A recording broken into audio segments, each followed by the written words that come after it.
This is Yorkshire.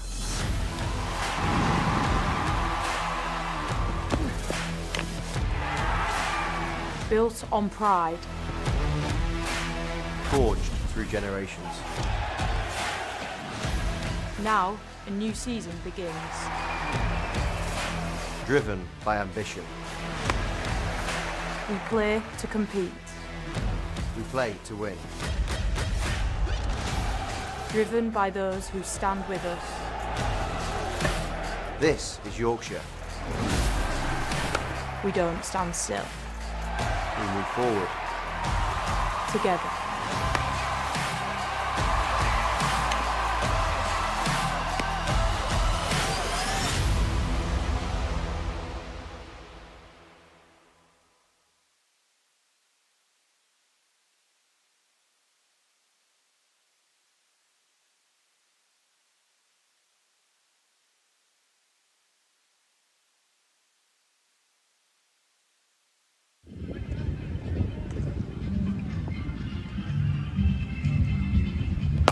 Yorkshire versus Nottinghamshire in the Metrobank One Day Cup quarter-final. It brings the jeopardy of knockout cricket with a trip to Leicestershire at Grace Road on Sunday, waiting for the winner. Let's take a look at the pitch here. 6mm of live grass, which will do a little bit early on. This could be quite tasty for Yorkshire's impressive bowling unit with the likes of Code, White, Cliff, or for Nottinghamshire on the stone.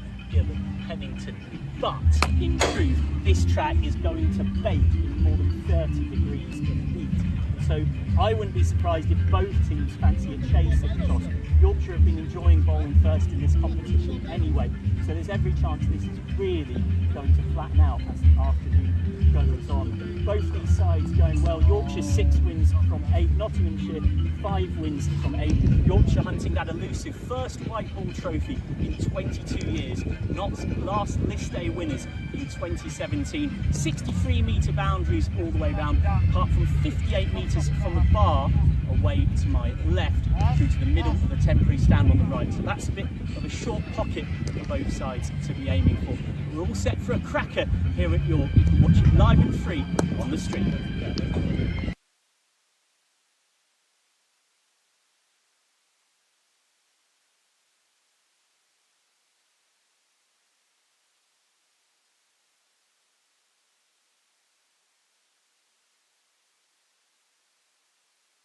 Massive thank you to our colleague Michael McCann for doing the pitch report there. As you can see, it is an absolute belter here at Clifton Park. And, well, we've got plenty of content coming your way for the pre-game show.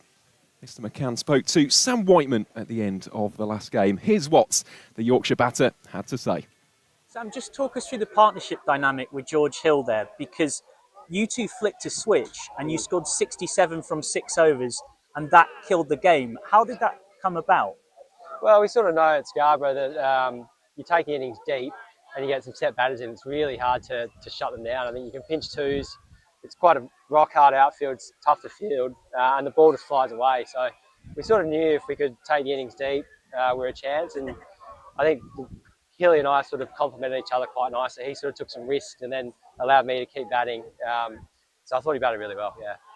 And just from your point of view, you're still relatively new to coming back to Yorkshire. You only left when you were 3 after all. Yeah. What's it like hearing these fans? Because you had plenty of raucous nights in Perth once upon a time, but the crowd in here today, particularly at the end, it really was pumping. Yeah, it was amazing. I think the crowds to support one-day cricket has been amazing. I think if crowds in Australia watching one-day cricket, you're lucky to get a couple of hundred people watching, and I think, you know, all our home games at York and Scarborough have been amazing atmosphere, and you certainly feel that as a player in the middle. You sort of try and jump on the back of it. But yeah, it was an awesome crowd. Awesome to get the win for them. Are these the kind of wins that you dreamt about when coming back home as such? Oh, you just want to contribute to winning teams and winning games. So nice to contribute today. Cricket's a funny old game. You know, got a first baller a few days ago, so nice to get some runs. But yeah, great win, puts us in a good position for last game. And what was it like to get some time batting with George Hill? Because there's a lot of chat about him being one of a few of Yorkshire's excellent youngsters, one of whom, James Wharton, is playing comedian in the background. What was it like to spend some time with him? Because his improvised shots, his touch shots at the start got him into it. And then, as you say, it was he that dominated the partnership early on, and then you came into it. Yeah, well, Healy's a super impressive person and also a player that I think the way his skill set with both bat and ball have been really impressive. Quite a experienced head on his shoulders as well. So I think he was smart with the risks he took and just how hard he hits the ball for such a skinny bloke is impressive. So yeah, he's going nicely, Healy. What do you make of this competition? You're an incredibly experienced cricketer. You've played at the top level of Australian domestic cricket very successfully for a long time. It's a competition that has its detractors because of the 100, but has found a special place in the fans of county cricket and also seemingly with the players is a lot more than just a developmental competition. I think it's definitely not, well, we don't view it as a developmental competition. You know, we're here to win games and try and win a trophy. So I think the crowds back up what they're seeing, packed out games, and it's good fun to play in. Every team's a chance to beat you on any day. So nice to win that one today, and yeah, like I said, puts us in a good position for the last game. You spent a lot of time on the other side of the world. On a wider level, what have you made of what you've seen in county cricket so far? You've had an experience now of all three formats. You've had a bit of a spell on the sidelines too. Yeah, the talent levels in English cricket are super impressive. I think I've had a stint at Northants for a year and the same thing. The depth of talent is amazing. I look at some of our players. You think, you know, I still don't get how Lythy's not playing the 100, Luxon's not playing the 100. Same with James Morton and Hilly as well. So no doubt they'll get an opportunity at some point. But hopefully we can sort of cash in while we've got those guys around. And hopefully take this competition deep. You're quite a laid-back guy, but how much have you started now you've got to know the squad to ease your way into being a bit of a leader? Anthony McGrath cited you as one of a number of players where he felt like he was sort of signing a coach as well as a player. Is that something that's grown on you? To be honest, I've just come over and just tried to enjoy it, get to know everyone really well, and I've been impressed with the group. The group's really welcomed me in, and I hope that I'm a leader in some aspects, but you know, ultimately just try and contribute to winning games. Yeah. And just from a mental point of view, you are an incredibly experienced guy, but you got retired out in that T20 game, which is something that's becoming more and more common. But you seem to have reset really brilliantly from that happening, losing your spot in that side. But in this competition, you've been outstanding. What's been the mental processes for you to do that? Well, it's different formats, isn't it? But ultimately, the more you play cricket, the better you get at just, you know, not riding the highs as much and not riding the lows as much and trying to stay pretty consistent. And that's where you can sort of allow you to perform your best more consistently. So, yeah, I think just try and stay pretty level. And, you know, I love one-day format. You get a bit of a chance to play good cricket shots. You know, 300 balls is a long time, particularly after playing T20s. So, sort of suits my batting. And, yeah, good win. And just finally from me, from a friends and family point of view, athletes are human beings at the end of the day.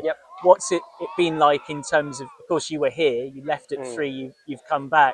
Has it enabled relatives you might not have seen so much to see more of you and see more of you play? Yeah, absolutely. You know, Dad sort of moved back to Doncaster when I was about 20. So as soon as I started playing professional cricket. So I think he's been at most of my games this year and he's missed a lot over the years. But yeah, I've definitely seen some family around the country that, you know, I haven't seen in 3 or 4 years. So that's been really nice. The weather's been a treat as well. So enjoying living in Leeds. And just one more for me, sorry. I believe this is one of your first chances to speak to Yorkshire supporters directly since signing. Any particular message for them? Oh, look, I guess I hope you enjoyed the game and thanks for your support. Certainly feel it out in the middle and yeah, the lads were mentioning it sort of when Hilly was hitting the boundaries at the end, it sort of felt like a goal getting scored in football. It was amazing. So yeah, thanks for the support. Thanks, Sam. Sam, you alluded to Yorkshire potentially cashing in on the availability of some of the players. Should you say surprised at you at that time? Oh, certainly surprised that, yeah, 100 is obviously extremely difficult comp to get in and I guess part of it's luck as well about teams wanting you and not. But look at the talent of Will Luxon. Like Adam Rice scored he scored 130 off 60 balls in the Blast, didn't he? And then Bortz, yeah, I think no doubt they'll get picked up at some point if they keep doing what they're doing. So hopefully we can, take the competition deep while we've got the talent around. Yeah, and I mean, obviously the club hasn't won a one-day trophy for 24 years. So is there a sort of real feeling within the camp to address that? Yeah, definitely. And coming in off the back of last year as well, I wasn't here last year, but I know there's a certain, I guess, disappointment that they didn't go further last year. And I guess that sort of will is driving the group on. I can certainly feel that this year. So I guess, yeah, we certainly want to win trophies. And Mags mentioned that before the competition started. He said it's not a developmental competition, and we're here to win. So we're in a good position. It's been a good response, hasn't it, to the T20 Blast? It has, yeah. Particularly after losing that first one day here, where we sort of bottled the chase a little bit after the quarter-final loss. It was tough to take, and credit to the group, bounced back nicely. Massive thank you to Sam Whiteman for providing us with some fantastic insights after that victory up at Scarborough. Well, a little bit earlier on, you saw the pitch report with Michael McCann. Delighted to say that myself and Michael were out there in the middle at around about 10:30 for the coin toss. Let's find out what happened in the middle.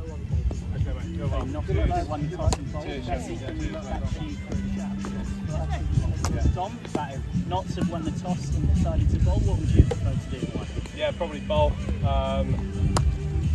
Chasing's usually pretty good at it, but then again, we've had the sort of luck of draw with all the tosses here. So not too bothered, to be fair. I think it's a good wicket. I think we know how to play it. So scoreboard as well, scoreboard pressure if we get a decent score contributed.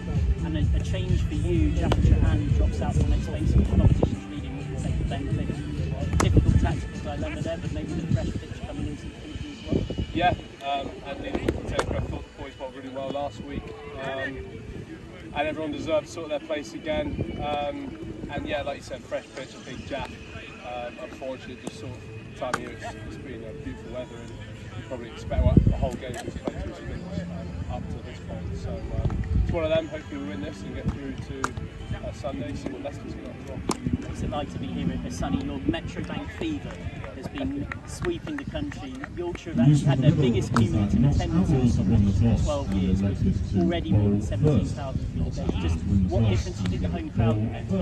Yeah, York's been great, Scarborough's been awesome as well. I think actually the two grounds have been fantastic, really bought into the 50s. We always have a really strong crowd.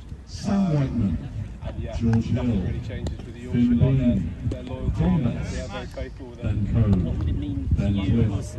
You talked repeatedly, you and Anthony McGraw, about this group getting close to quarter-finals in the Blast, semi-finals in this comp last season, to get to a Sunday at Race Road and Leicester one step closer. That's it. It's just part of the process, I guess. I think quarter-finals is just another step into semis, and semis into finals. Still a long way to go, I think. For us, this is going to be the norm. It should be the norm, getting the quarters and semis, and the norm's then not just missing out on them to get to finals and winning things. That's the sort of brutality and ruthless nature we've got to have and start having now going forward. Just finally on Notts, what do you make of them? A very strong looking lineup with certain Stone and Pennington who will be charging into the new ball soon. Yeah, solid team, aren't they? Led by Haas, who's obviously a quality player as well. So I think it'll be a good game. Two very good teams, and yeah, some good cricket.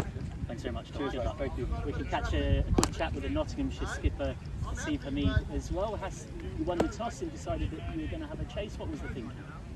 Yeah, it looks a decent wicket to be fair, so we just went tough first and do something with the ball. Yeah, as well. A couple of changes for you. Jack Payne's back from injury, and in comes Ollie Stone. What was the thinking with those two coming in for Payne's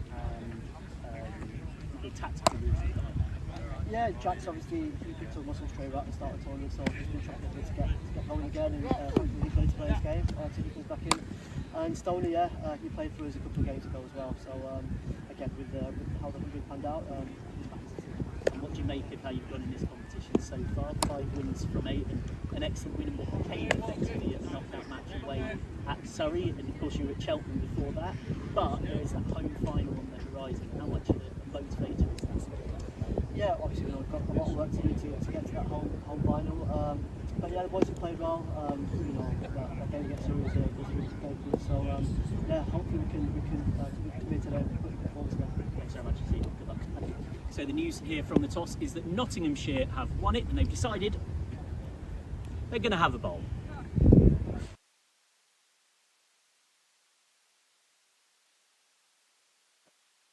Well, massive thank you to Michael there for conducting the coin toss with both of the captains, Dom Bess, the home skipper, and Hasib Hamid, the visiting captain for the Nottinghamshire Outlaws. And, well, we've seen him on the screen already a couple of times today. I'm delighted to say that here in the comms box at Clifton Park, I'm joined by the man himself. A very good morning to Michael McCann.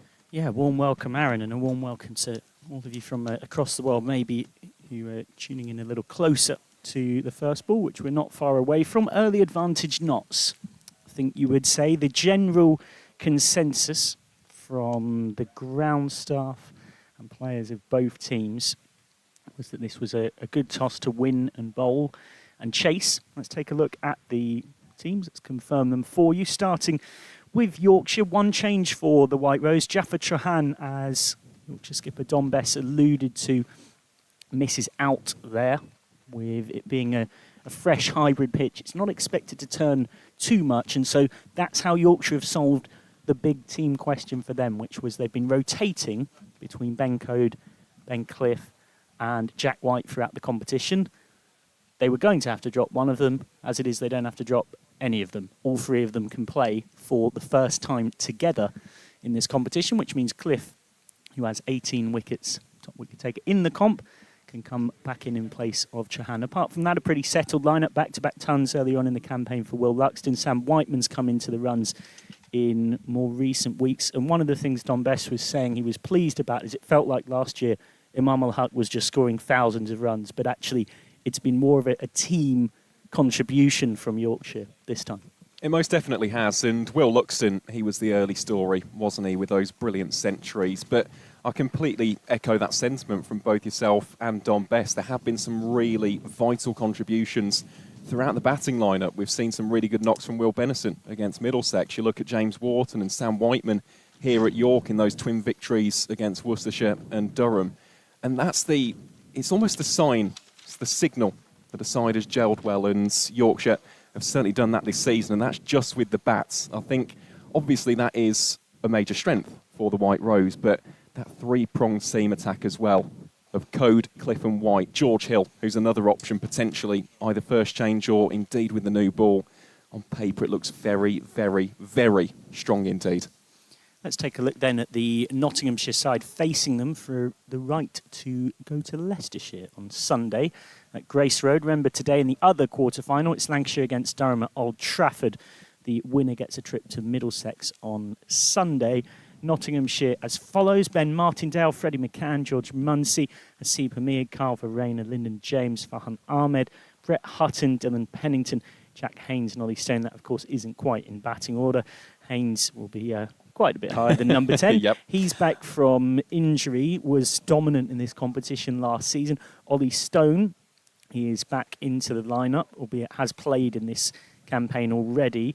The threat of Pennington and Stone with the new ball is going to be key, but there's so much to like about that Nottinghamshire side. They had what effectively became a knockout game against Surrey at the Oval because of other permutations. They won by 6 wickets, chasing 299. That formidable middle order that keeps coming at you of Munsey, Hamid, Verena, James coming up trumps. They lost second place in Group A because for a while it did look like we were going to get a Roses clash here, but Lancashire went and piled up that enormous score in winning by 174 runs at Taunton, which meant that they overtook Notts. So 5 wins from 8 for Notts through the group stage, 6 wins from 8 from the group stage for Yorkshire. What jumps out at you about that Nottinghamshire team?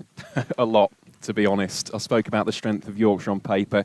Would completely say the same thing about the Outlaws as well. The middle order in particular is incredibly, incredibly strong.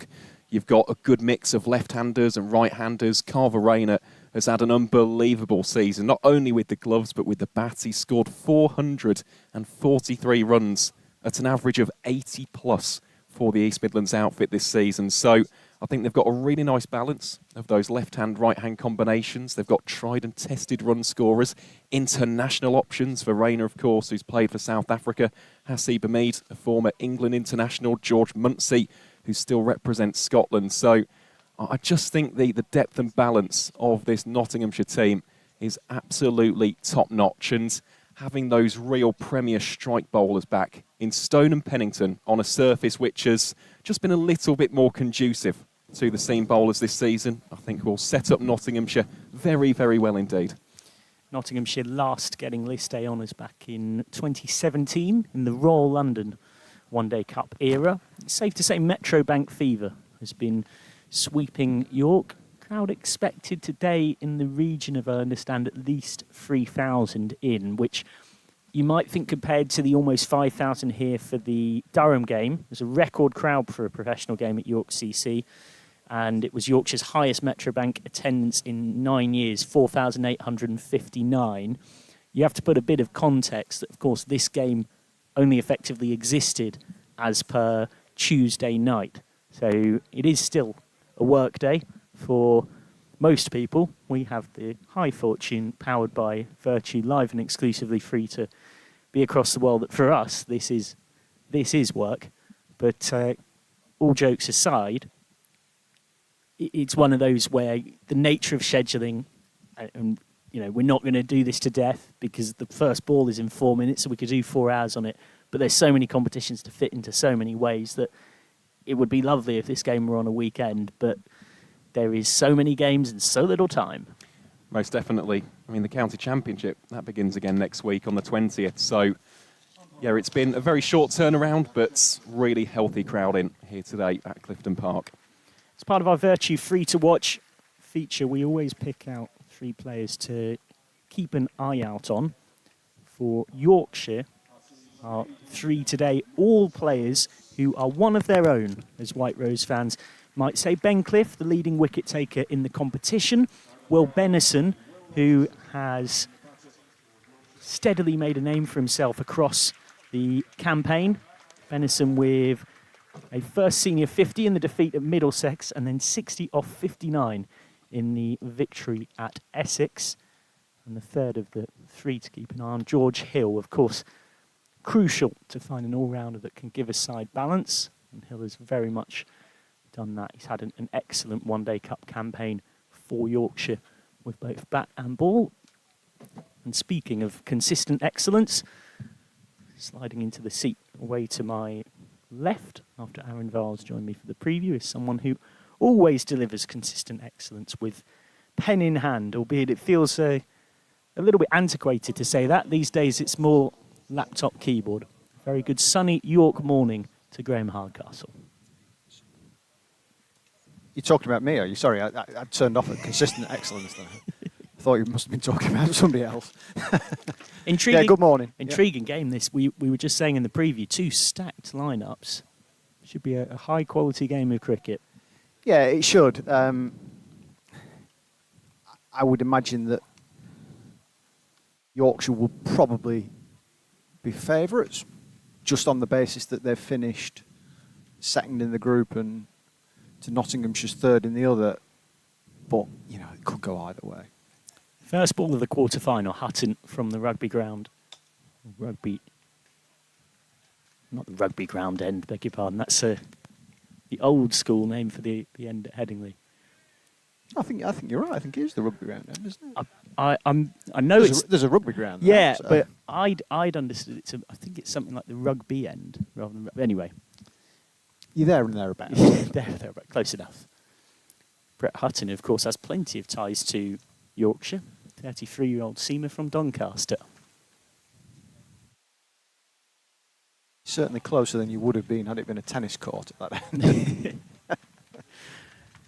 One thing to note about Hutton, which once you hear it, you can't unhear it, which has a bit of tennis about it, actually, is he grunts after every ball that he bowls.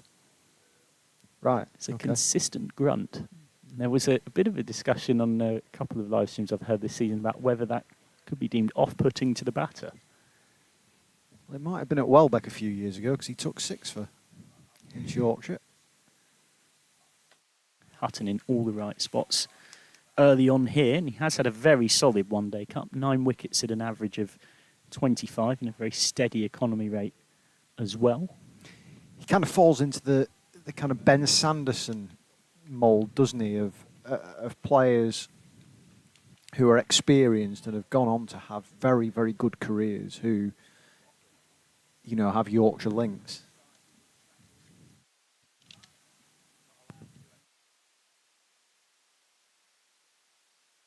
First runs of the quarter-final, not quite sure that's exactly where Live wanted it to go, but he's off the mark. He's had a difficult one-day cup, Live, which has been something of a surprise because he was resurgent in the T20s.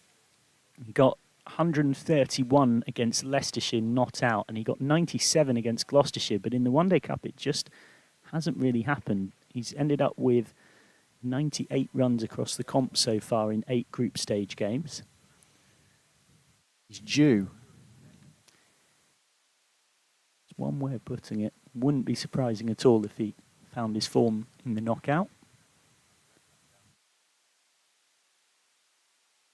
Luxton with half a shimmy to try and get down the pitch and hit Hutton off his length. Luxton has had a waxing and waning in this one-day cup. Started with 64 against Hampshire, 24 in a low scorer at Glamorgan, 117 at Sussex, 126 here against Worcestershire, where he joked that it's finally convinced his parents that they're not a bad luck charm because it was his first of his 4 professional tons that he got with his family being there.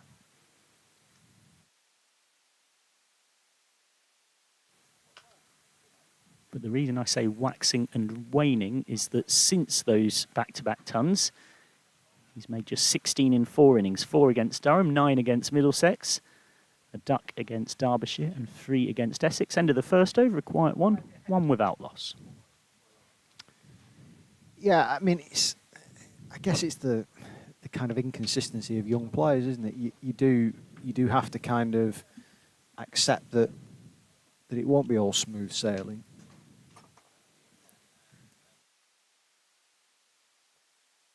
Will be a little bit in this pitch early on for Notts, no doubt about it. There's a reason why both sides were quite adamant about wanting to bowl first. It's a hybrid, isn't it? Yes. Yep. It's a hybrid with just a little bit of live grass that the ground staff seem to think will do a bit early and then flatten out. Pennington, who took 4 for 54 in what was effectively a knockout game to get Notts into this quarter-final.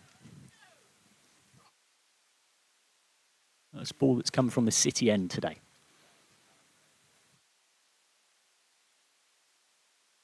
Given nicely enough by Live. Pennington, of course, who was in the England Test squad last summer, and it was pretty much around the time he was in that Test squad. He was fabulous for Notts in a championship victory against Yorkshire at Headingley. Of course, these two teams will meet in that competition on the 24th of September in the final round of fixtures, where Notts will hope by then that they might be celebrating a title again.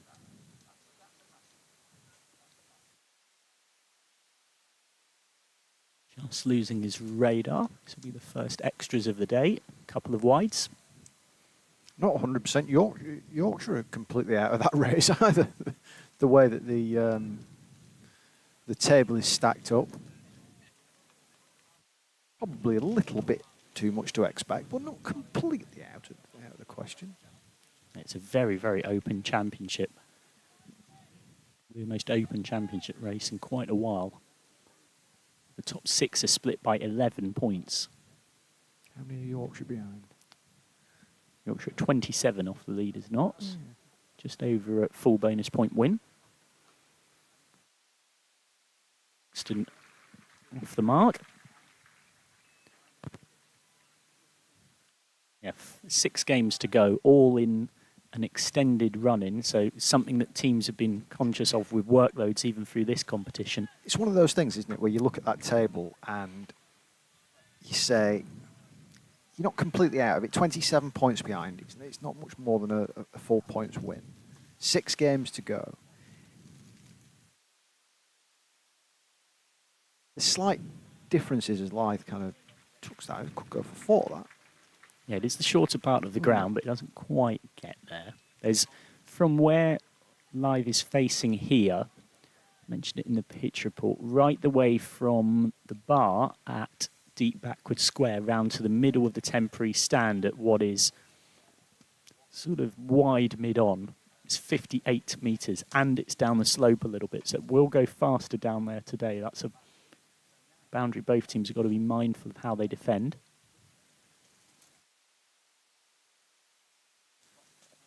Yeah, from a point of view of being 27 points behind with 6 games left, it's a kind of manageable margin. The slight disadvantage that Yorkshire have got in that sense is the fact that there are so many teams between themselves and Nottinghamshire. So you would think that somebody, if it's not Nottinghamshire who are going to win it, you would think somebody from second to, what is it, Somerset in second to Essex, to Surrey in 7th would find a little bit of form. Again, will be runs. Hasn't quite found his line in this first over, Pennington. Just far too on the pad to the batters. But I spoke to Gavin Hamilton earlier this week to do a piece on the Yorkshire website, just kind of reflecting on the progression of both the men's and women's sides, and I kind of wrote it along the lines of, if things go really well over the next few weeks, then it could be 2 years in the post and 2 one-day cup titles. The girls obviously won the Tier 2 title last year in the Metro Bank, and Yorkshire are 3 games away from winning their competition. And he also referenced the championship and said that basically if we can get to a final in this competition, hopefully go on and win it and finish in the top 4 in the championship, then we see that as a kind of semi-decent season. Now, his view was that top 4 in the championship isn't a limit by any stretch of the imagination. He was just kind of boxing it as part of a kind of overall viewpoint. Particularly when you think Yorkshire only came back up a couple of years back. They could very realistically finish second, of course.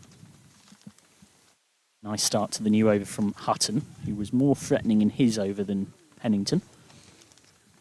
But basically, he was just kind of boxing it all together and said, well, if we can finish top 4 in the championship and final or win a one-day cup, then great, we'd take that kind of thing. Yeah, at the other end, of course, there's always 2 ways of looking at a table.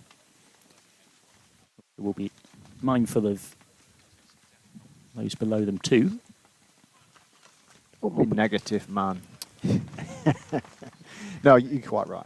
I mean, it's something Anthony McGrath's talked about, and it's understandable that any head coach would. That very positively they want to look up. Hampshire and Leicestershire both have 72 points. Yorkshire then have 89. It really is incredibly tight past that point. Surrey 91, Essex and Sussex 105, Glamorgan 107, Somerset and Warwickshire 111, and Notts 5 ahead of them both.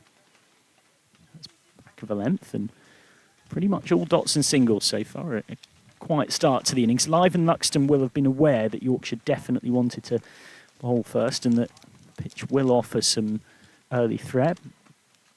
Interesting to see Stone being held back with the new ball, though, looking to use him as a bit of a first change enforcer.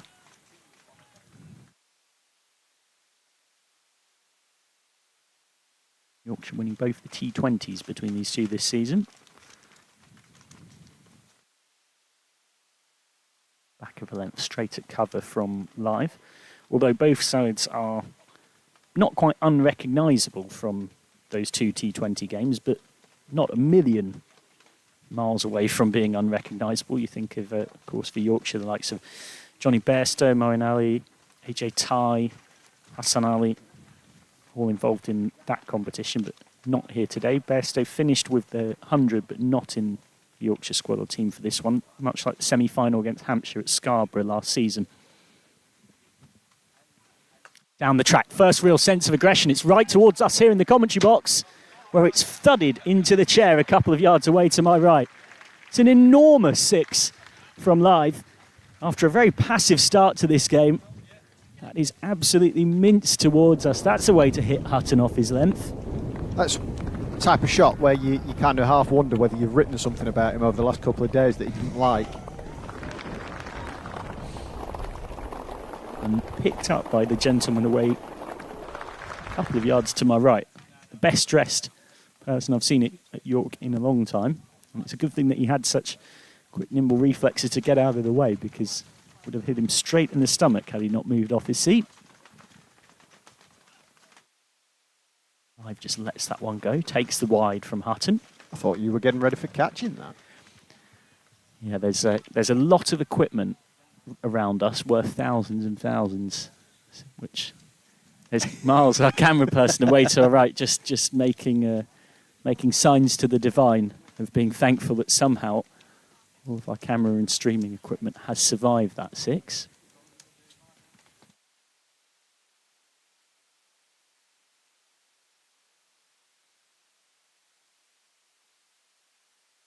Just blocked into the offside. Better adjustment of length from Hutton.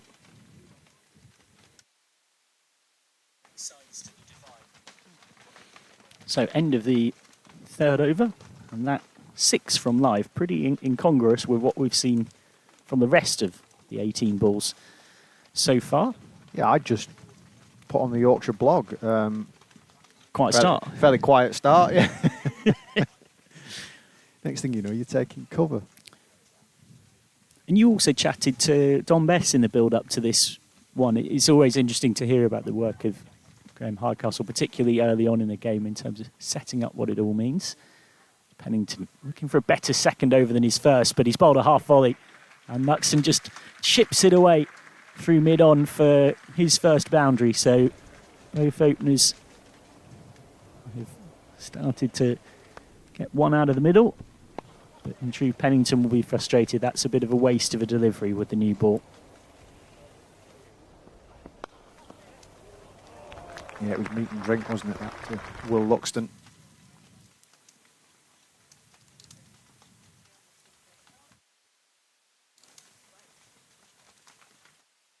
The pads of Luxton this time from Pennington. Don Bess was saying to you, he's felt like this year Yorkshire have had to work harder, but they've played equally as well, and it's been more of a collective effort. Yeah, that's the thing that's impressed me more so this season than last, actually, in the sense that they've come into this campaign without Imam ul Haq as their leading run scorer in the competition last year. Wasn't a million miles away from being the leading run scorer in the competition. And also their leading wicket taker in Matt Milnes, who departed for Kent in the winter. So, you know, you look at their strengths and weaknesses before a ball's bowled, and you're kind of thinking to yourself, whoa, they've got to find a few hundred runs and not far off 20 wickets. Maybe a little bit less, but yeah, they've managed to offset that very impressively with contributions from a number of places, be it Ben Cliff, who obviously didn't play at Essex, Kuldeep Yadav, who I don't think hit top gear, but Yeah. I think did he take 2 wickets in every game he played? Certainly a consistently useful performer.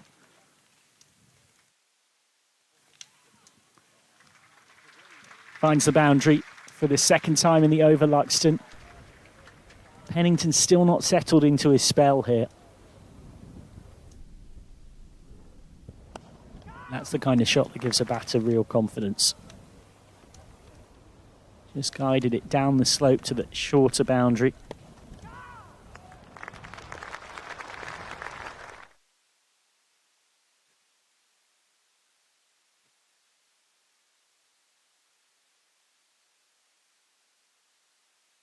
And this time, Luxton for the second time in the over is flicking away through wide mid-on.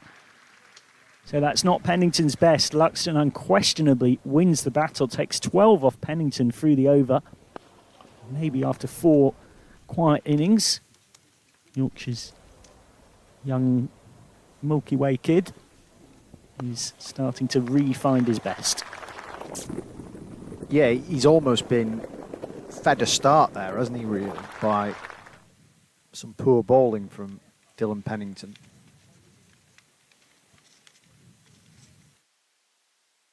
Pennington, of course, has been in the 100, and this is one of the dilemmas of this competition. But sometimes, now I know Pennington took 4 for 54 against Surrey, but you can bring someone back in and they might not necessarily always be match sharp in this format. Live is swinging away. That's gone nowhere near where he meant it. He was looking to sweep through square leg. So a bit of fortune for Live, and boundaries suddenly coming quickly for Yorkshire. Yeah, fortune is the right word there. He was aiming probably somewhere over kind of square leg, not finer, and ended up getting it over third man. Probably much straighter than that, to be fair.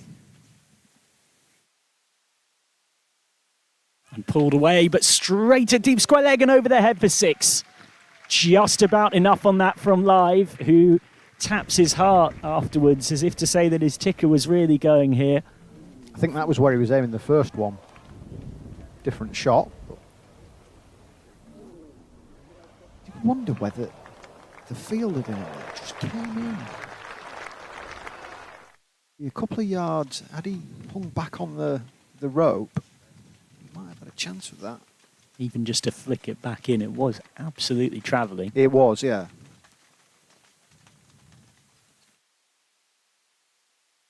Live was a little bit early on that, and that's nutmegged short mid-wicket. So there'll be 2 there when there really shouldn't have been. So all of a sudden, after a pretty serene start, runs are flowing very quickly.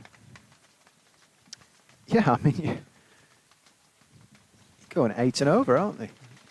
Just on Kuldeep Yadav, 9 wickets at 23 with an economy rate of 4.46. So it wasn't quite 2 wickets every game, but not far off. Not far off.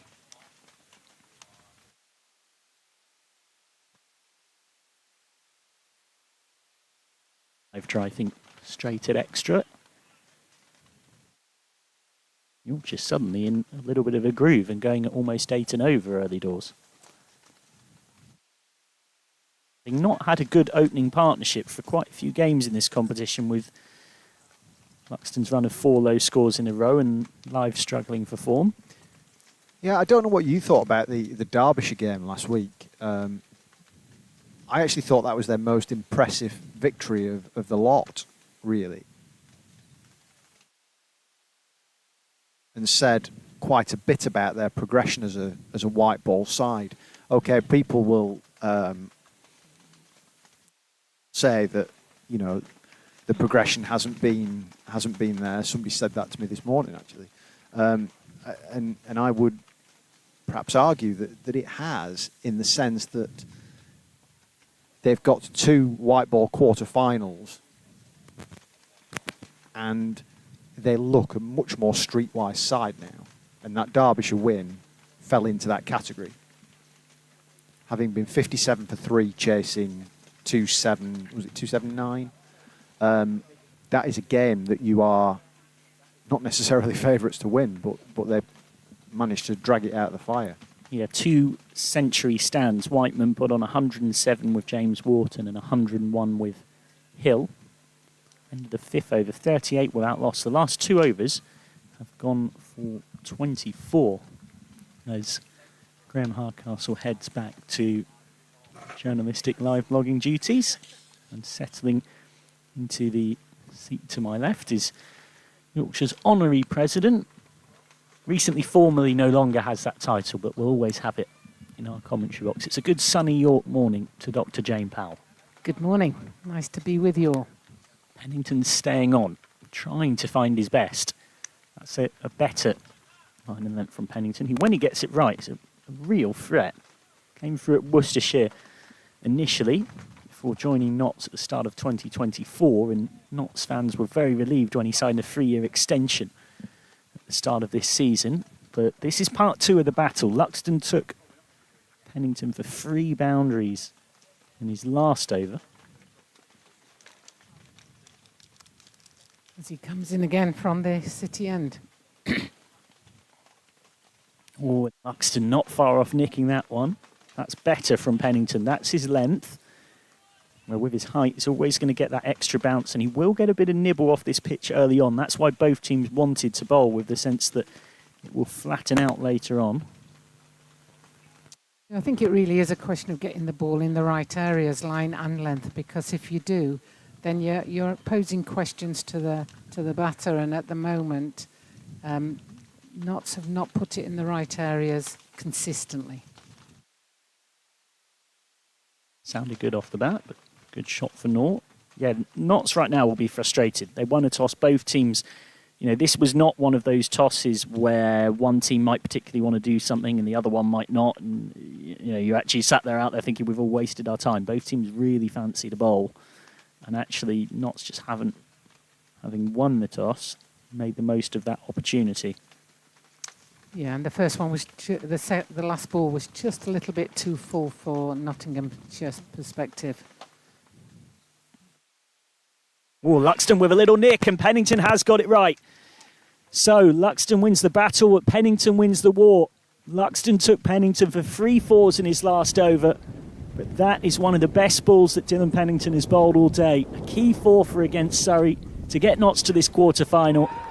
And then he's nicked Will Luxton off, whose run of low scores continues. And that means that it's just 29 runs in his last 5 innings since those memorable back-to-back tons. And Notts get an early breakthrough just as this early partnership was really starting to kick up.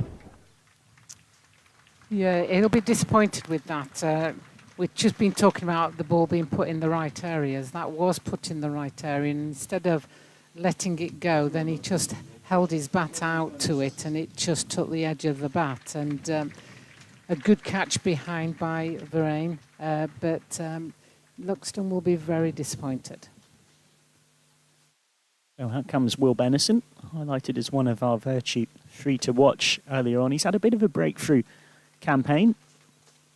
A 59 ball 60 against Essex, including 2 huge pull shots on the up for 6. That's becoming a bit of a Benison trademark because he reached his 50 against Middlesex at Lords with the very same shot. Kind of effortless low to high pull, where he's very clearly trying to lift it for 6 and use the ball's momentum. He'd only played 1 game before the start of this competition in his entire senior career, a duck at Kent last season, but as this comp's gone on, has got more confident, stuck it out for a 36 here against Durham, where on a tricky track he had to face a pumped up Ben Stokes. And now it's not much easier here because he's got a Dylan Pennington who might have not been in much rhythm but has just produced a cracker to get Luxton. Yeah, I like young Benison. He's come through a sticky start to his career, really, with that duck down. I was down at Canterbury when he got that duck, and poor lad got run out at the non-strikers end at Scarborough in his second game without facing a ball. As he defends that one out to the offside. Yeah, he got his first score of any literal note when he made 22 off 24 in a low-scoring game at Glamorgan, then 9 against Sussex, 1 against Worcestershire, 36 against Durham, 13 against Derbyshire, and those back-to-back 50s against Middlesex and Essex.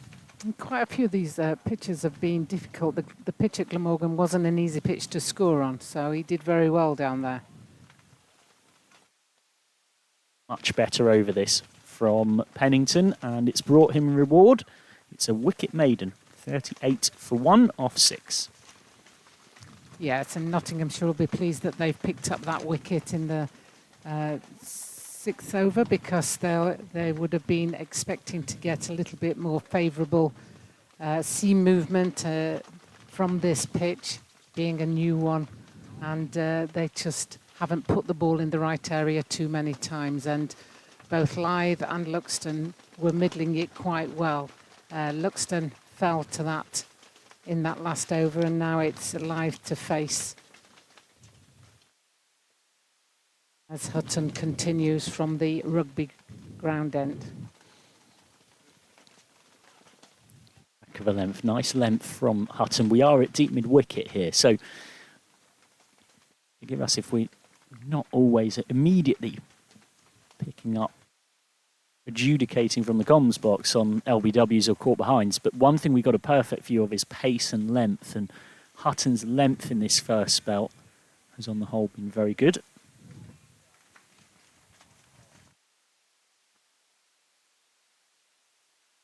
And in a team of giants, Lythe and Benison are the two shorter members of the group. This must be Benison's joy, really, batting with Adam Lythe.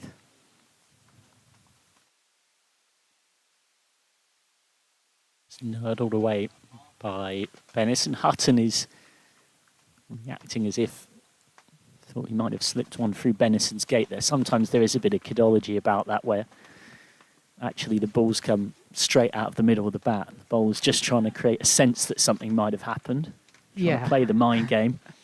There's a lot of mind games goes on at cricket. So the one where everybody goes, oh, that was close. You know, when you know that actually there was no chance. As that one was played straight to the fielder at short mid-wicket. Some flicking. You can hear oh every time, and it's middle of the bat stuff. And it's like, oh, and you think, yeah, it would have been close had he not middled it with his bat. But no, I mean, that's the joy of cricket, isn't it? I think I've often said that the head is the most important thing in cricket, where it goes technically, but what goes on inside it. And you have to play those games sometimes. You have to try and get in the heads of the opposition.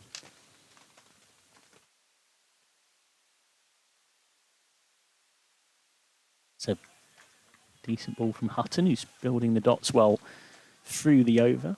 Tends to be, until that Essex innings, that Benison's been the steadying hand in Yorkshire's top order this season. But in the Essex game, where batters from both teams struggled, he actually found another gear. Essex were bowled out for 151 in 40 overs, and quite a few of Yorkshire's top order weren't finding it easy at all. But Benison looked $1 million.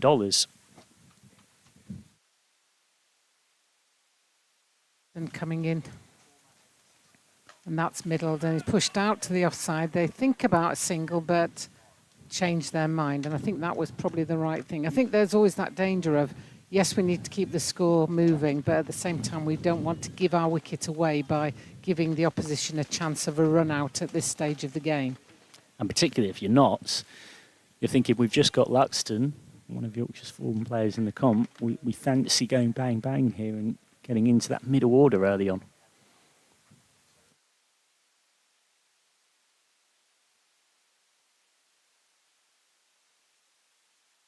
Well bowled by Hutton. Beats Benison. Is definitely, when you get the ball in the right areas early on, as everybody suspected, this pitch will do a bit. The last 2 overs brought the wicket of Luxton and just 1 run scored. Do let us know on the Vertu live stream where you're watching from. Always fantastic to hear where you're joining us from across the globe, and paint a little picture for us as well, if you can. Don't just say where you are, but for example, I know for a fact a good friend of mine, Angus Turode, is watching from his back garden in Ben on the outskirts of Paris with his golden retriever. So where you're taking the cricket from today. Pennington, who was brilliant in his last over, a wicket maiden. But he's overpitched, striving to find the nick. He's fallen right into Lythe's area, and it's probably Lythe's signature shot, really, or certainly one of them. Extra cover drive. Thank you very much. Yeah, super shot here. You'll see it's just into that slot, as Michael quite rightly said, into the slot that Adam Lythe just... That's meat and drink to him, and he just pushes that one out. There's no glorious sort of swing of the bat, just a punch through the covers for 4 runs.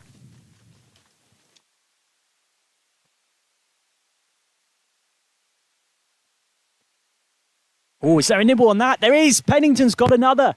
2 wickets in as many overs for Dylan Pennington. Live re-rehearsing the shot he wished he'd played. It was a bit of a waft outside the off stump. And Notts a cock-a-hoop. 38 without loss has become 43 for 2. Both openers gone. Yeah, I think it's the sort of pitch that you need to concentrate every ball, and just the danger is always when you've just middled the previous one for 4 that you start to think it's quite easy to play your shots here when you just need to watch. And we'll see from this replay as Pennington comes in. Here we go. It just went away from him at the last minute and he didn't get forward enough. He didn't get to the ball enough. You'll see it's only a half step and just got an inside edge through to the keeper. Disappointment for Live, a runner ball 22. And to give you an idea of what a tough one-day cup campaign it's been for him, that is his second highest score of it. So James Wharton, not for the first time in this competition, has to come out after Yorkshire have lost a couple of early wickets, but he has been in great form recently. Wharton, 68 not out here against Durham, where he came in at 5 for 2 against Ben Stokes and company on a tricky pitch. 40 at Middlesex when playing at Lord's. 75 against Derbyshire at Scarborough, and 51 not out at Essex, where he hit the winning runs again on a tricky track. So Yorkshire are once again turning to James Wharton and asking him to dig them out of a little bit of early trouble.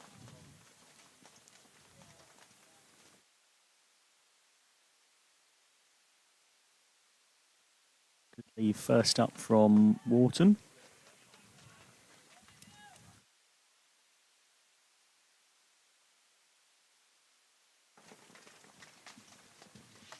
Who is still on paracetamol and ibuprofen for the knuckle injury that he sustained that had kept him out of the back end of the T20s. But he assures me, despite playing, it is steadily healing in between games. But back foot punches in particular can be quite painful.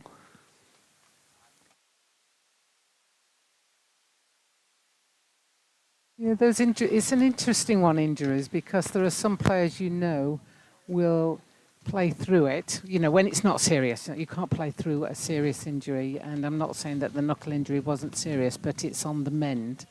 And there's some players that can put that almost to the back of their mind and concentrate on playing, and there's others that you'd have to question whether they should play. And James Wharton has shown that he's playing through that injury quite well and knuckling down to it. Didn't mean that, sorry. Straying down the leg from Pennington, height a possible issue as well. Apologies to everybody, that was a very poor pun. Spear Hollow watching from the kitchen table in Brooklyn. Paul is an outlaw watching from Cyprus. Peter Jackson watching in Dordogne in France. Glorious places, but none more glorious than York on a sunny day. Absolutely.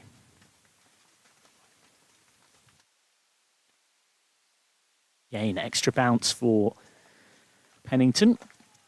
Watching from Sant Cugat near Barcelona. Sussex fan watching from Scorching Hove. Viewers in Bangladesh, India. Andy Taylor is on his sunbed in Benidorm. That doesn't sound too bad as a place to be enjoying the cricket one.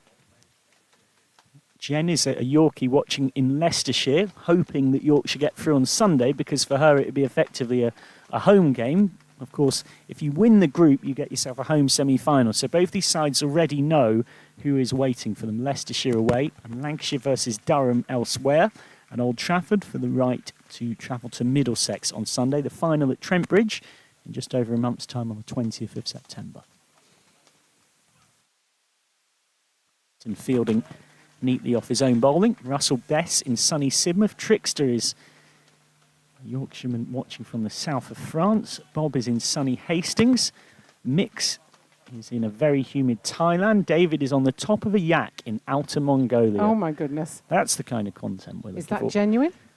Well, I mean, it's hard for us to verify from here.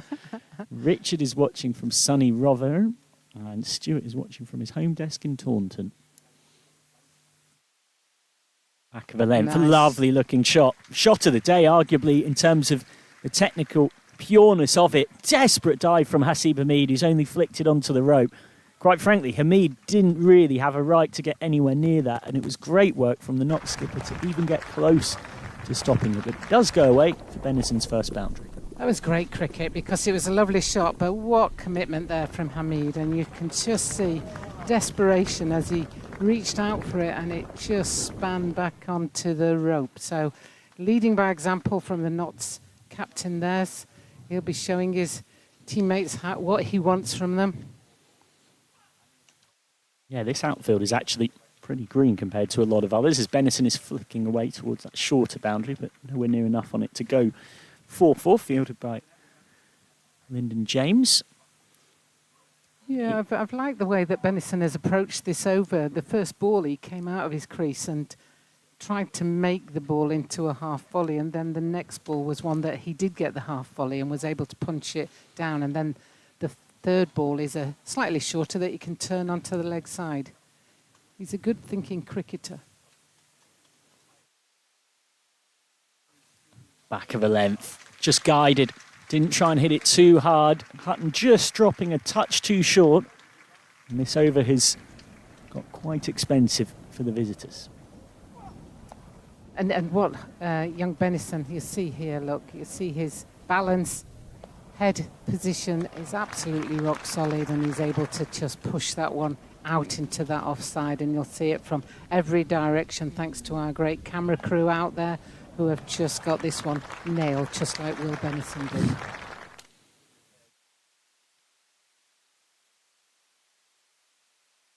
Yeah, and you noticed it there as well, and it's something that for all the modern game has brought so many things in so many different directions. Key thing for any youngster, having the head still at the point of contact. And what I was hoping was that he'd play every single ball on its merits, and he's just shown there that a good ball deserves the respect that you give it, and therefore you just defend it. I think some young players think you just go out and hit every ball because we see so much 100, T20, but the 50 over game shows the thinking cricketer. That's it. A little bit of a bottom edge. He did play it with soft hands, Benison, the kind of one that makes you think of maybe needing some chalk for the snooker cue as such. So end of the 9th, 54 for 2. Yorkshire going at a run of ball, but at the cost of both of their openers. Vegeta is a Nottinghamshire fan watching in Buenos Aires, a long way from here. Ethan is watching from Milton Keynes. And there's Costa del York. I was just about to say, plenty watching from here as well and getting the tan topped up. This gentleman's been in Costa del York for a long time. He's showing the way. Yeah, do take sensible precautions, folks. Pennington pumped up. He's found his rhythm now. This is going to be another good test for young Benison. Anthony McGrath said about him, he's had to wait for his chance. He got 2 runs last year and played England under-19, so we're all excited about him. He'll be disappointed by how he started this comp, but the most impressive thing for me is he's not changed his character or consistency. Young players, when they eventually get their chance, can get quite down if it doesn't go well at first. But 2 p.m, it was a big test of character. 2 wickets lost early and Ben Stokes bowling at you in the Durham game. And that was a big partnership with Wharton.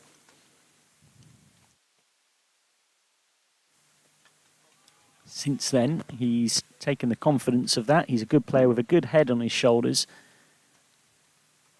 Now he's got those first few innings under his belt, he'll fly. Yeah, there's nothing better, is there, when you're up against it and the next person you're facing is Ben Stokes, you know, who we all know just how good Ben Stokes is. And Will Benison just seemed to take it in his stride and did very well.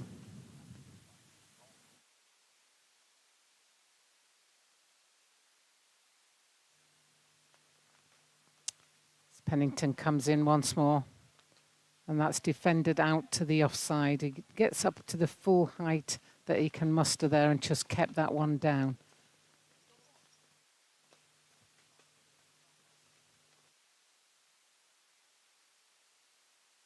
a glorious day here in York. If anybody's within driving distance, I would recommend a great game of cricket is on the cards here at York Cricket Club. Nottinghamshire started strongly with 2 wickets. Yorkshire trying to rebuild after those 2 wickets.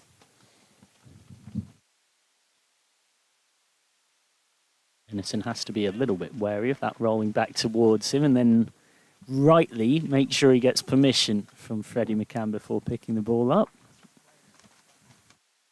Doesn't want to be out-handled ball. You know, I was taking a kids' camp this week and we talked about the 10 ways to be out.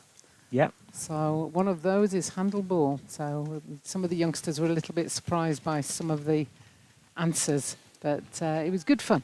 Good fun. Hopefully they learnt a lot and I learnt a lot. Or fishing at that one, Benison. Pennington's offering a real threat. Yeah, it's almost like there's a ridge partway down the pitch where it's just getting that extra little bounce, or maybe it's just that Pennington's just putting a bit more into that delivery, because that's the similar ball that I think Wharton got and potentially Lythe. Yeah, head ground stuff here. Ben Harris did tell me it would certainly do a bit early, and then you chuck in Pennington's height as well.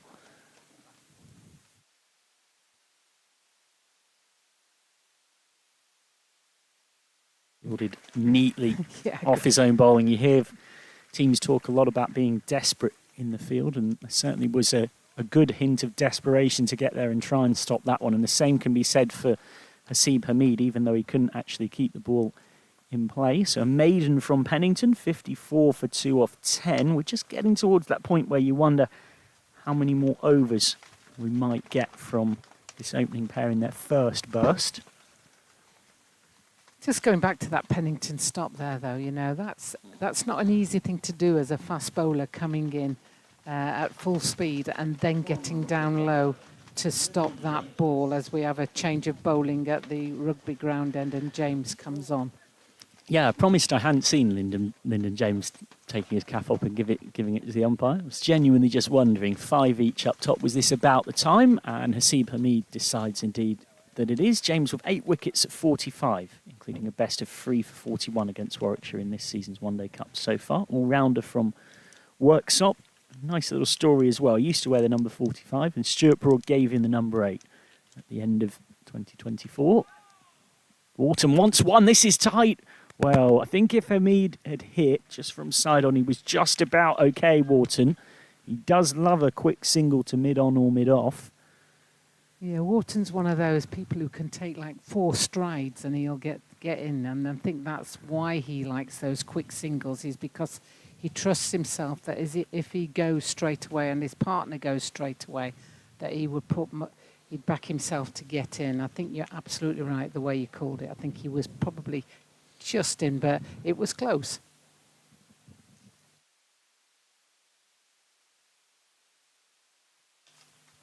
Straight drive is a good-looking one, but it's also straight to Hameed in the other game. Durham 61 for 1 off 11. Alex Lees has been bowled by Arav Shetty. Ben McKinney is out there with Will Rhodes. Yeah, I think he just slipped on that last one, so I think they're just signalled to the ground staff. But I thought I saw his left foot just slide a little bit as he delivered that ball. And indeed, the ground staff are coming out with a red bucket, which I don't know if it's sawdust these days or what it is, but it looks like they're calling for something. And don't know if we could see a replay of that last delivery, but his left foot just slipped as he went through the popping crease. Yeah, umpires Jack Chantry and Chris Watts keeping a close eye on proceedings as Ben Harris comes out to do the necessary. Andrew is sitting in his front room in Cromer in Norfolk, melting.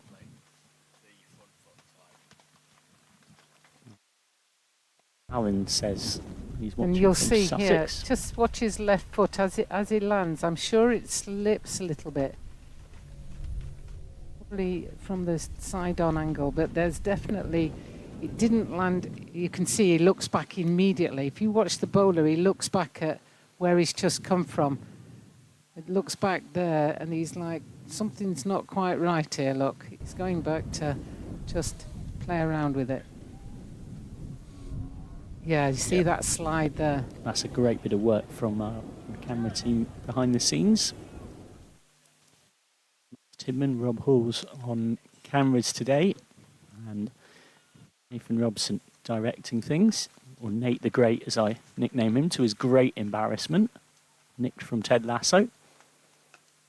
James in the right spots and doesn't look back accusingly with confusion at the pitch, which will be of relief to the ground stuff. One person, James, in the YouTube chat says, "Here for Stokes versus Flintoff." I think you're in the wrong live stream. Referring to Rocky Flintoff and Ben Stokes, who are meeting at Old Trafford. There was a piece with Nick Friend from The Cricketer I'll come back to. Back of a length, cut hard. Decently stopped on the bounce. That's a fine bit of fielding from George Munsey that has saved 4. He was talking, Munsey.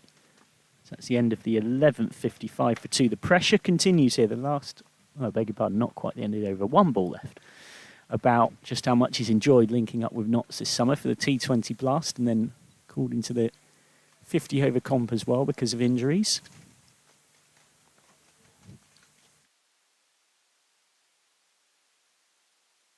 Oh, it is the end of the over. So I drag this back nicely, Notts, after, you might argue, wasting the new ball a bit early on. The last 5 overs, in fact, the last 6 overs have brought just 17 runs at under 3 and over and 2 wickets. Yeah, and I think that's why it's only 17 runs, because of the 2 wickets. I think after every wicket, there's a reset from the batting team. They have to make sure that they don't give it away without a little bit of fight. And 1 wicket makes you stop and think, but 2 wickets very early on in an innings does make you have to rebuild. Change a bowler from the City end as Ollie Stone comes on. So both opening bowlers had 5 overs, saving 5 overs for later in the competition. And Ollie Stone is coming on now. Yeah, only so long, particularly in this heat, even for these top-level athletes, that you can keep really charging in. Flicked away, nice-looking shot from Wharton.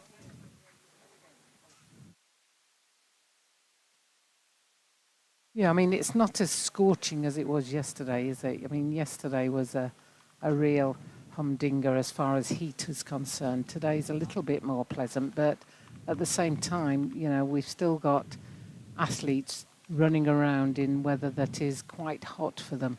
And obviously, the staff will be making sure they're hydrated properly as they go through the day.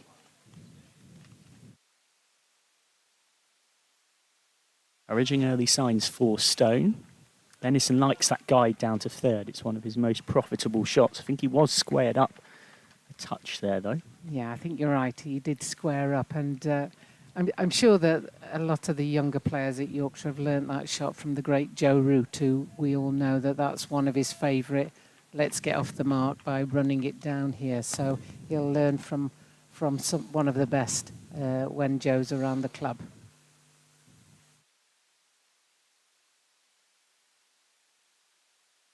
Wharton with a gorgeous straight drive.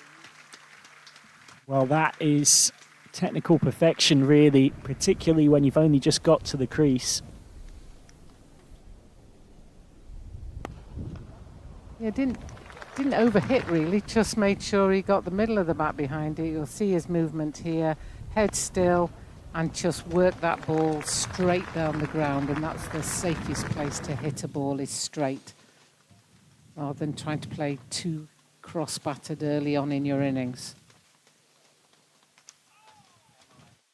Yeah, he hit 3 of those in a row here in the knock that really saw him start to refine his best in the 68 not out against Durham Wharton.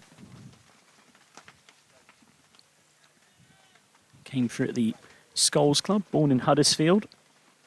has a ton, at least 1 ton in all 3 formats for Yorkshire.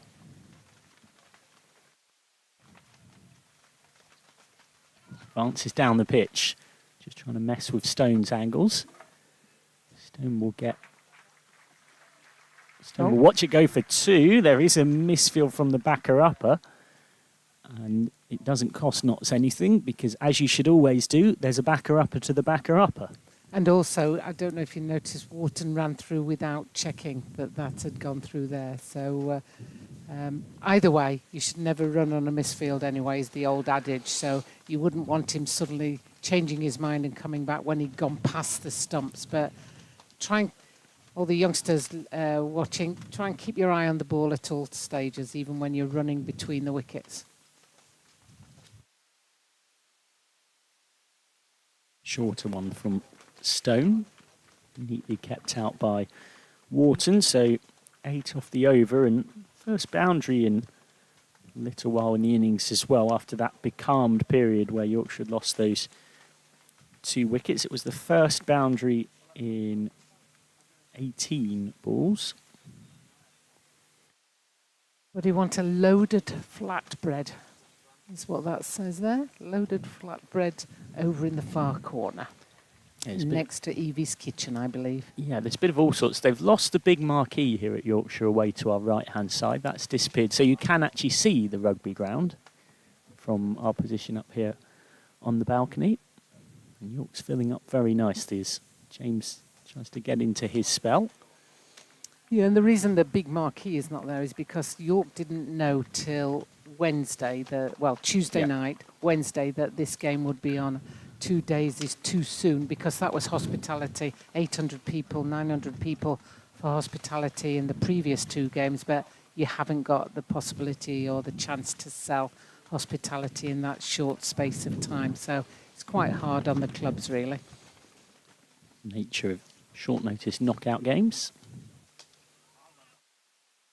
Stephen is watching from his kitchen in a sunny Newark, says up the Outlaws. He's a patron for Balderton Cricket Club.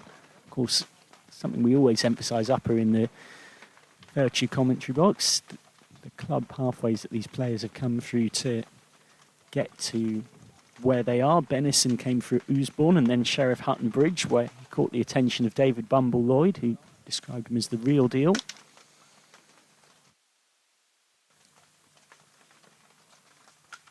And Benison whacks that away. It's short, but it's not purposeful enough. It's at that belly button height. It's a comfortable pull shot, and the pull shot is one of Benison's best shots. Yeah, I think he's struggling with his footmarks as well, though, the bowler. So it gets in your mind, you know, as a bowler. You'll see here, there's just a slight slip, but Benison just picks that up, picks up the length very quickly, and he dispatches it. Nice adjustment from James. Talking about the club game, came through at Belvoir CC, product of the Notts Academy, but any player that ends up in a county academy, they haven't got there by magic.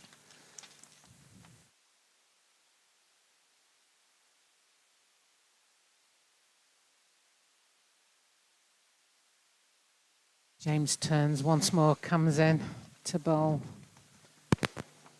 And Benison just turns that round, just backward a square for a single. Yeah, these two just starting to settle into a rhythm here, having both had to start their innings at the same time, almost literally. That quote from Bumble on Benison said he's a proper player, thrilled for him, been watching him for quite some time, he's the real deal.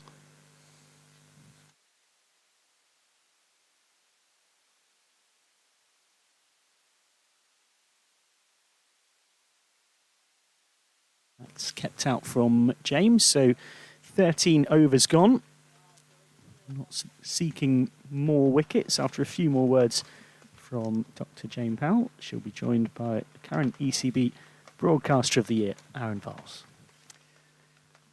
Yeah, it's lovely to be seeing such good quality cricket from young players. And one of the benefits of the Metro Bank Cup is that each county produces some youngsters that come into this competition, mainly because they have to, because the older, more experienced players get taken out to play the 100. But this is why I just love this competition, to see these young players coming through in it.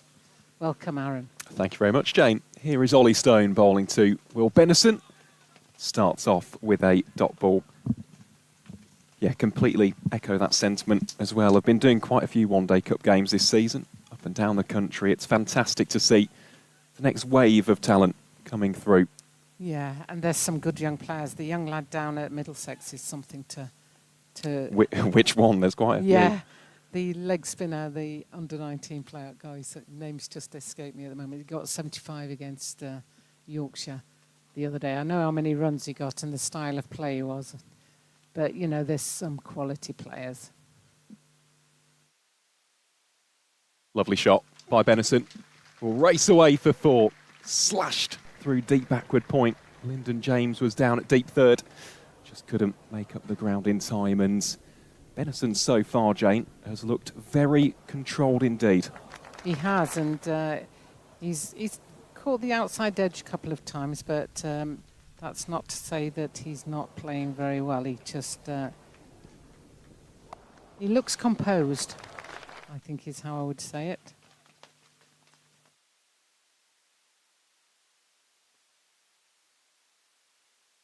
Cramp for room with our latest one. Always nice to see Ollie Stone on the park as well. Struggled with a few injuries over the years during his time at both Northamptonshire and Warwickshire. Always just adds that extra degree of heat and venom with the additional pace. Wonderful bowler. Still remember him playing Test cricket for England as well. Bowled excellently in Chennai. I love that ground in Chennai. It's a nice Madras ground. cricket ground, yes. More runs here for Benison. Even I got 2 Test match wickets at that pitch. And I'm not a bowler. Or I wasn't a bowler. Well, I don't think I've asked this, Jane, and this is staggering given how much we've actually worked together, but outside of the UK, what do you think would be your top ground, the best venue you've ever played at? God, that's a difficult one because, you know, I've had the opportunity to play at places like the MCG, Eden Gardens, Wankhede, Chennai, you know, Madras cricket ground. Jeepers, that's a tough one. Let me just have a think about that.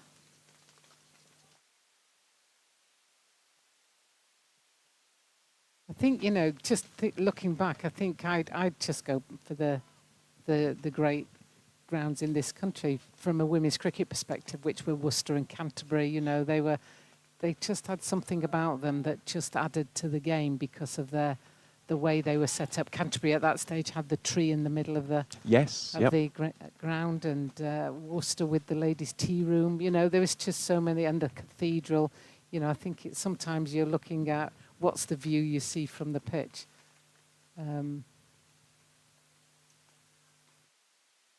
Took the England disability team to the Narendra Modi Stadium in Ahmedabad not so many a year ago, and that's not one of my favourites because it's just a bowl that's just seats everywhere. You know, you can't see anything except seats from the ground. Whereas, you know, I mean, just look at York today. You just see trees. You see life. You see things that this is the way cricket evolved, if that makes sense. It was part of the community, part of society, and if you enclose it in a massive stadium, sometimes you can't even tell that there's cricket going on there. So I think I like a bit of character to a cricket ground is probably what I'd say.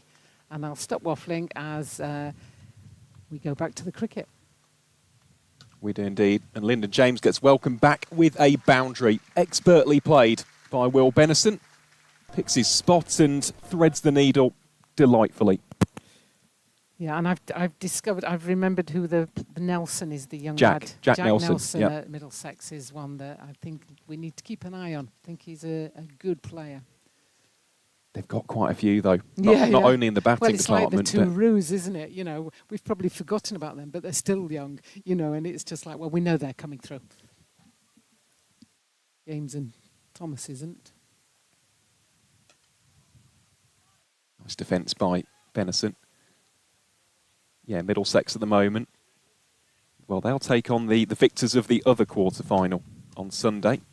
The winner of the Lancashire versus Durham game. We'll keep you updated with the score from Old Trafford as and when we get fed any updates through. But they've got so many good youngsters coming through their pathways, especially in the seam department. Navya Sharma, Seb Morgan, they've been the two real big stories this season. James will have to reload that one, wide signalled. Nottinghamshire as well. It's been really nice to see some of their youngsters on display this season. We've currently got Byron Hatton-Lowe, the substitute fielder. He's come on in place of Dylan Pennington. He's perched down at deep fine leg, just 19 years of age, another product of the Nottinghamshire pathway. Sam Seacheran would be another one. It's been really good to see him this season. Young Ahmed's not much older, is he? Certainly isn't, no. Farhan. Saw him bowl delightfully at Farrington. Actually got his best bowling figures of the season in that game against Lancashire. 3 for 26 on that occasion. Yeah, still only 18 years of age is Farhan, the youngest of the trio of Ahmed brothers. Of the cricketing dynasty that's developing.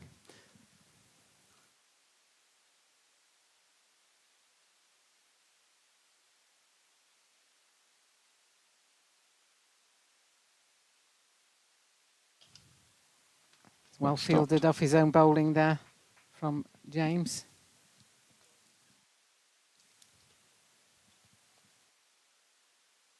Just feels a bit quiet at the moment, doesn't it? It feels like something, one way or the other, is going to just explode, whether that's the batters or whether that's another wicket. There's a expectant hum around the ground. And well played to everybody who's made it here with 2 days' notice. That's a good effort. Well, it has been a very healthy crowd already. We're expecting a few more to come through as the day kind of filters on. Imagine we could get some late arrivals, especially if it gets to a bit of a close and hectic finish towards the end of the scheduled day's play. Yeah, I mean, the weather obviously helps, you know, because everybody knows. But, you know, some people are put off by the weather because it's been so hot, but I can just see a group of 4 guys coming in with their chairs even now.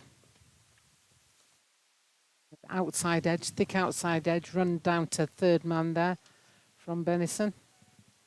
Just turns a little bit square every once in a while. End of the 15th over then. Yorkshire are 79 for 2. Yes, do let us know as well. I know that Michael was giving some shout-outs, some geographical shout-outs a little bit earlier on. We have ticked over into the afternoon here. It's currently 12:03 local time at Clifton Park. Let us know where you are watching the live stream from. And if you haven't already, do give it a like and subscribe to the Yorkshire Cricket YouTube channel. Surpassed 100,000 subscribers this season, which is an amazing milestone. It's a pleasure to be here bringing you the coverage today. Here's Stone then. Starts off with a dot ball. And I spoke there earlier about Nottinghamshire and their strong pathways. Didn't even mention Freddie McCann and Ben Martindale, who will be opening the batting a little bit later on. But when it comes to Yorkshire, Jane, hasn't it been fantastic to see the growth, the emergence of this lad, Will Benison? It has, you know, and I was just thinking as you were saying that we end up forgetting about the 21, 22, 23-year-olds because you've suddenly got 19-year-olds coming through. But you think of all those youngsters under 25, I think, in cricket, and you just think, wow, there's a rich legacy coming through in most of the county sides from that young element, as that one is a flash outside off stump, a little bit of an O and an R from the Nottingham fielders. We talked about that head, that trying to get into the batsman's head, trying to get into the heads of the fielders, just trying to put a bit of pressure on, and that was a good example of it there. But, you know, you look at Ben Cliff and George Hill and James Wharton, and they're still young. They're still young players. such a rich cricketing ecosystem, though, doesn't it, Yorkshire? Yeah. The club system is exceptional. But beautiful delivery, Harley Stone, just getting that little bit of lift. Yeah, I think that's the one that they used to say bend your back. The bowler bent his back there, and for those who don't know what I mean, it means they just put an extra little bit of effort in, and the effort resulted in a little bit more lift off the pitch, and that then causes problems for the batter because they're expecting it to come through at a certain height, and suddenly it's a little tiny bit higher, and you've got to be careful not to get gloves or bat anywhere near it when it's climbing that quickly.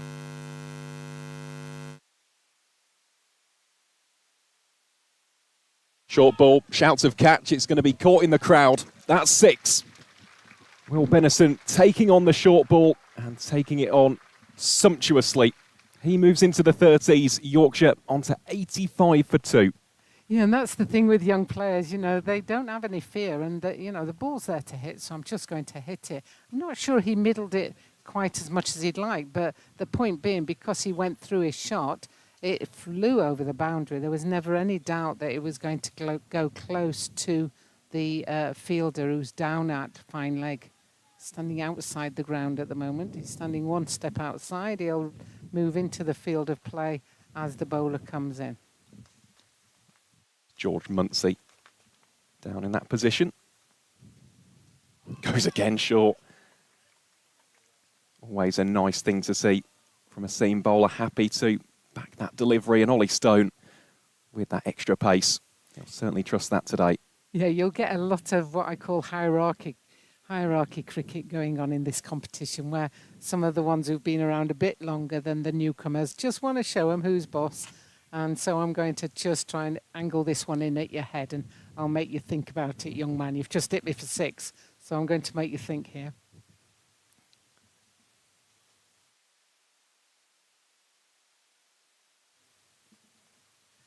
Goes again. And that will be a dot ball to wrap up the over. 16 have gone. Yorkshire are 85 for 2. A little bit of an update as well from the other game taking place at Old Trafford. Durham now 76 for 2 in the 18th over against Lancashire. A reminder, the winner of that game goes on to play Middlesex on Sunday. The victor of today's game in York makes the trip to Grace Road to take on the Foxes of Leicestershire in the second semi-final. Apologies as well if you can hear a little bit of interference. We've had a few technical gremlins on the live stream today. We are working very, very hard behind the scenes to fix them, but that does explain the lack of FX mic, so we do apologise for that. James bowls to Wharton, clipped away handsomely.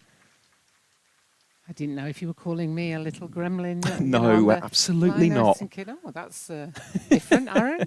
Normally you just call me Jane, but as that one is a lovely shot by James Wharton. Usually it's Dr. Jane.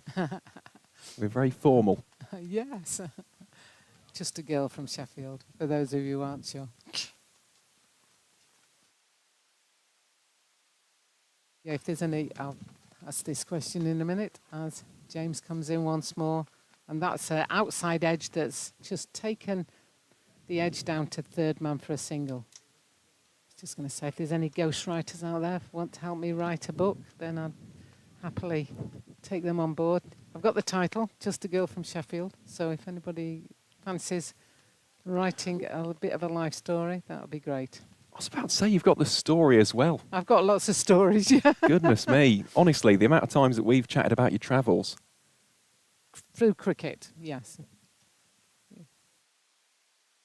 Amazing. Not my holiday clips, but my cricket trips. I don't think I've had many holidays, actually. They're usually cricket related. Single out there to Benison out to square leg. Yeah, one more brings James Wharton back on strike.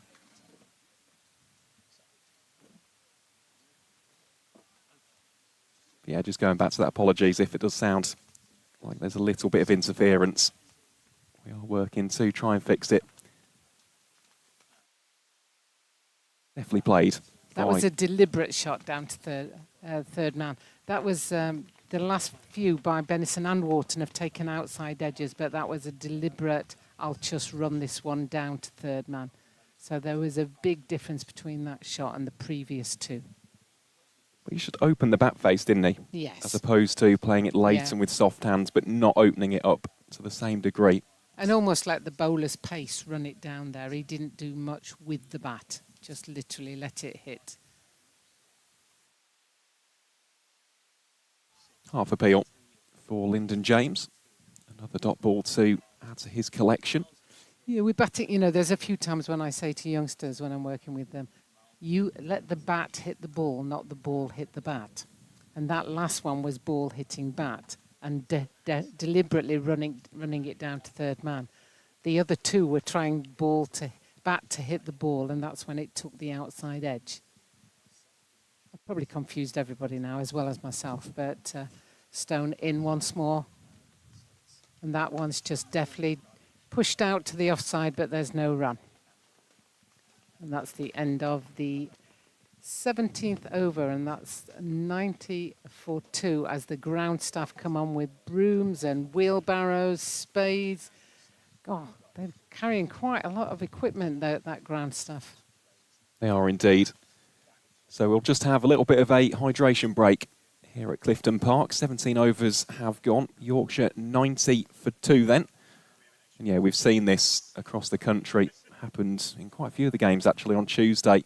Usually we have the traditional drinks break at 25, but just because of how warm it's been, currently about 31, 32 degrees here in North Yorkshire, we have unsurprisingly got an extra break in play. Just to give you a little bit more information on that second wicket at Old Trafford, it was Alex Lees who was clean bowled by Arav Shetty. The young all-rounder has figures of 2 for 24 from his 5 overs. Durham are 84 for 2 after 19. It's great to see the efficiency of the ground staff. Yeah, one of them sweeps, the other one gets the bits, and then we quickly spray paint the line again. Super work from the ground staff here at York Cricket Club. They're an amazing bunch, really. We spoke to Ben Harris today, who's basically overseeing everything, and spoke to him and Kieran. He's another member of the ground staff, and it's not just this main cricket track, which is under their almost duress. They've got the rugby pitches, they've got another 2 cricket grounds as well. It's an immense amount of work, and I know that we always like to big up the ground staff, but goodness me, it's been a very, very difficult summer for them. Hardly any moisture. It's not rained here properly in York for the best part of 2 months. So they deserve all the plaudits, all the praise that they deserve for this, because they have worked tirelessly. They've been here since 5 o'clock this morning. Yeah, I can imagine. I know that Richie Robinson at Headingley almost lives at the ground when he's got games on. The good thing for York, though, is I believe there's a river just beyond that temporary stand. So I suspect that a lot of the outfield and the watering has come as a direct result of being close to the river. Has indeed, yeah. Again, there's so much that goes into it, though. It's ever so interesting, especially when you absolutely adore the game and you love all the little intricacies. Speaking to the ground staff, always a pleasure. Looks as though we're getting towards the end of the first drinks break. Big thank you to Vicky, who's tuning in from Rotherham, even though she's feeling poorly. Well, first and foremost, Vicky, Get well. get well soon. Get well soon. Absolutely. Always happy to give Rotherham a shout out as well. I'm there next month, actually. Are you? On rugby commentary duties. Well, the Rotherham Titans. is the next door place to Sheffield. So often, it's like, where do you decide Sheffield ends and Rotherham starts? And usually it's the M1. The M1 sort of splits. If you're coming up from the south, Sheffield's on your left, and Rotherham's on your right. If you're coming down from Leeds or York, then Rotherham's on your left and Sheffield's on your right. And you'll go past Meadowhall, and on your left is Rotherham, and on your right is Sheffield. Here we go then. Ollie Stone back with ball in hand. Big appeal from the former Warwickshire and Northants bowler. I think this may be signalled as a leg bite. Eventually Benison does make his way down to the striker's end. Funny bit of I don't know if it's a coincidence, but where Rotherham Titans play, this rugby team. It's also the cricket club. It's home of Rotherham Town, is Clifton Lane. That's right, it is. I used to play for Rotherham and Wickersley Hockey Club when I was a kid. So I used to go into Rotherham and my dad worked for Rotherham Memorial Company. So had a lot to do in Rotherham when I was growing up as a kid in Sheffield. Here's Stone again.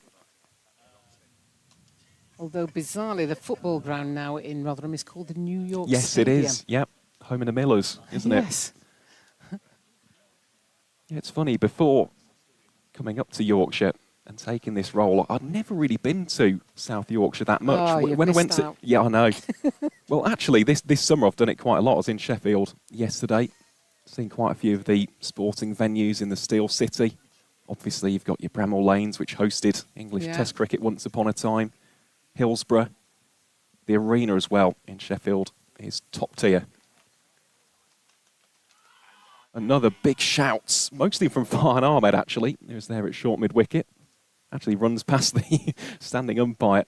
Yeah, in Sheffield at the moment they're doing a Pride of Yorkshire, which is a charity thing for the Sheffield Children's Hospital, and they've got a number of lions and lionesses and cubs around the city. And there's a lion trail, and one of them is dressed up like it's got Joe Root's signature on, and it's got pads on. One of the lions has got pads on and a bat with it, and it's quite a good thing. So if you don't know what to do with the kids, go on a lion trail in Sheffield. Got a ball by Ollie Stone. Is it like there was one in Worcester. There was a penguin trail. Yes, yeah. So it's like that. But there's 150 of them, and they're across Sheffield, Doncaster, Barnsley, Rotherham, South Yorkshire. So, and it's all for Sheffield Children's Hospital. A lot of the things that are happening are for charity. So, just like the book that Jill Smith was doing for Yorkshire, what Yorkshire cricket means to me, the charity that is bringing in money to the ex-players so that we can support various happenings around the county. Very full. Well driven by Benison for one. Would also be very amiss of us not to mention the Crucible. Of course. In Sheffield, home of the World Snooker Championships. Just a really... I didn't quite realise or appreciate this until visiting Sheffield, just how much of a sporting city it actually is. Well, you've got all the facilities that were there for the World Student Games some time ago now, but Don Valley Stadium, the English Institute of Sport, the Ice House, or I'm not sure what, I think it's not called the Ice House, but the indoor ice skating rink that is all in the down Attercliffe Road, basically. Wharton advances. And that's a lovely shot through mid-wicket for 4 runs all along the ground. Stylishly played by the Yorkshire number 4. Also brings up the 50 partnership between these two. Arrives from 64 deliveries. The lion's share has been courtesy of Will Benison. He scored 35 of the 53. James Wharton scored 16 of them. That's the split. And yeah, confirmation from our camera operator, a man who knows his ice hockey very well. It's Ice Sheffield. I should know that. I've actually worked there. Yeah. I've commentated a hockey game there. But no, it's an amazing sporting hub. Well, growing up, it used to be called Silver Blades at the bottom of Granville Road. It's not there anymore, and there's Ice Sheffield. Back to the cricket. Yeah, Lyndon James returning. Continues his spell from the rugby ground end. Yeah, and these two are doing a good job to rebuild with that 50-run partnership. They've taken the game back into a grip, a slight grip, not a firm grip yet, and Nottingham will feel that, 1, 2 more wickets will switch it back into their grasp as well. That's the benefit of 50 overs cricket. It just swings backwards and forwards all the way through the day. That's a miss hit, but it's gone out aerially to deep cover for a single. I think he just turned on that one a little bit too early, and I'm not sure it was an outside edge, but it didn't get the full face of the bat on that one. No, it wasn't where he was intending it by any stretch of the imagination. Yorkshire move on to 97. These two building a very nice platform. Deep in the crease goes James Wharton. Well stopped by Hasib Hamid. Yeah, I think young Will Bennison has learnt a lesson at the first game that he played at Scarborough. He's not leaving the popping crease, the non-strikers end too far these days because he unfortunately got run out off a bowler's follow-through when it just caught the finger, and he hadn't even faced one ball in that game. But I think that's why you can only learn so much in the nets. It's what you learn out in the middle of the pitch that makes so much difference. That's work round backward of square. They've taken one and they're coming back for the second. Well fielded out on the boundary by Nottinghamshire. Yeah, very, very nicely done. Moves Yorkshire within 1 run of the Team 100. So just a little bit of an update from Beckenham, where the professional county club select 11. Don't know if he's hurt his back here. There's a little bit of discussion going on as Lyndon James walks back. Yeah, he's stretching now. I think he may have just tweaked either a hip or a back muscle, a side muscle. Side muscles are just a real nuisance. Real nuisance, because they're the sort of thing that keep you out of the game, because if you can't stretch as you're coming into bowl, then basically you have to go off the pitch. He's now lying down on the ground and doing a side plank. All those things that you love doing when you're training, not. He's just doing 1 or 2 of those as the physio goes out. I do wonder if that's down to the heat as well. You do get those twinges a little bit more frequently. More drinks are ran out onto the field. So while we do have a break, just to give you the update from Beckenham, where the PCCS 11 are taking on the touring Pakistan side. So the professional county club select 11 scored 305 all outs from their first innings. In response, Pakistan are 83 for 2 after 31 overs. And the reason why That's good. I mention this, of course, certain Imam al-Haq is opening the batting for Pakistan, or was. He's just gone out for 37, dismissed by Sherb Bashir. There's also been a wicket for former Yorkshire seam bowler Matty Fisher, who's got 1 for 7 from his 8 overs. So there aren't too many matches going on at the minute, but James is coming off the field here. indeed he will be. It looks like it will be Ben Martindale then to finish off this over. I do wonder if Martindale was expecting to bowl today. Does bowl a little bit of, well, you'd probably say medium fast. Well, James has only bowled, I think this is his 4th over, is it? Or 5th over. I think this is his 5th over.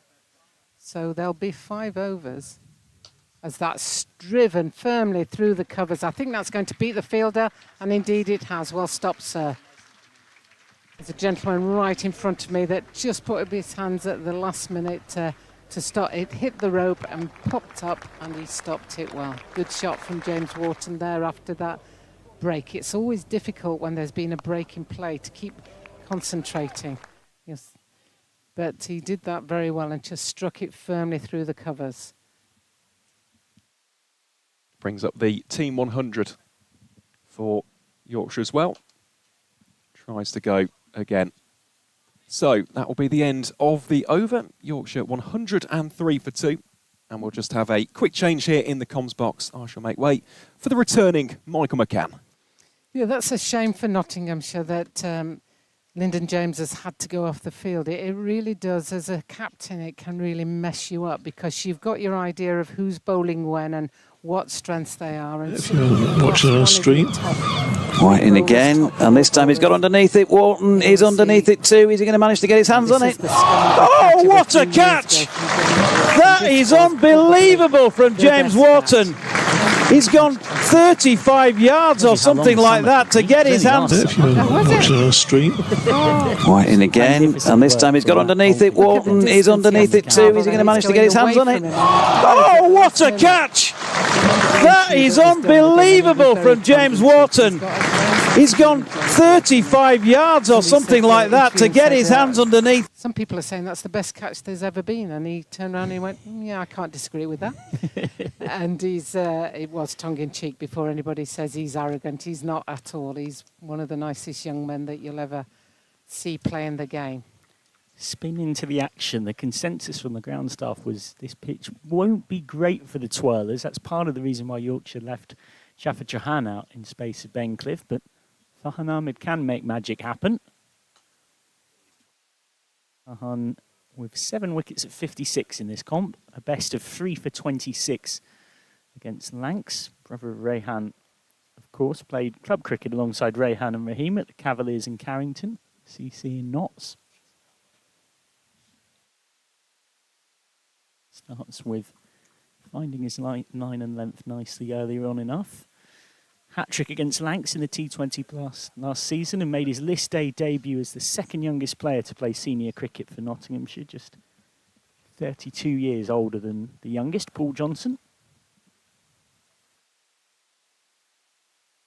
Down the track, Pennison, and getting one, always part of the battle for a batter to have in their armoury, confidently coming down the pitch against spin.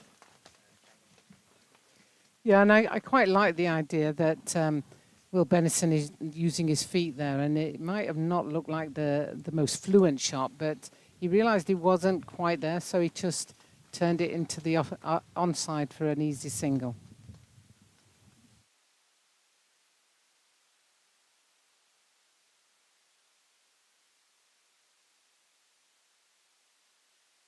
Wharton just nudging that away, but straight at short third, fielded by Hutton. Tidy start this from Farhan Ahmed.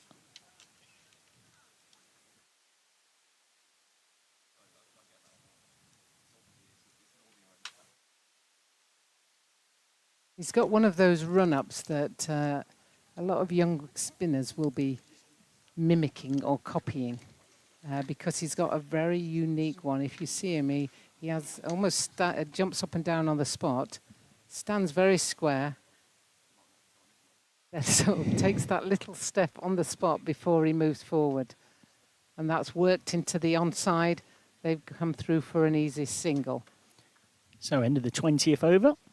Dr. Jane Powell will take a well-earned break and settling into the seat away to my right, something of a special guest, a little bit of a treat here on Yorkshire Cricket TV. Once upon a time, Serbian men's captain, and now Serbian cricket's general manager, and born and bred Yorkie, though, as well.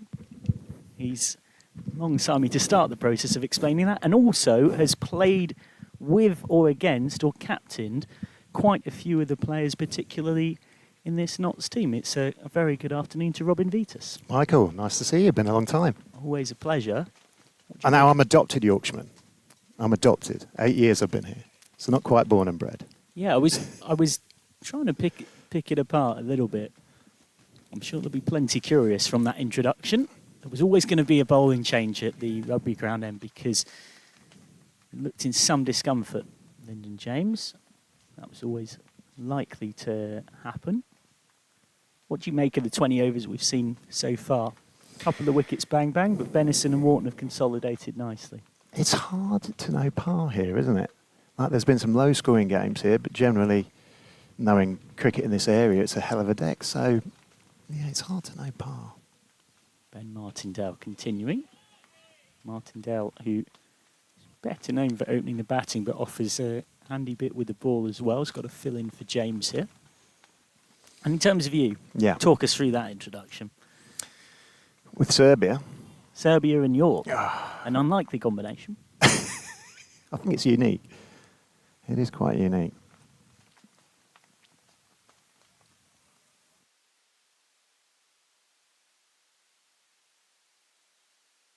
And driving straight at mid-off. So, Dad was Serbian. Got contacted out of the blue.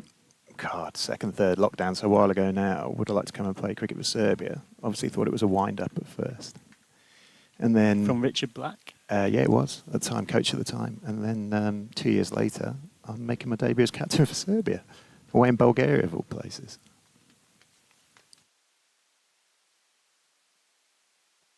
Oh, not far off the edge of Wharton. It's good from Martindale.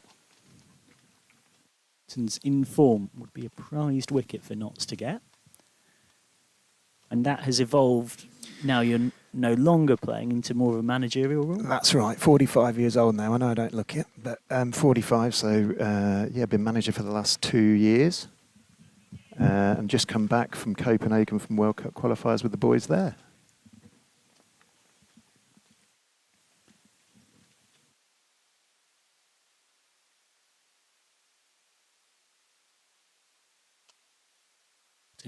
Looking very good, particularly when he drives in that straight V. It's one of his favourite scoring areas. I was talking to an opposition analyst on the county circuit. He was talking about one thing analysts think about in the modern era is where you want your best fielders. And for Wharton, mid-on and mid-off are probably right up there, really. And of course, you always have your tallest fielders at mid-on and mid-off. That's what we were taught as kids.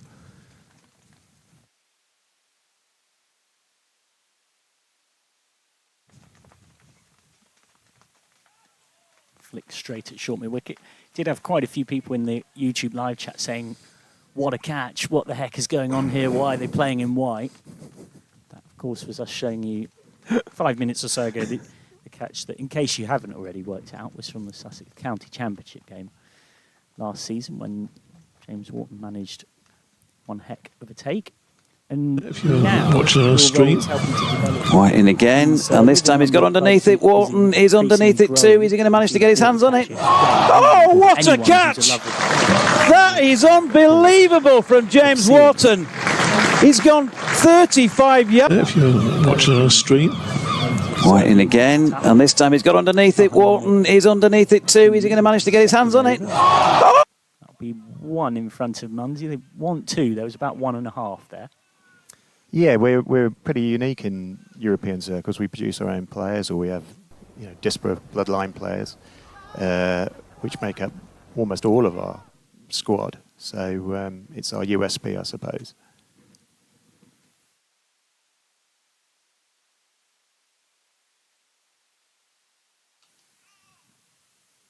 Quite a few of those players are still left from the nucleus of the team that I commentated on in the 2022 ICC qualifiers, where you were skipper, and now are sort of stepping up into more senior leadership roles. I particularly think of those teenagers at the time.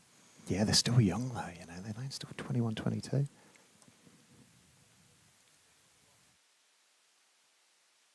Bit of an awkward shot that from Benison.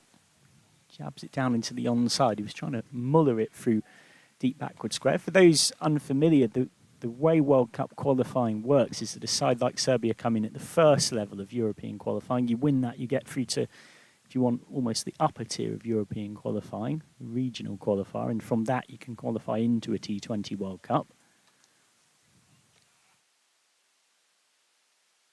You have won a couple of games in the 2022 edition. Yeah, it was all down to the captaincy, I think, that time. Why we did so well. Rob's smiling sarcastically alongside me. Good battle here from Farhan Ahmed up against Wharton, who will look to come down the track against Farhan at the right moment. Won't want to let him in the second over his spell settle into line and length.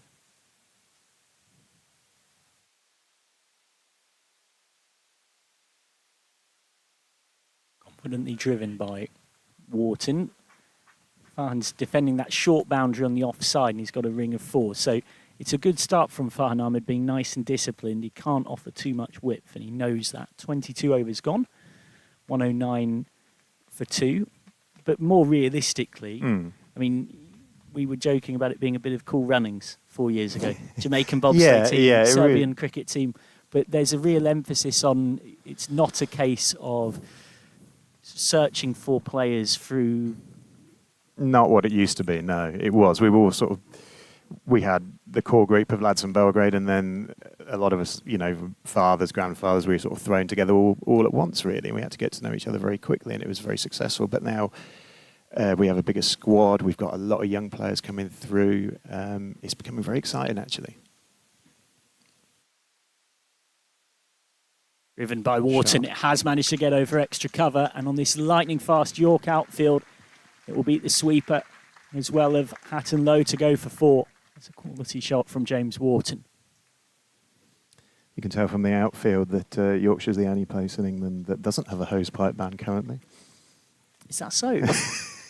Well, there's certain places down south. Everywhere Yeah. you're playing is absolutely barren, but still nice and green here at Clifton Park. Yeah, I was at Cheltenham yesterday, and the whole outfit was pretty much the colour Yeah. of the pitch here at York. Just using the pace there, Wharton, but it is cut off by Jack Haynes.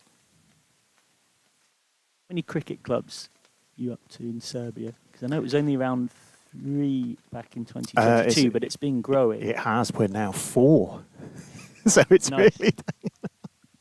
Yeah, we're up to 4 now. A number of active players about?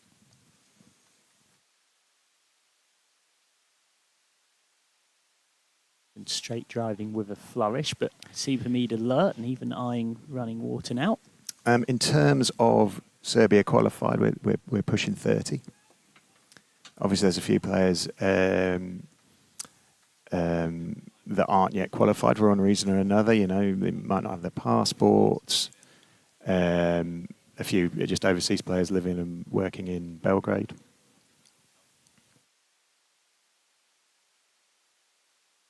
So for the second time in the over, driving through extra cover perfectly, teases the 2 fielders and goes to the rope. That's all class from James Wharton.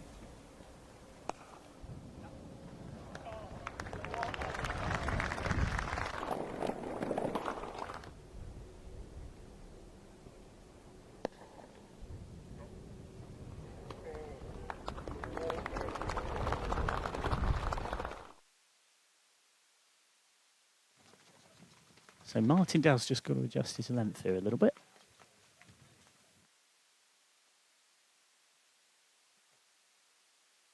And goes a touch more back of a length. This is tight. I think Benison had just about made it. Jack Haynes with the shy. Haynes, a right-handed throw going away to his left, and that's why they decided to dare taking the single. With this start, Michael, what do you think? We're talking pushing 300. Do you think that's on? Depends on how much longer this partnership goes on. A lot of teams are now approaching 50 overs as almost setting up a T20 game. We've seen quite a bit of this in this competition.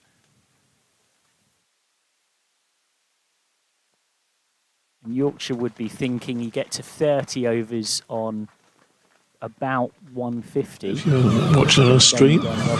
White in again, and this time he's got underneath it. Wharton is underneath it too. Is he going to manage to get his hands on it? Oh, what a catch! That is... If you're watching on a stream. White in again, and this time he's got underneath it. Wharton is underneath it too. Is he going to manage to get his hands on it? Oh, what a catch! That is unbelievable from James Wharton. Made it a great venue for us on the pitch. We've done really well there. But I think as a club and how they've operated and how they've got fans in, it's been a really exciting part. I know away players have also come to us and said they've really enjoyed it.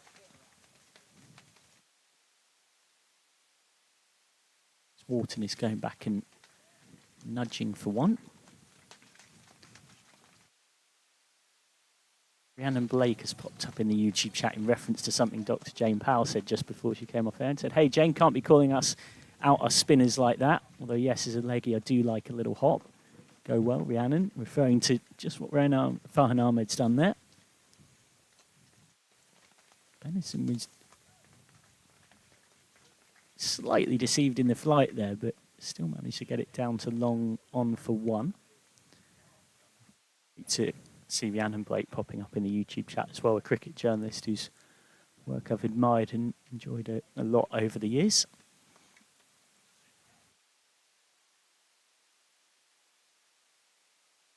And again, flicking away. Period of accumulation here. Going just a little bit over 5s. 7,500 of you watching right now, powered live and exclusive by Vertu. This live stream free and available to watch anywhere in the world.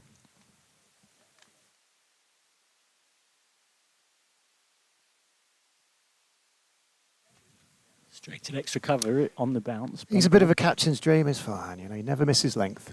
You can set a field to him, you know he'll bowl to it. Played a lot of 4-day cricket last year, didn't he? Not so much this year. I think Patterson White's taken over a bit, but he'd be a great one to skipper.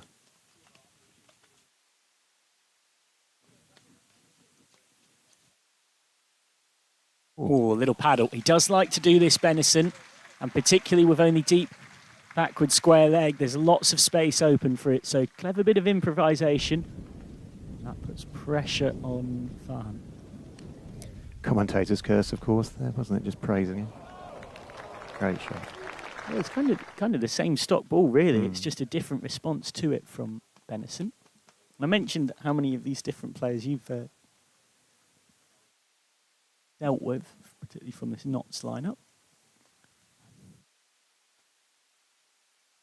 Well, it wasn't a catching chance for Hamid. There were shouts to catch it, but diving forward, he kind of scooped it half up on the bounce. So end of another over, 24 gone, 1-2-6 for 2. You had a particularly memorable yarn about George Munsey. I skippered George in 2013 in the Cambridgeshire Premier League for a couple of games. He was trialling for Northants at the time. Didn't really know him. And huge lad turns up, huge bruise on his right bicep. I said, what's happened here? And he said, oh, yeah, I was playing against Australia. Yesterday, they're touring Australians for Northants. He said, they've got this lad called Pat Cummins. He said, cool, he's quick. What hit happened straight to him? on the bicep. Yeah, what happened to him, I wonder. Yeah. And he scored 50 for us that day, the George, and then he played one more game and was out for 12, third ball of the game. 6-6, stumped by 5 yards. So, yeah, great lad, George. Hell of a cricketer, too.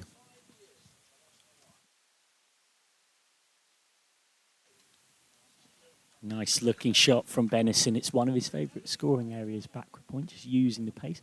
And you were saying that 12 included a reverse swept 6? Yeah, first ball, 6 over the bowler's head. Second ball, reverse sweep 6. Third ball, stumped by 5 yards.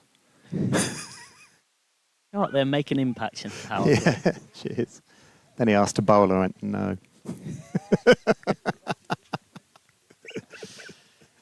This would have been good 13 years ago now. Yeah, crazy.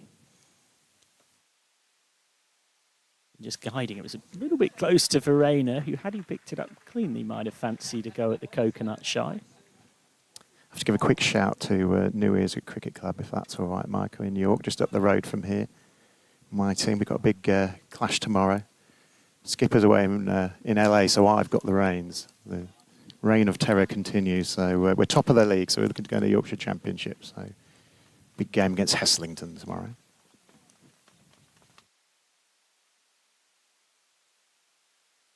So where did your York link come in then?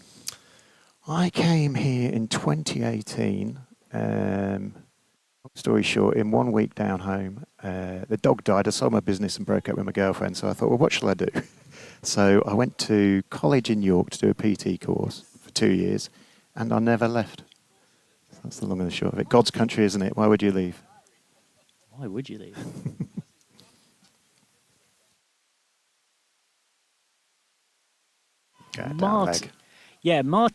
Martindale was appealing even well before the ball had come off the pad and gone down leg. He was doing that thing, Verena, that as a wicketkeeper always doesn't give you much authority to number, where you are appealing while simultaneously throwing your body weight, your limbs and everything down the leg side, which doesn't suggest you have much confidence in your own judgment, shall we say.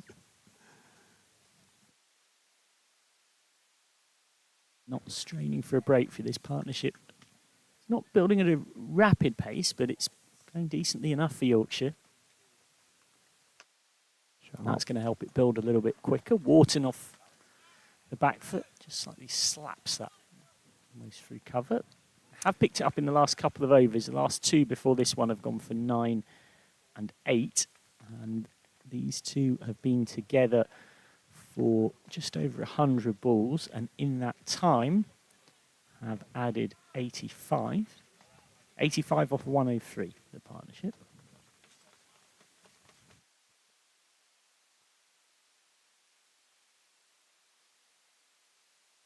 There we go. Well, he does like that pull shot, Benison. He's actually not quite got that cleanly, but it is the shorter side, the shorter boundary.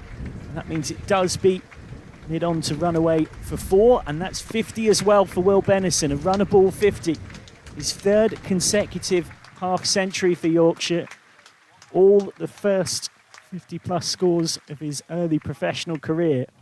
He made very nice 63 off 96 against Middlesex at Lords, 60 off 59 in the game against Essex, and then another 50 here. It's one of the great things about the Metro back, isn't it, Michael? Like, you get to see these young players coming through, stars of tomorrow, and we've unearthed one here, haven't they, Yorkshire, for sure? Yeah, 350s in 4 innings. He got 13 against Derbyshire at Scarbados. That's the only knock in that run where he hasn't passed 50. 19-year-old turns 20 on September the 10th. As Wharton's going back, that looked like it may have kept a touch low. Farhan suggesting he wasn't far from squeezing it underneath Wharton's bat.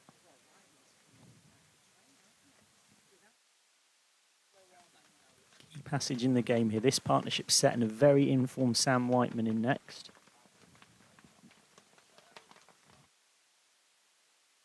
Again, it's something I mentioned earlier with Wharton's scoring areas. That is why that mid-wicket is very straight there. It's Hutton Lowe who's on 12th. Oh, well played. Wharton's going back and just dabbing to short 3rd, and these two do run very well between the wickets. It's something Anthony McGrath has talked about, wanting his teams to run aggressively. And you mentioned to me you played against Farhan as well? No, Rayhan. Oh, Rayhan. England's Rayhan, his brother. Yes. Who will, of course, potentially be playing against his brother on Sunday if Notts get through. Trip to Leicestershire on Sunday awaits the winners of this one. So let's flick straight to Hutton Lowe. Yeah, so this is for Huntingdonshire, the minor county I manage. We're off on tour next week overseas. First overseas tour for the county to the Isle of Wight. Oh, exciting. Yeah. The hottest place in England. It will be absolutely baking down there.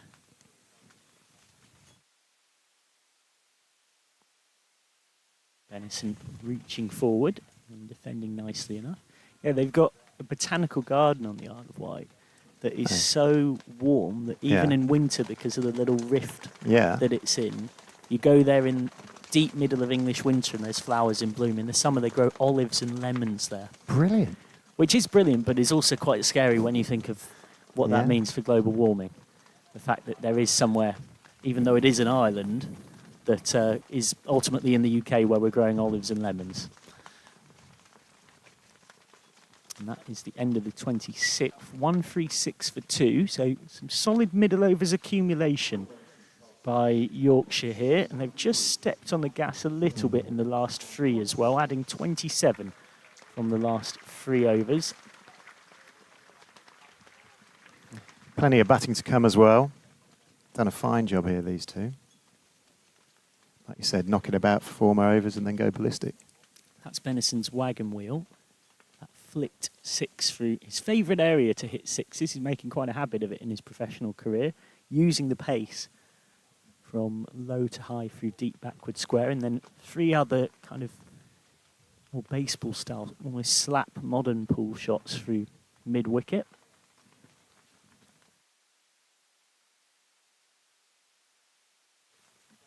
Cut away. That'll be 4. It's poor bowling from Martindale. Short and wide, too easy for Wharton. He's just not going to miss out in the form he's been in. There's something of a resurgence, hasn't there, in the Metro Bank this year, I feel. I don't know if it's a bit Ben Stokes effect or success of outgrounds. Ticket sales across the country are up around 20%. Yeah, it could even be people not really buying into the new names of the 100, who knows. But whatever it is, it's great.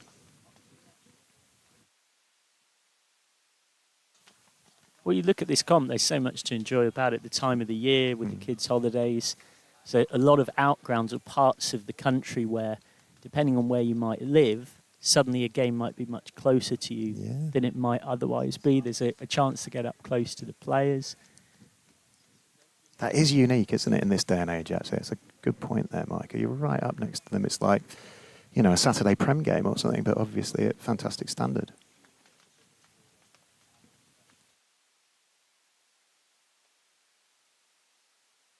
Shane Bennison just trying to use the pace, one of his favourite parts of the ground. He's been the more steadying hand. It's been Wharton that's injected slightly more of the tempo between these two on the whole.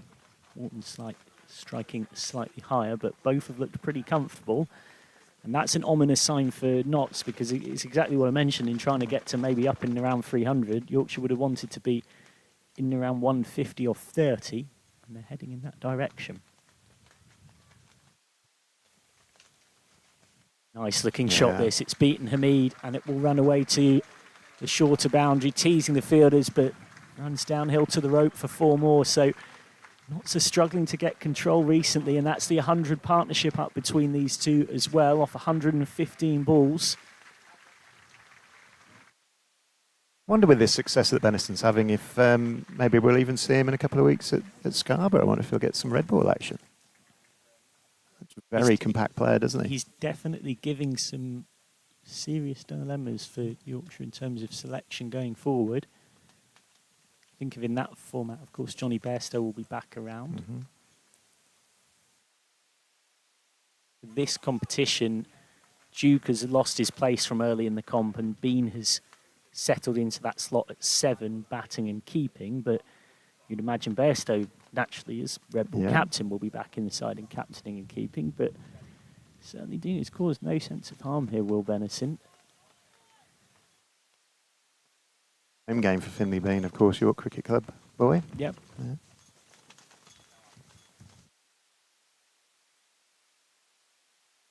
Carded to bat at 7 after Whiteman and Hill Bean.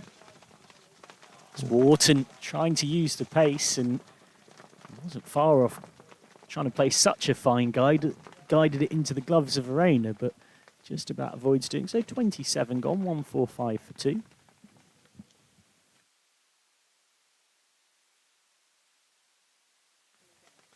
Listening to Yorkshire Cricket TV, yours truly, Michael McCann, joined by Serbian cricket manager Robin Vitas.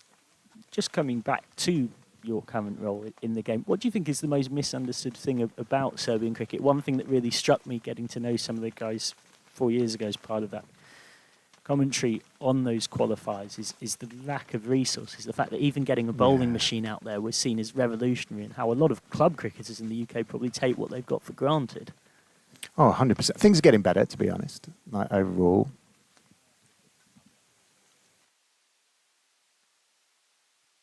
We're very fortunate in the fact that we've picked up in the last couple of years some very big sponsors and backers, people, you know, with links, business links in England and in Serbia, who have helped us tremendously, and that makes a big difference because you get a decent whack of ICC funding, which, you know, covers your tours and things, but very little else. So things have definitely improved, Michael, from being a little bit ragtag 4 years ago. Things are on the up for sure.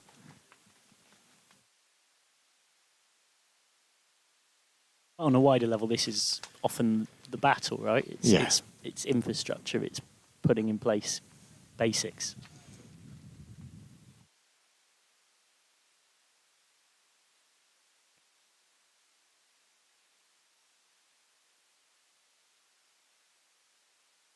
Wants another quick single, and again it's a well-judged one because he knows that it's the right-handed thrower. Pennington's got to come around to his left, so even a direct hit, Morton was pretty comfortably home. I think just as a rule, actually, European cricket in these last 4 or 5 years I've been involved, the standard, the investment behind it has skyrocketed, actually. It's becoming a very different beast now, probably from 4 years ago.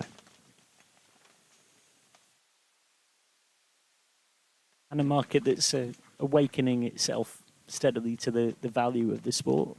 Yeah, 100%. And like we all know, we sort of, the Indian cricket viewership is huge, and we play T20 and they love it, and we get a lot of backing from that as well, a lot of coverage from that.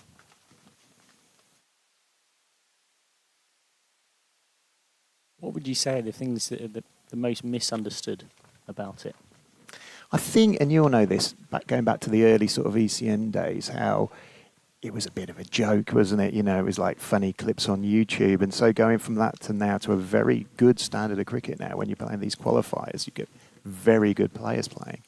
Moises Henriques is playing next week for Portugal in them. So when you think back to Finland 4 years ago, and we had Gareth Berg playing, didn't we, for Italy? Well, that was when Berg's Boys was That's first becoming right. a thing with that Italy team that, of course, ended up getting to a World Cup finals. You know, so yeah, it's definitely changed in that sense. It's a lot more serious. You know, it's not, you know, a bit of a laugh and a joke. It's a nice little holiday. It's not like that at all anymore. You go on tour, it's deadly serious. Of course, we enjoy ourselves. We enjoy ourselves probably better than most teams, as you know, Michael. But yeah, the standard has skyrocketed, like I said, and it's just something you're so privileged to be, you know, enrolled in. And at the end of the day, we're playing international cricket. We're representing our country. We're very blessed to do so.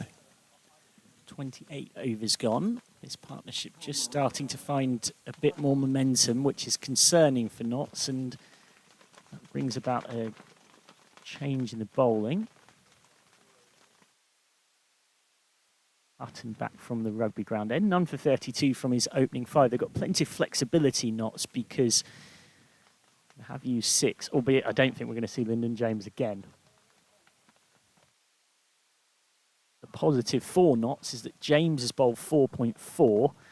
Martindale has got through 4.2 for them, filling that gap. So 9 of the 10 needed between those two have come now. So they can bowl out Hutton, Pennington, Stone and Farhan Ahmed, whilst only needing to find 1 more over.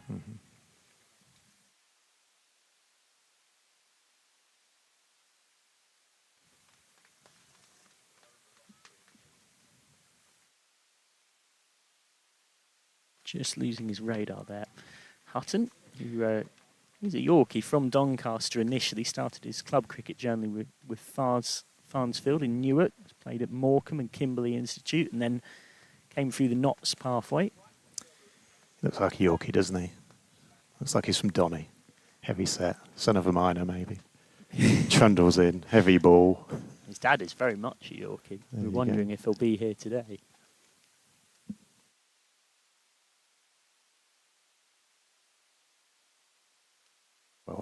Flick straight to short of the wicket, just trying to build a sense of pressure here. Notts, Yorkshire will feel like they're setting up a potential big finish. One of those bowlers, Hutton, who he trundles in and then just releases like a trebuchet and hits the top of the bat, hits the bat hard.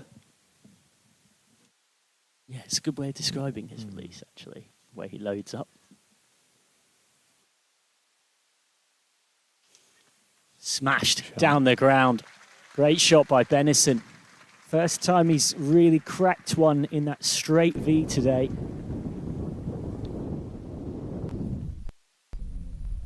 Beautiful shot. We aren't up 3 figures now. What do you reckon? Well, if he doesn't get it now, I'm sure his family will be writing to the club personally to make sure Vertu live stream never covers any of his innings ever again. Ooh. What you would say, just from a practical point of view, is this is the first game of those 350s where he's had time for that to be a realistic possibility. The Middlesex game where he got 63, and the Essex game where he got 60. Both games were realistically by the time he got out. The Essex game was a low-scoring chase. Middlesex game, he held that chase together for a while before Yorkshire fell away and lost. Benison will get 1 more here. He's looking concerningly comfortable if you're a Notts fan. He looks very compact, short of stature, which you'd normally associate with being very good square of the wicket, but he's played straight so well today as well.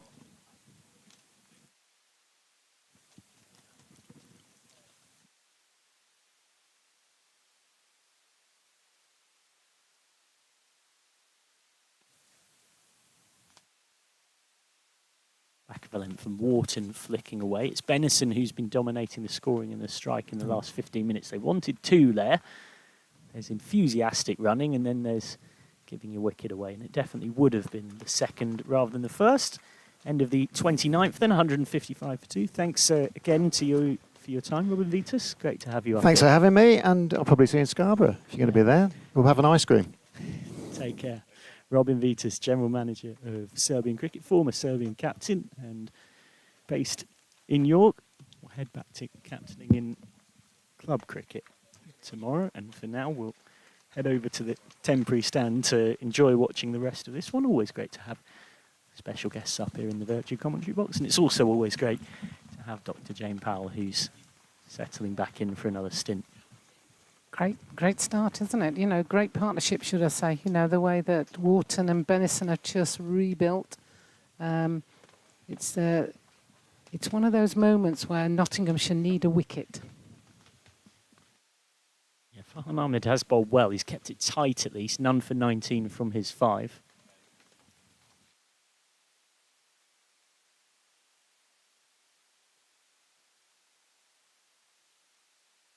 Wharton with the paddle. And Farhan doesn't really have the protection for that. Benison's used that shot well before. It's a big chase for deep backward square. It's a pretty comfortable 2. Starting to get towards his best, James Wharton. I know the Yorkshire management believe he's not a million miles from England honours. He played England Lions over the winter with Matthew Revis. Yeah, and I know a lot of Yorkshire members will be quite happy to see him in the Yorkshire kit for a little bit longer. Not that they don't want him to be successful, they do, but yeah, they like to see him with the white rose on his chest as he's being successful.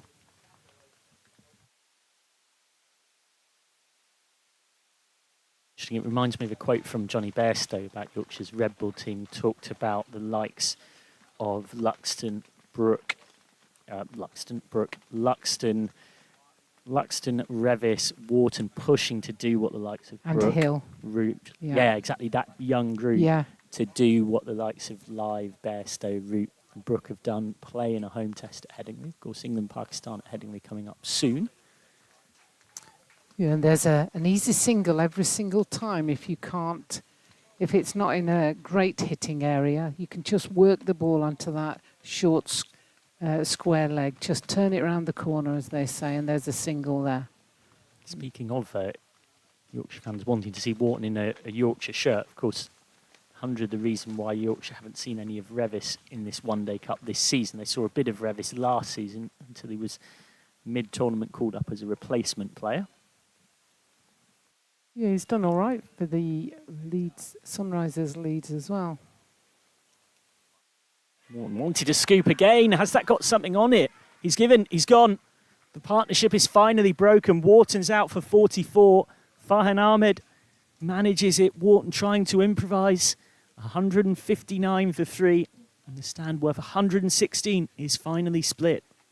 Yeah, that's a shame, really, because he's been playing some glorious, what you call more traditional shots, and then he's just come on unstuck by trying to play one of the more creative, what we call a new shot, you know, the paddle, just trying to run it over the wicket keeper. 44 runs though, and an excellent partnership, 106 partnership. So he's done a good job for the county, and now you'll see there he just didn't quite get there, and it's not one that I've particularly coached, this shot, so it's you almost have to be brave to get your head right behind it, and you can see he's turning his head away there.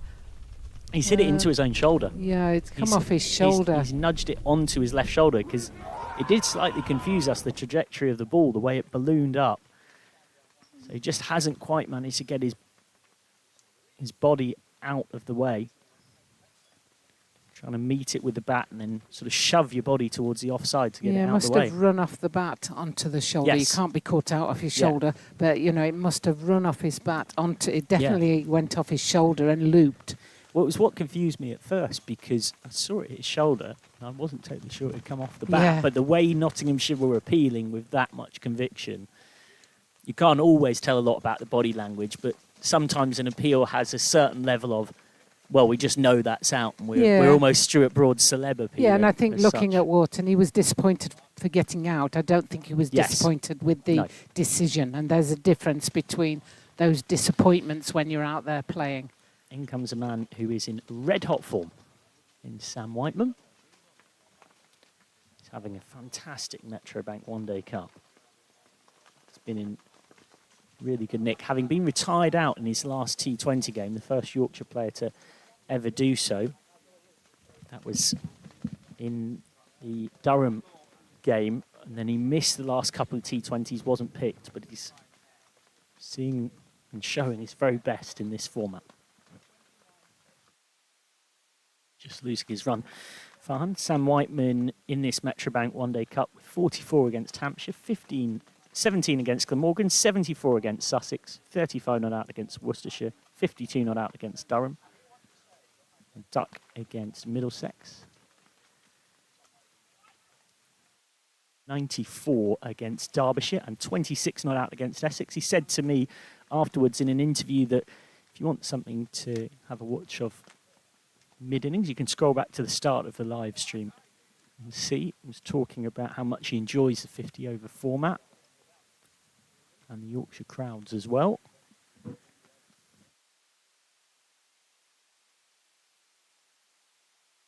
Whiteman drives confidently, but won't get anything for that. 30 overs gone, 159 for 2. He said in different formats, the more you play cricket, you learn not to ride the highs or the lows and stay consistent. I love the one-day format. You get plenty of time. 300 balls feels like a long time after T20. And Dad's moved to Doncaster when I was 20 years old, and that's meant that this year he's finally been able to watch a lot of me, and I've seen a lot of family that I haven't seen a lot of. The weather's been a treat. Speaking of a treat, for not the first time today, having another look at James Wharton's catch. I've seen some of the comments just tongue-in-cheek about we haven't seen enough of this catch yet. Oh, I see. That's why we're seeing it So that's why again. we keep Okay, replaying right. it, is because one or two of you keep asking for the replay. I'm not sure that any of you are from Sussex, because I believe that was a county championship match against Sussex. So Yes, correct. It's very... our producer's having a little bit tongue-in-cheek moment himself and keeps replaying it for his own amusement. So Nate the Great, Nathan Robson, pulling things together behind the scenes. And McCann. Yorkshire will hope for more spectacular stuff from Morton in the field today when they get there. Freddie McCann is on. That's because they've got to fill an over of their final bowler allocation. James has bowled 4.4 before he got injured. And Martindale filled in 4.2, but Martindale was getting expensive, so they've gone to Freddie McCann's leg spin. 4 wickets in this comp at an average of 24 for the 21-year-old who plays at Papelwick and Limby in Nottinghamshire. yeah, the poor guy, leg spinner, is now facing the left-handed bat, which is not always the best matchup. Toss. Whiteman just manipulates this through fine leg for 2. Whiteman, born in Doncaster, so he's come home as such. He was talking about, not quite in his words, but having Metrobank fever. He was saying how much he's loved the crowds for this competition.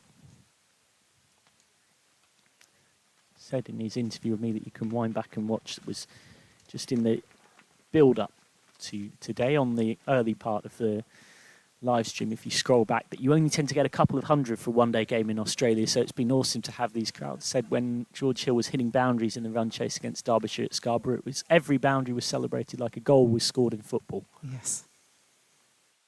And I can vouch for that. I've been out and watched some of the Women's National League and some of the Sheffield Shield and various competitions in Australia, and been disappointed with the crowd numbers. So this would be really exciting for any Australian coming over, let alone somebody who's born in Yorkshire and come back home to play. Yeah, he was saying that certain family members have seen far more of him this summer than they had in many, many summers before that point.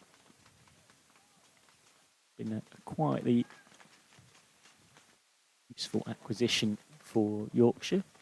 Quite an introverted character. Lets his back do his talking. He's a bit of a Rolex, though, Whiteman. He just ticks in the background. He's got a bit of that Michael Bevan about him in the way he accumulates runs. It's a classy-looking extra cover drive. He'll keep the strike. 31 overs gone. After a few more thoughts from Dr. Jane Powell, she'll be joined by Aaron Vowles.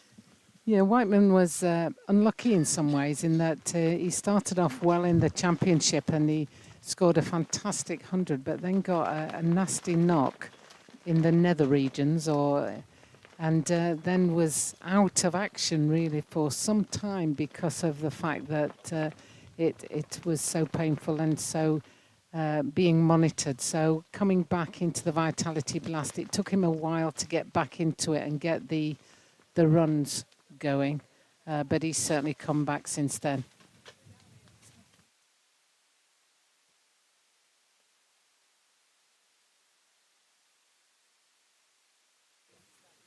Here is Farhan Ahmed then. Bowling to Whiteman. Smart single taken by the left-hander.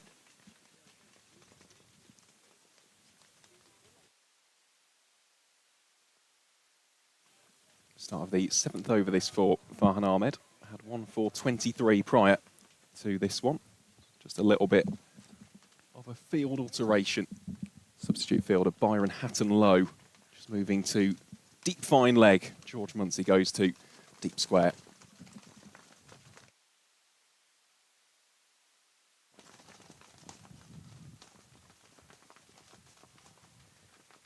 Yeah, and you can see that Benison now is trying to go back onto the back foot and just punch it down the ground. He's probably tempted to play that paddle type shot that Wharton just played, but he's obviously aware that you can get out to it.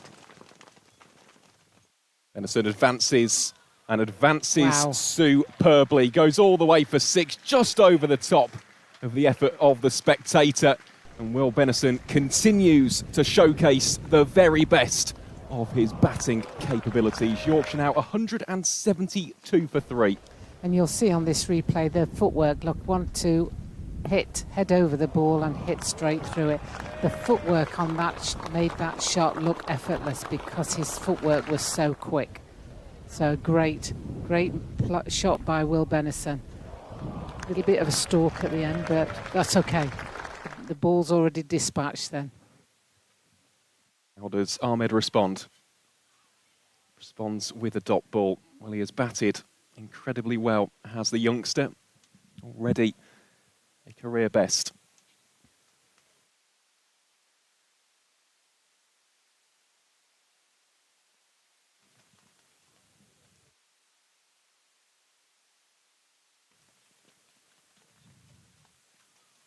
That's a nice shot down the ground as well.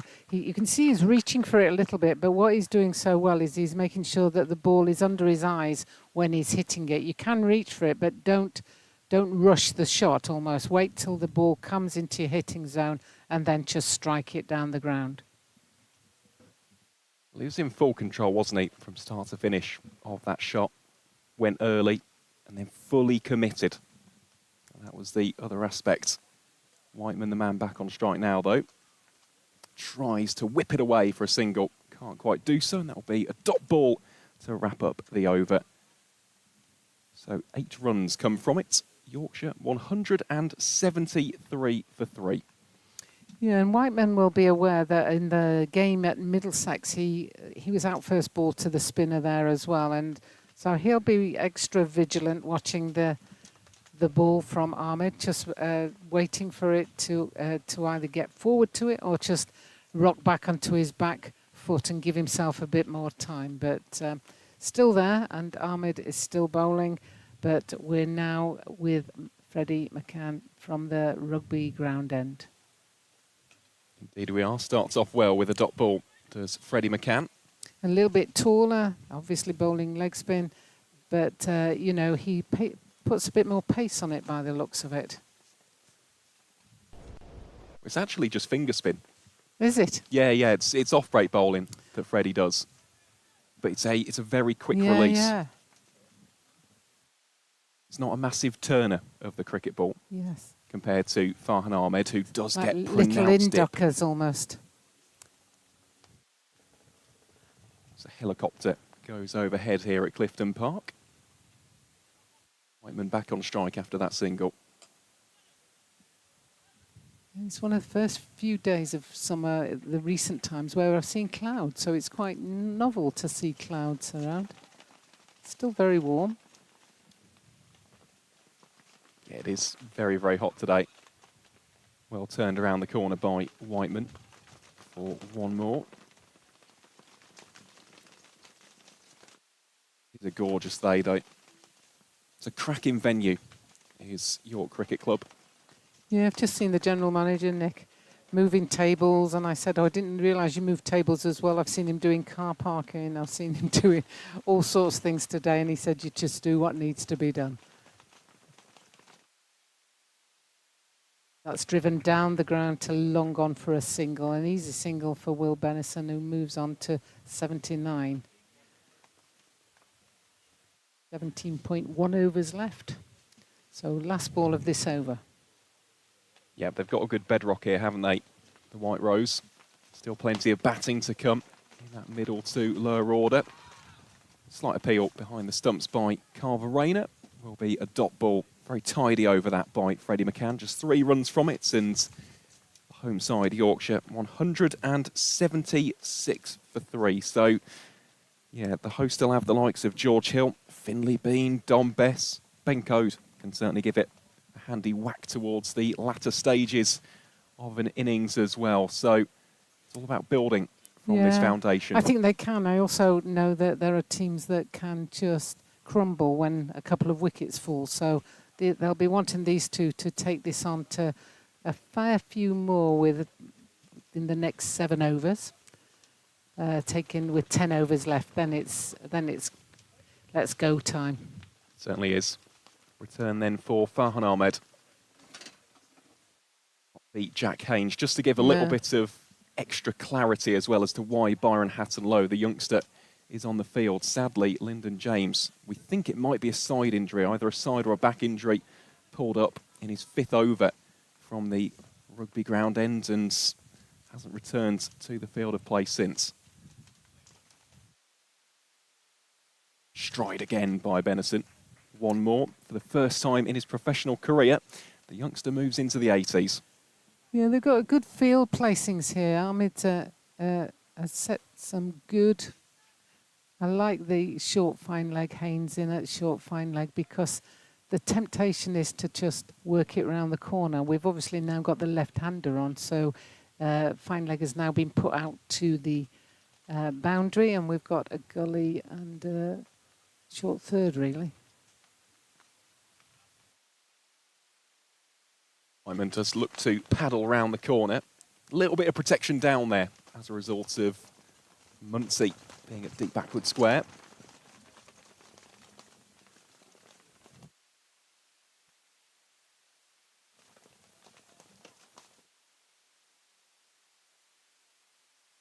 Bennison, the man, back on strike then. Covers up on the defence. Yeah, just seen a YouTube comment from Ethan saying that Bennison does remind him a little bit of Root. One of his favourite stats about Root is that he has 27% more singles than the average batter in Test matches. And the key thing there is compared to dot balls. You know, I think that's the key thing, that you want people to rotate strike. You don't want them to take up lots of dot balls, and that's what he's doing well at the moment. As that, see a dot ball. That was always going to happen, wasn't it, Dr. Powell? Yeah, such is the nature of the world of broadcasting. I don't think we have any influence over what's on the pitch at all. I know there's a lot of people who are very superstitious, as that one's worked down to a backward gully, really. He's misfielded it, and they're thinking about the second, but quite rightly saying no. So a single there. And that's another drinks break because of the environmental weather conditions. So the ground staff come out with brooms, spades, line markers, you name it, they've got it, a wheelbarrow. I think the young lad pushing the wheelbarrow is enjoying himself. I think he's probably feels he's got the best role there.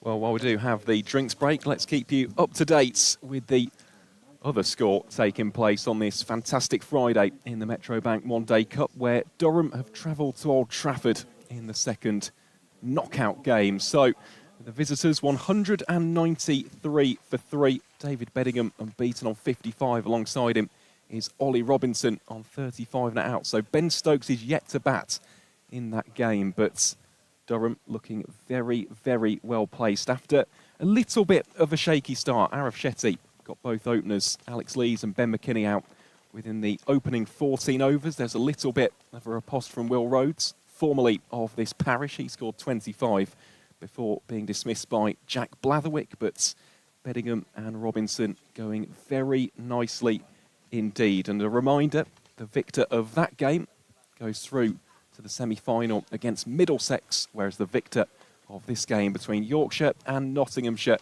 well, they make the journey to Leicester to take on the Foxes of Leicestershire at Grace Road. So it's a very busy weekend. And of course, the final itself will be at Trent Bridge. That is the extra, almost dangle of the carrot for Nottinghamshire. A chance to have a home one-day cup final on Sunday, the 19th of September.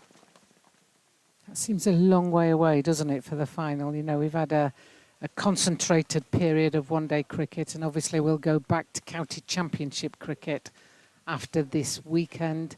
But then there'll be that final game for two teams where they'll have to then reframe what they're doing into a 50-over game. Well, speaking of the county championship, Nottinghamshire, the defending champions, victors last season, securing the trophy in style at home in the very last round against Warwickshire. Carver Rayner hitting the boundary that sealed it, really. Notts' first county championship title in 15 years. Last won it prior to last season in 2010, after also winning it in 2005. And they're just taking their time here. The batters are ready. The umpires are walking back out, but Nottinghamshire, apart from Ollie Stone, everybody's still in the huddle. Maybe Ollie Stone's got the long walk to the far boundary. It looks like he's still going. It looks like he's on a long walk there. Well, he does. Great to see over 8,000 of you tuning in to our coverage here on the Yorkshire Cricket YouTube channel. If you haven't already, please do give the stream a like and also subscribe as well. Big thank you as well to our principal sponsors, Vertu, for all of their help, allowing us to bring you this coverage, not only live, but for free via the club's YouTube channel. Without their supports, this would not be possible. So thank you again to our wonderful sponsors at Vertu. So the Nottinghamshire huddle just beginning to dissipate slightly. Interested to see who will be bowling from the rugby ground end. And actually, Stone wasn't walking to the boundary. He's getting ready to bowl. Indeed he is. So Ollie Stone, just to go through his figures from a little bit earlier on. Just the 4 overs bowled for the former Northamptonshire and Warwickshire man. None for 24. Still searching for that first scalp of the knockout phases.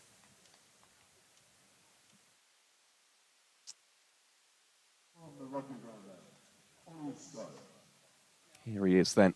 Players just about getting ready. Tom Giles and James Hayes also coming off with the drinks as well. So it will be Ollie Stone bowling up first to the right-handed Will Benison, who is currently unbeaten on a career best 81. You just hope that he can switch on and reconcentrate right from this moment.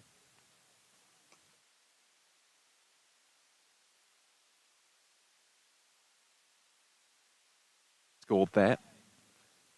Also, just as a bit of extra info for those who have maybe tuned in to the broadcast a little bit later, we have got 2 drinks breaks per innings today. So instead of one taking place at 25, we've got them at the end of the 17th and the end of the 34th, just because it is pretty warm in North Yorkshire today.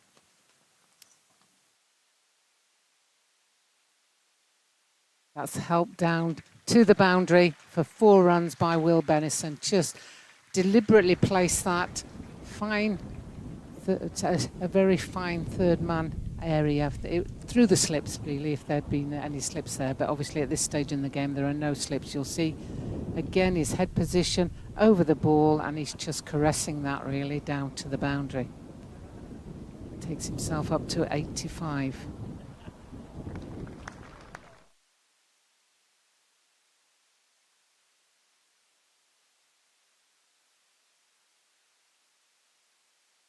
And I think that previous shot showed just how quick this outfield is, because there's a fielder down at third man, but he never got anywhere near it because of the pace and speed of the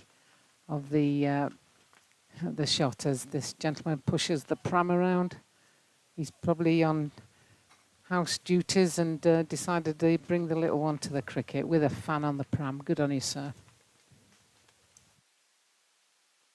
Ollie Stone coming in once again from the rugby ground end. Tried that glance down to third man again, but just got a bit too much of the bat on it that time. Just met it a little bit too early. Yeah, you can see he's just trying to nudge and nurdle really down towards that scoring zone. It's one which has really done him quite well today. Yeah, these grounds are actually quite difficult when you're batting, because if you look around, if you're not careful, you miss the fielders because they sort of get almost sucked into the crowd. So you have to be very careful of where those fielders are. That's gone straight down to that fielder who was lurking at fine leg. It probably looks a lot clearer on the camera than it does in real life, but if they stood still, you're struggling to see the fine leg and the third man. I think the mid-wicket and cover fielder are easier to see. It goes back to what you were just saying there, Jane. They almost blend in, don't they? Yes. Into the sea of colour, especially out towards the grandstand. So there's a third man and a cover, a fine leg and a square leg out. Not sure I can see from my position if there's any other fielders out. Nice shot by Sam Whiteman. Leans into the drive. Could well go for 4. No, well stopped out in the covers. 2 runs added. Tidy work by Freddie McCann. Saves his side a couple. That'll be the end of the over. So Yorkshire 186 for 3. Sam Whiteman adding an extra couple to his tally. Will Benison, well, he is going very well. Currently unbeaten on 86 from 107 balls faced. Yeah, and they've quickly moved on to 27-run partnership, and they don't seem to have been there that long, and yet they're starting to build quite quickly. And Sam Whiteman's done this on a number of occasions where he's come out and suddenly the score has accelerated because of the way that the left hand, right hand combine and can really mess up the bowler in a way, because the bowler's line and length can often be there for the right hander, but you've got to change the line for the left hander. And as a result, then you can start to see the runs build as you go through. Appears as though there'll be a change of ends here for Freddie McCann, replacing Farhan Ahmed. So still a little bit of finger spin. Slightly different proposition though compared to usually seen from the young Farhan Ahmed. Here is McCann then. Edison turning it backward of square. Should be a couple, will just be one. Byron Hatton low, laid up the ground. Restricts it to just a single. Yeah, very well fielded. You know, I think they've fielded well. Can't remember a time when I've seen one misfield, which was the short cover early on, but in essence, they've done a good job in the field. It's just that they've not made many chances out in the deep.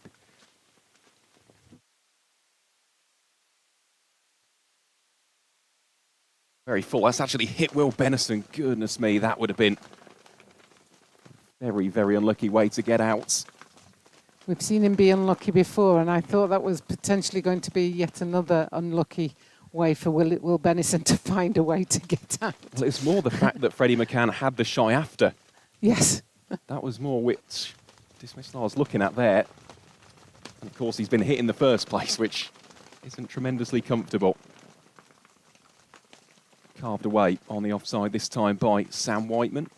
You can always guarantee whenever the ball comes near the thigh that it's always going to miss any protection that you're wearing, whether you've got thigh pads on both legs, it'll always miss that, and then it'll be a real stinger. Yeah, they leave quite the bruise, don't they? Yeah, they're not really life-threatening, so to speak, but they don't half hurt.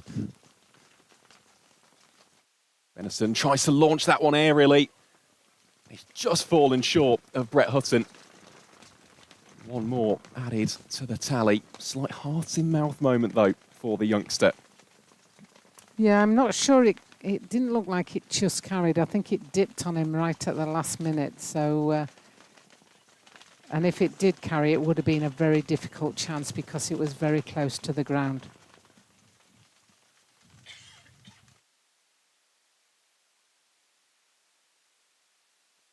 Whiteman struggling to pick the gap. Just going back to that previous point about the partnership, it's continuing to build, but it's still at less than a run a ball. So these two do need to accelerate at some points. Whiteman tries again. Can't quite beat the short fielder. Yeah, I think, you know, they're okay up to 40 overs. And then I think from 40 overs, that's when you put your foot on the gas, you know, because then you've still got 7 wickets. And hopefully then you're around 200, and then you can push on, you know, and you'd be looking at potentially 10 and you know, you'd be looking at that 300 mark. Looks like we're going to get another substitute fielder here for Nottinghamshire. Sam Seacheran comes on for George Muncie, just making his way towards the clubhouse here at Clifton Park. Resumption as well for Ollie Stone. Still searching for that first wicket. Can he be the man to get the pivotal one of Will Benison? It's been a good battle between these two. Here we go for the latest round. Slightly cramping the right-hander for room. Squeeze it away on the offside for 1. Benison moves on to 89. Always box office, isn't it? Seeing these proper explosive pace bowlers like Stone always feels like there's something waiting around the corner. It really does, you know, and it's just, as you say, it's a really good competition.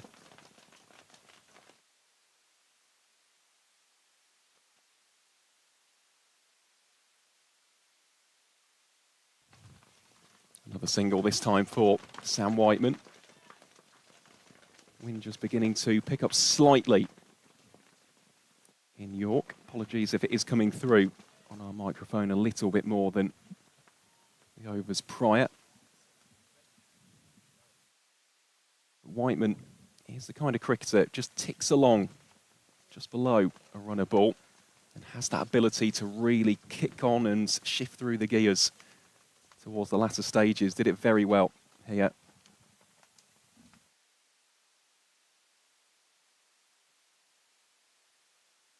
Game against Durham it was. Direct hit by Jack Haynes, but Benison was comfortably in his ground. Yeah, and he goes and fetches the bail back for the umpire.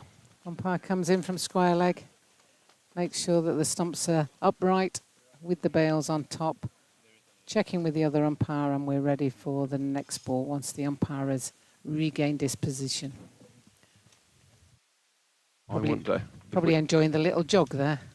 Standing still is quite hard work on your back and legs.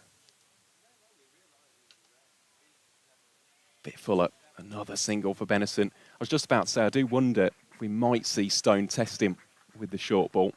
Did it when he first got to the crease.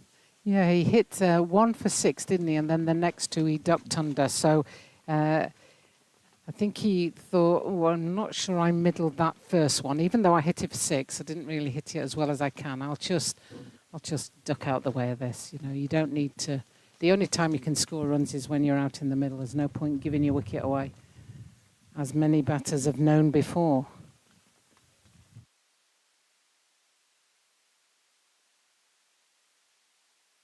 Deft glance by Sam Whiteman. One more added to Yorkshire's tally. I know we haven't really touched upon it yet, Jane, but when it comes to what you think a par score would be, we haven't really seen any demons in this surface. It hasn't offered pronounced turn for the spin bowlers either. What do you think Yorkshire will be hoping for in the back of their minds? I think the lower end of par score is 280. And I think they'll be looking to get a minimum of 280. It gives your bowlers something to bowl at, and with the strike bowlers of Code and Hill and White, you've always got that chance of picking up early wickets. Even though the wicket has got no demons, they've got the capacity to be able to bowl that ball in the right areas, as that was turned around to the square leg for 1 run, and that concludes the 37th over, and the score is 194 for 3. So that was 5 off that over. Yeah, Nottinghamshire have actually applied the squeeze very well here. The last 5 overs have gone for just 18 runs. Yorkshire were 176 for 3 after 33. Looks like we'll have a return to pace as well from the City end. Be Dylan Pennington, the man who got both openers out. The first one, the wicket of Will Luxton, tickling one behind to Carver Rayner. And it was almost deja vu. Adam Lyth being dismissed by Pennington, caught by the South African keeper. Has figures of 2 for 21 from his first 5. Can Dylan Pennington be the man to provide Nottinghamshire's breakthrough? Bowling up first to Will Benison. Off well with a dot ball. Yeah, you almost think that at some stage then Pennington will try the bouncer against Benison to see if he's alert, see if he can catch him unawares. You really do have to vary it as the bowler now if you're wanting to try and pick up these 2 key wickets, knowing that Yorkshire's still got batters to come in. So you can't just let them keep going, because at some stage they've got capacity to explode and go big on them and score quite a few runs per over. Picked up, but not picked up well enough. He's going to be gone. Benison will have to depart for 91. There will not be a maiden list day century in senior cricket for Yorkshire for the youngster, but he has batted exceptionally well. 91, batting at 3. He came out with his side in a little bit of bother early doors, and since then he has put on a show for this very healthy crowd at Clifton Park. Benison departs, having scored 11 fours and 2 sixes. He's been the glue, the concrete which has held his first innings together. And rightfully so, he is richly applauded from the field of play. It's a career best. He would have been hoping for those 3 figures. But either way, Dr. Jane Powell, Benison has batted very, very well today. Superb knock, a really consistent all-round knock. He's been playing drives, he's played pulls, he's played cuts, he's done lofted drives, he's done paddles, he's done everything. The only thing he didn't finish off was the 100, because he deserved that, and he batted with a maturity beyond his years. He showed the tenacity to dig in deep when it was needed, when he first started, and then when the balls were in the right areas, he made sure that they stayed punished and were given their just deserts. So next into bat for Yorkshire will be George Hill. Timely wicket that for Nottinghamshire as well. Pennington, he has been the strike weapon for Hasib Hamid and the visitors today, showcasing that calibre and quality that he possesses along with the extra pace. Here's Hill then to face his first delivery. Starts off by compactly defending it back to the bowler. Even so, remember the name Will Benison. That was his 3rd 50-plus score in this year's Metrobank One Day Cup. Scored 60 against Essex. His first half-century in the defeat to Middlesex. And to do that not only against a side packed with real superstars like Nottinghamshire, but to do it in your debut knockout fixture. Tell you what, he has got a very, very high ceiling indeed.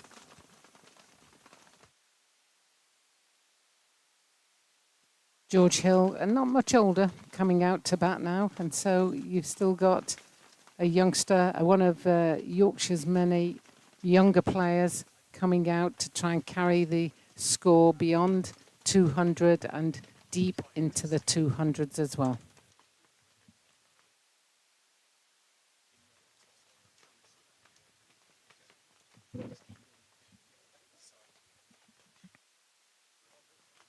And that's helped down, fine leg, and they come through for one, and it's well fielded, so they'll just be the single.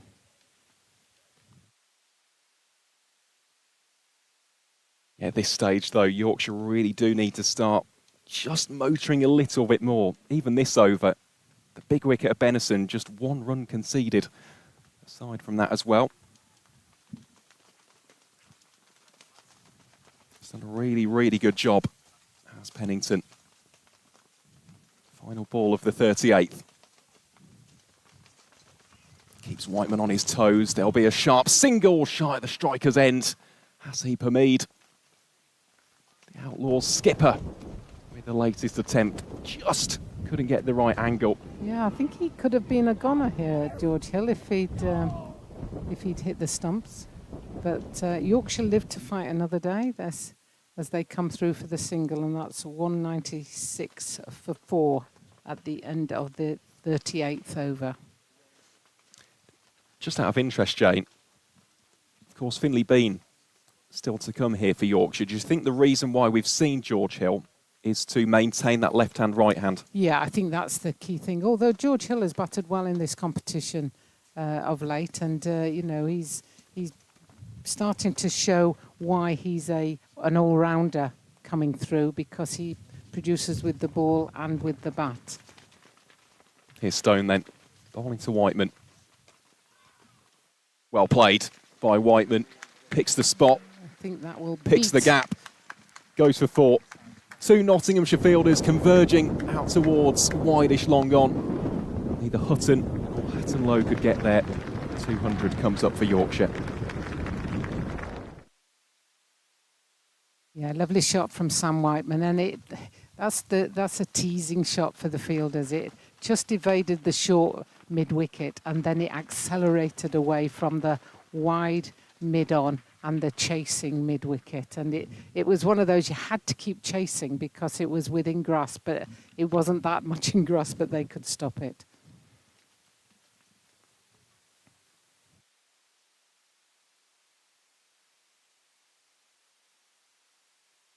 Sneak, another single here. Just interestingly, after that shot as well, Ben Martindale was slightly squarer, actually, in his position at short mid-wicket. Just took a couple of paces to his right, so slight deviation. So became straighter, not squarer. We just lost the parasol here on the balcony. Apologies if you heard a big crash in the background there. Thankfully, all is well.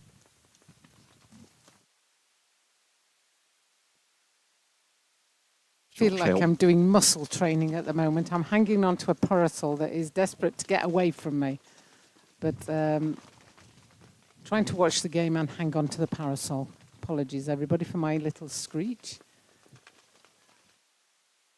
It's just gotten a lot windier as the game has progressed. Started off with a very gentle breeze early doors, and since then, starting to get a little bit more gusty and blustery. As you can see, the parasol fluttering in this latest bit of wind. Whiteman back on strike. Strides into the latest shot. One more out through deep points. Feels like a lot does rest on the shoulders of Whiteman and potentially Finley Bean as well. I know George Hill has certainly had some excellent knocks in this competition, but you look beyond that and you are getting into those bowling all-rounders and the bowlers themselves, even though, as we've mentioned, Ben Code can certainly hit the ball a very long distance.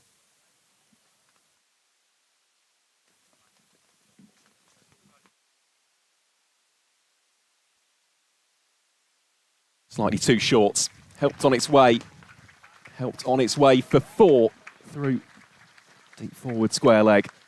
Sat up very kindly for George Hill.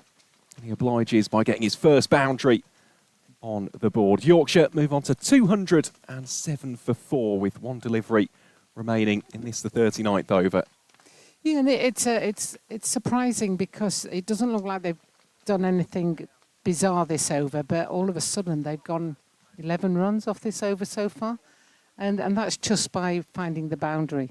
So they don't need to necessarily take big hits, and he's been given out, caught at short cover. Yep, excellent catch. Diving forward by Ben Martindale, and Ollie Stone does deliver the goods for the Outlaws with the final delivery of the 39th over. George Hill, the man to depart for just 6 runs. Yorkshire now 207 for 5. One of those just didn't fully commit, almost lost his shape a little bit as well, and spoons it short into the awaiting palms of Ben Martindale. He does really well here to judge that. Yes, it's not come at ridiculous pace, but even so, it's just dipped slightly out of time. His jump forward does so very adeptly indeed. Yeah, this is one of my bugbears with junior cricket, is the check drive as such, because the bat doesn't accelerate through the ball, and as a result, instead of that ball going over the fielder or even off an edge down to third man, it's a nice easy catch for. I know he had to go forward, but if he'd hit that with any venom, then it would have been a more difficult catch for that short cover fielder. And we've now got Finlay Bean and Sam Whiteman together, so 2 left-hand bats are out there in the middle now, hoping to take this on for Yorkshire. The danger, you know, they were 194 for 3 and they're now 207 for 5. So 2 wickets within 15 runs does make a difference to the fielding team, and it makes a difference to the batting team as well, because they know that in a strange way you have to rebuild, but you also got to get the runs. There's 11 overs left, so they've got 66 balls, so they've got to make each of those count. Certainly do. Here's the return for Pennington then. The catalyst for Nottinghamshire. Whiteman steers it away. Down to deep third for 1. Well, those 2 wickets have just changed the complexion a little bit here for Yorkshire. Looked as though they were just building a real solid platform heading into the final 10. Have lost one of those power hitters. George Hill has played some very handy knocks towards the latter stages of the innings in a couple of games in this year's One Day Cup. Sam Whiteman, though, Finlay Bean more than capable themselves.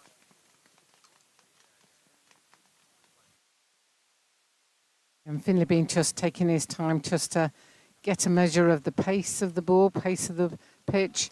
You can't necessarily come straight out and hit from ball 1, and you don't need to. You've still got 10.4 overs left.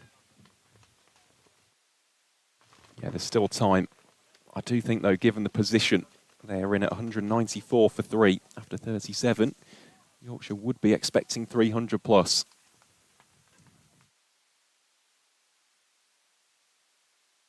Single for Whiteman.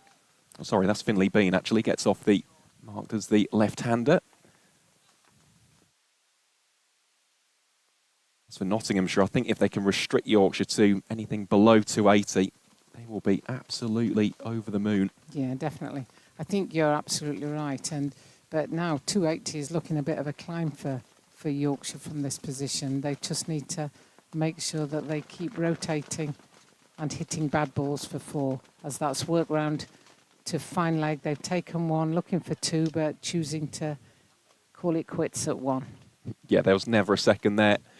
Just a little bit of positive news for those of a Nottinghamshire persuasion. Did see Lyndon James, actually. He's not kitted up. I don't think we'll see him come out at his usual batting position either. Was in real discomfort, but just seeing him walking around the boundary edge, just with a couple of drinks and some of those energy gel packets. Do hope that's not a serious injury. The single here for Finlay Bean, especially given there's still 6 rounds of the county championship left. very, very talented first-class cricketer. He's the man nicknamed the Worksop Wonder Kid. Although he is 27 now, is wow. Lyndon. Becoming the Worksop Wonder Man. He's definitely a man now. No longer a kid. Well played for one more. Down to Martindale. That'll be a single to wrap up the 40th. Yorkshire 212 for 5. 10 overs of this first innings remain. What can the White Rose get up to with these final 60 legal deliveries? Something else to mention as well. Speak about the power hitters still available here for Yorkshire. I know that our colleague Michael McCann said earlier about the boundary dimensions. In the vast majority of this venue, it's 63 metres. There is a little bit of a sector, we'll call it, from the middle of the grandstand, so about 3 sections across, over towards the marquee or tent where the bar is located, where it drops down to 58. So here with the left-handers. Doesn't help them in this end. Not necessarily. This over. But when they're facing from the city end, then it's definitely going to be a bonus, absolutely. Correct, especially if there's any slightly shorter, can be pulled over square for 6. Here's Freddie McCann. Starts off with a dot ball. Whiteman can't quite penetrate the infield. I must say, though, I think Nottinghamshire have actually defended the boundaries very well. Just the 4 6s today. Won't be 6, but it will be 4. Smited away. Chase on for the fielder. And instead it's fielded by one of the travelling squad who isn't playing today, James Hayes in the sun hats. That one was dealt with disdainfully by Sam Whiteman for 4. Yeah, he picked the gap, didn't he, and hit it straight into that gap. He could see where he wanted to hit it and he executed it superbly. No run off the next delivery. Yeah, well fielded again by the bowler. They've had 2 or 3 that have been hit straight back at them and they've fielded everyone very well. Whiteman now, you can see, slight change in intent. Carved away, this time through deep point for 1. So striking quite a little bit under a runner ball. Just approaching the 100 strike rates. The former Western Australia bats, of course born in the county itself. He's a Doncaster lad, similarly to Nottinghamshire's Brett Hutton.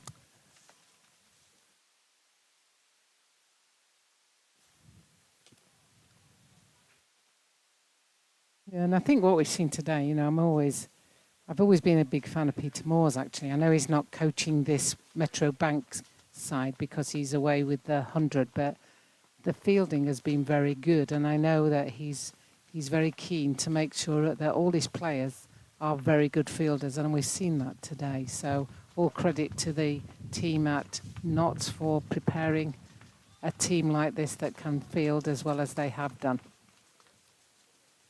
Even in the absence of Pete Moores, they've still got a very experienced coach in the form of Paul Franks. Absolutely. Who's been involved in that coaching setup, been very much a part of the success that Nottinghamshire have had in both white ball and indeed in first-class cricket. They are a very well-disciplined and drilled side. 41 overs have been bowled then. Yorkshire 219 for 5. I feel like Mary Poppins here. I feel like I'm going to go sailing off the balcony at some stage as I hang on to the parasol that is covering all the equipment we've got. But, you know, there's times when I feel it's blowing so strongly that I'm going to take a little ride shortly.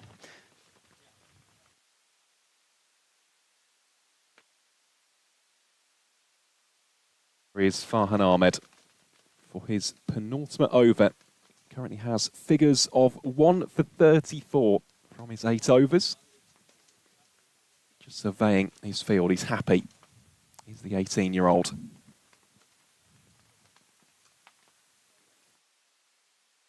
Single off the first by Sam Whiteman.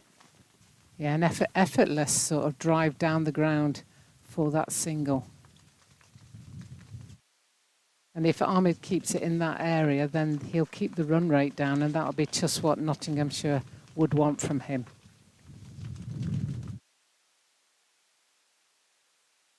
That's played out into the deep cover. That'll also be a single. Singles don't hurt Nottinghamshire at this stage. What does hurt them will be boundaries, so that as long as Yorkshire are not scoring boundaries, they'll be very happy.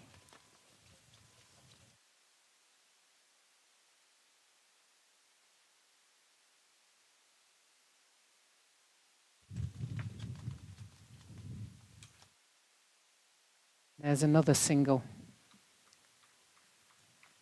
Happy to just rotate for the time being for Whiteman and Bean. Admittedly, for the latter, he's still trying to get to grips with the surface. Yeah, it's an interesting one because one a ball will get them to around 270 at the moment, 274. Well played once more by Finn Bean. The great thing about these two, though, they do have those gears. They do have the additional elements to their game. Certainly saw that with Finn Bean at Scarborough. That's a breathtaking century. The fastest in Yorkshire's List A history. Arrived from just 53 deliveries. Those of a White Rose persuasion would like something similar today.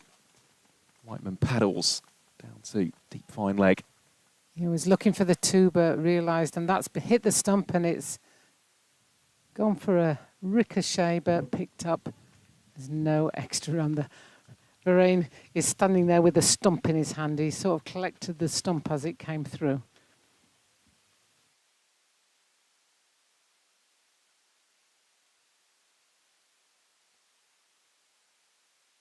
Five balls gone, 5 runs off the over.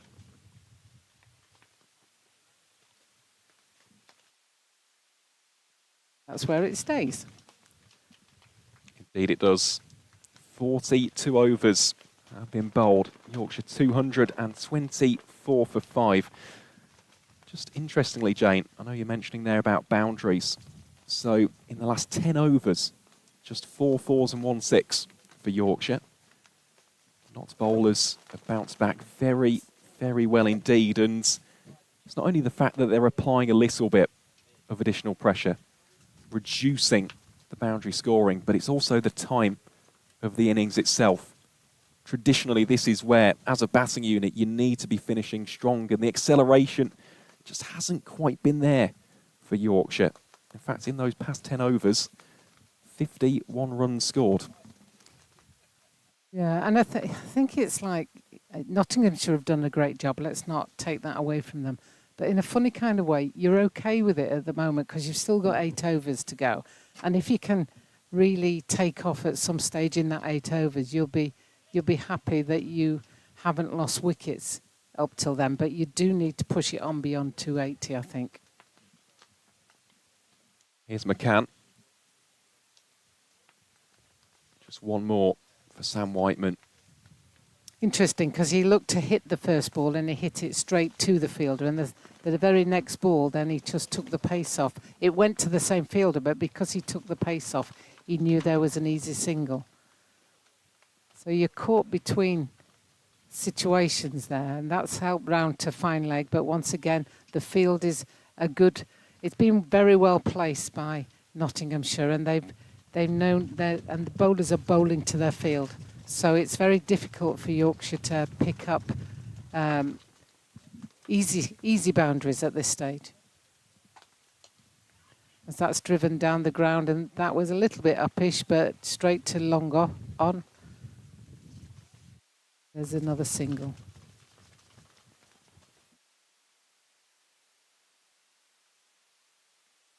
Yep, Finley Bean back on strike.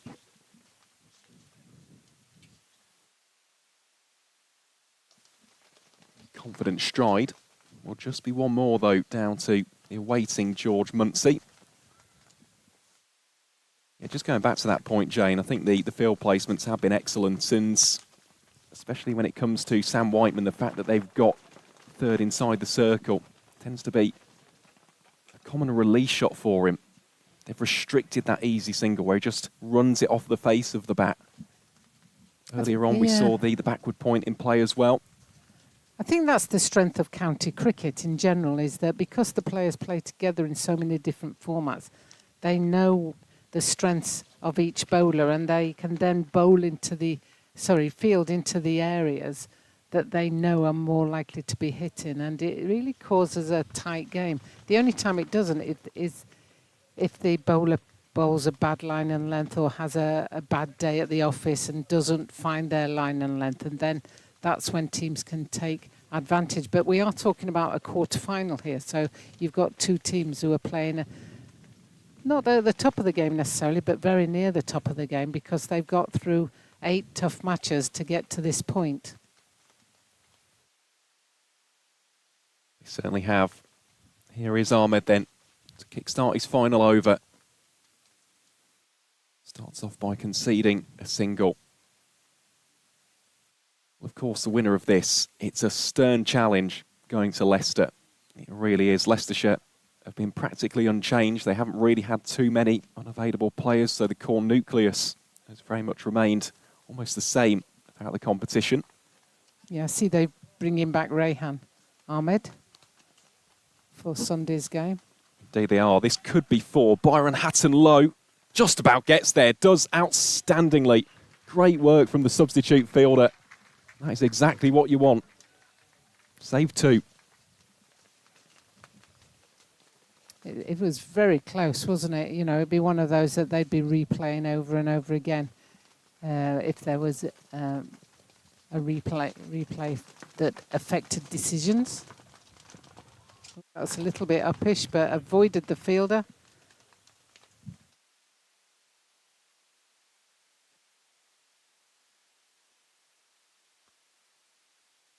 I don't think that's where Finlay Bean intended that shot to go, to be honest. I think he was looking to play a lot finer. Yeah, I think he was trying to paddle it round to fine leg, wasn't he, where they've now placed a fielder. So the short mid-wicket has now gone round to that said fine leg, which is where he's just hit it, but they've come through for an easy single despite the fielder being there and everybody knowing that that was the shot that was being tried to play.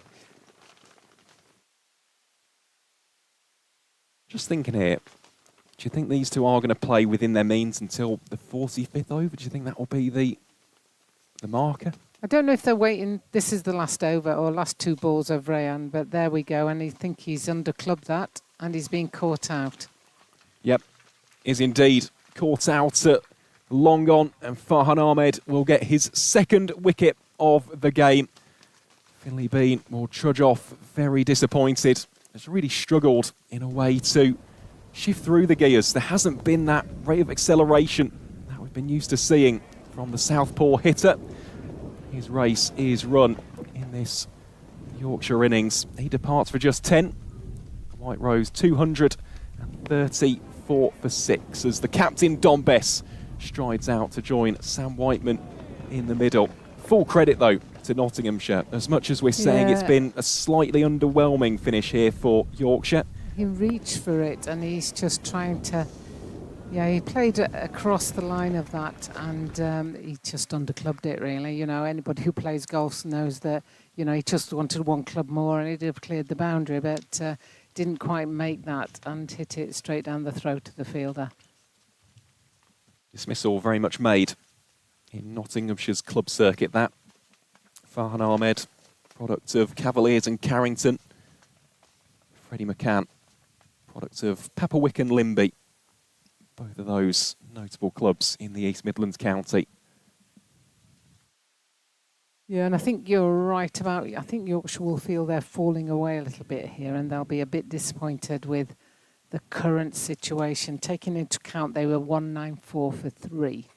So they've basically put on 40 runs and for the deficit of another 3 wickets in very short time in a way. All have been caught as well. That's the other thing. Every single dismissal to date has been via a catch. Skipper Dom Best now out there to face the last ball of Rayan. Farhan Ahmed's last over, and that's worked round the corner, thinks about the one, but is sent back. Yep, dot ball to finish what has been an excellent spell from the 18-year-old. He finishes with figures of 2 for 44. He's gone at 4.4 runs per over. Excellently bowled, Farhan Ahmed.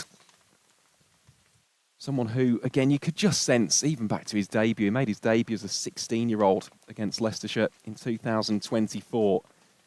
He's always been touted as being the next big spin bowling option for the East Midlands outfit, and he really does display a maturity and a cricketing intelligence far beyond his years. You wouldn't think he's just 18 years of age, but goodness me, the sky is the limit for this lad.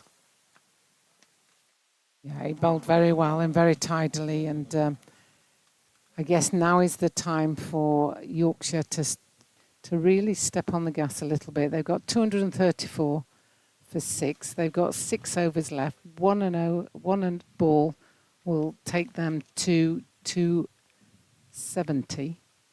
They will be looking for a little bit more than that. Here's Whiteman then.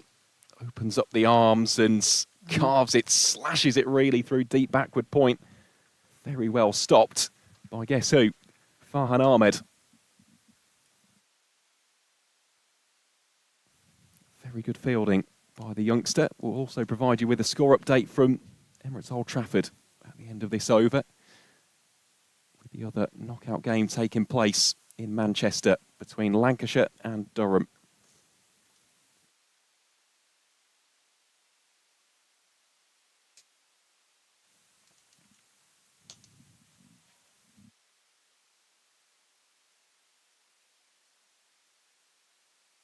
And while this is going on, then Yorkshire will be thinking about, right, what's our plans? Are we taking pace off? Are we bowling it back of a length? You know, what has been successful? And the batters, even though they're disappointed when they get out, will be coming into the dressing room and feeding into that game plan and letting the bowlers know what was difficult whilst they were out there fielding. As Don Best just helps that one round the corner. They've taken one and they've come back for 2. Nice ripple of applause breaks out on the grandstand opposing our position from the clubhouse. Yorkshire 239 for 6.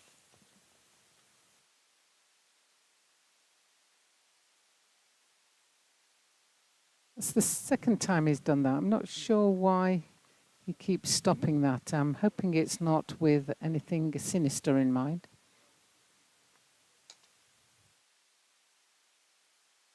But it had its desired effect, and he's defended that ball for a dot ball.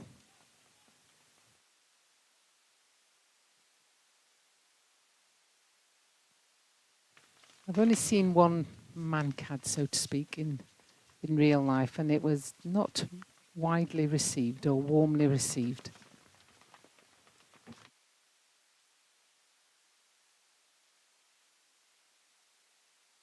This finally gets off the strike there with a single. He's kept strike. You're right. Final ball of the over. 45 have gone. The home side 240 for 6. They got the, as mentioned, 1 per ball off that over. 6 off the over. Indeed they did. So just to give you that score update from Emirates Old Trafford. Durham 289 for 5 in the 45th over. In fact, they've just gone on to 305. David Bedingham has scored a ton. 8 4s and 4 6s for the South African overseas maestro. Ollie Robinson also scoring an excellent 76 from 57. Dylan Pennington returns from the city end here in York. Can Don Bess and Sam Whiteman finish the innings with a flourish, really give their pace bowling unit something to bowl at, a big total with which to take some confidence into that run chase with. So just a word on Freddie McCann. He has bowled very well today. Conceded just the 30 runs from his 6 overs. He's bowled very economically indeed, just 5 runs on average per over. Here's Pennington then. Don Bess, the man on strike. Another dot ball.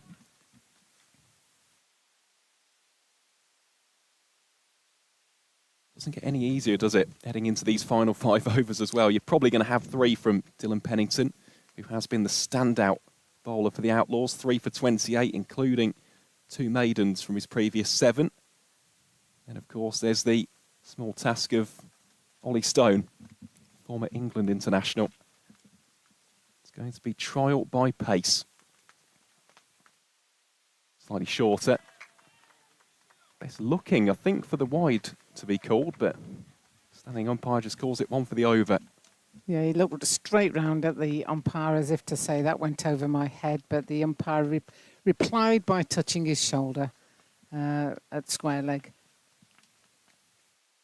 He's not allowed to bowl another high ball. It's over. More runs for Don Best, just the one on this occasion. George Munsey, well positioned.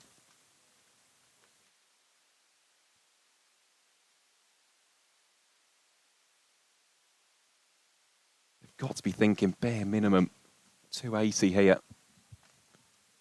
Yeah, I mean, you and I are thinking the same, you know, it's got to be 280. But you never know, do you? You don't know what's going on in the minds of, you know, everything that we take, other thoughts that we have, observing what they're doing. But looking at the ground and everything, you've got to think 280, surely.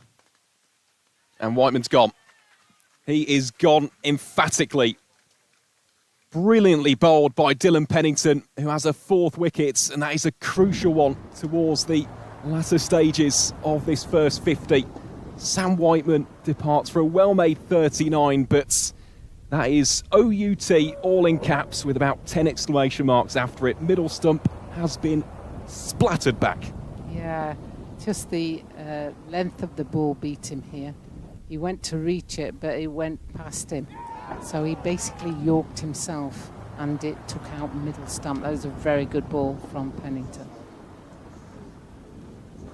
Well, coming out to bats, number 9 for Yorkshire will be Ben Code. The man nicknamed the new ball wizard. Well, they need him to be the death over specialist at this stage. Partnering his captain, Don Best, we said he can give it the long handle, provide that little bit of impetus and energy towards the final few overs. But this is not the situation at one stage that Yorkshire would have been hoping to find themselves in. No, definitely. And I think that's the sad thing, is that it looked very promising for 300 at one stage, and now it's looking like it might be a struggle to 260, 270. And Nottingham will be delighted with that. I think anything, as you said earlier, anything under 280, they'll be delighted with. And they've stuck to the task well, and they've stuck to their game plans well. They've fielded well, and they're trying to finish this off as Pennington comes into code. Starts off by conceding no run. He really is just such a talented bowler, is Dylan Pennington. Even going back to his days at Worcestershire, he was always very highly regarded in the West Midlands. In recent seasons, stayed fit, stayed healthy, really worked on his skill set as well. And emerging as a wonderful option for Nottinghamshire across formats. Code plays that deftly down to wideish deep third. That'll be a single to round out the over. 46 have gone, 4 remain for the White Rose. Yorkshire, 242 for 7. And not only did they lose a wicket in that over, but there was only 2 runs scored off that over. So that was a definite win for Nottinghamshire from Pennington's, the over that he's just bowled. And with 4 overs to go, they will really be looking to try and build on this total. Nottinghamshire just readjusting a few things, making sure as Ollie Stone comes on from this rugby ground end. Yep, not surprised by that at all. As we said, it is a trial with the Speed Demons at this stage. Yorkshire needs something, a catalyst, a spark, something to reignite A little bit of momentum. These final few overs, if they do go for, let's say, 35, 40 runs, could be crucial. Yeah, and Code pinched the strike, taking a single off the last over. And with that, he just flicks it over the top and it's gone down to long on. They've taken a single from that. Yeah, it will just remain a single as well. It's one of those long levers you were talking about there, where he just appeared to flick that almost, and it went with some pace down there, but it was well fielded on the boundary by Freddie McCann. Yeah, they've fielded well, haven't they, Nottinghamshire? Very well. Go back to that previous boundary save from Byron Hatton-Low. I think a lot of it is the field placings. They seem to have had the knack of putting the players in the right areas, the right angles for each of the batters. Because it's all very well saying square leg, but sometimes it's backward of square, sometimes it's forward of square, sometimes it's short, sometimes it's deep. It's having that knack of knowing which angle you want to try and cut off. As Don Best faces up now to Stone, and he pushes that into the covers. There's a single. I don't think they'll get two. They're turning to look for it, but there's no ways there are 2 runs there. No, it's that man Hatton-Low yet again. A reminder that he is the substitute fielder. Did you say Manhattan Low then? Byron Hatton-Low. It sounded like Manhattan Low, that well-known American playing for Nottinghamshire. No, Hatton Low. I'm teasing. No, he's done a really good job. Yeah, he has. He's fielded well since James had to go off. Certainly has.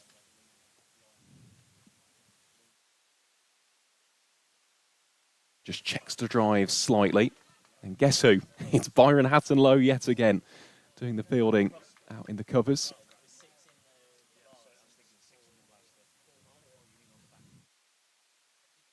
They've done a really good job, have Nottinghamshire. Something happening here. They're speaking to the captain, the umpires, whether they... Is there a time limit in this game? There is indeed, although I don't think they've reached it just yet.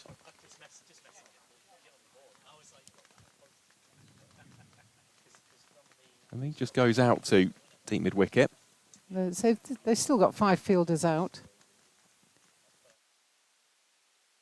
And that runs down to one of them at fine leg. Fine leg, square leg, mid-wicket is where Hamid went.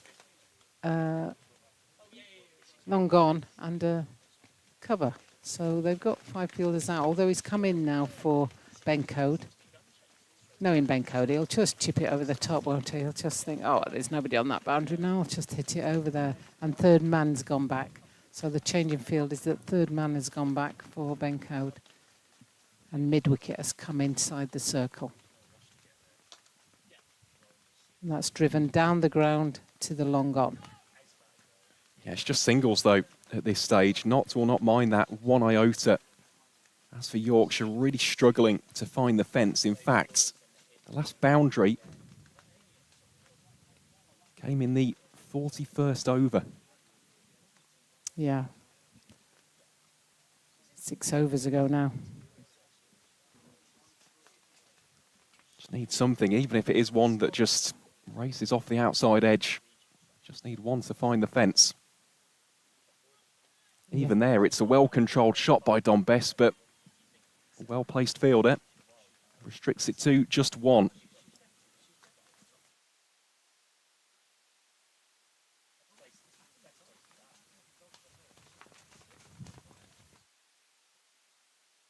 Two, 4, 8 for 7, 6 off that over. 3 overs to go. And Nottinghamshire have done a great job of pulling this back round into their grip, I would say. I would say that of the 2 teams, you'd probably feel happier as the Notts team at this stage. Although, you know, it's easy to say up here because pressure of runs on the board always does make a difference, especially in knockout matches.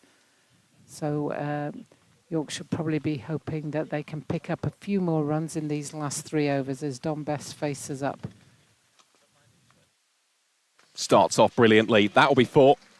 That's precisely what the doctor ordered from the Yorkshire captain. Welcomes back Dylan Pennington by drilling him downtown for 4. Yeah, nice shot straight down the ground, and that brings up the 250. 252 Yorkshire move on to. So they've now got 17 balls left. I would think they'd like to find the boundary at least 4 times in that 17 balls. How does Pennington respond?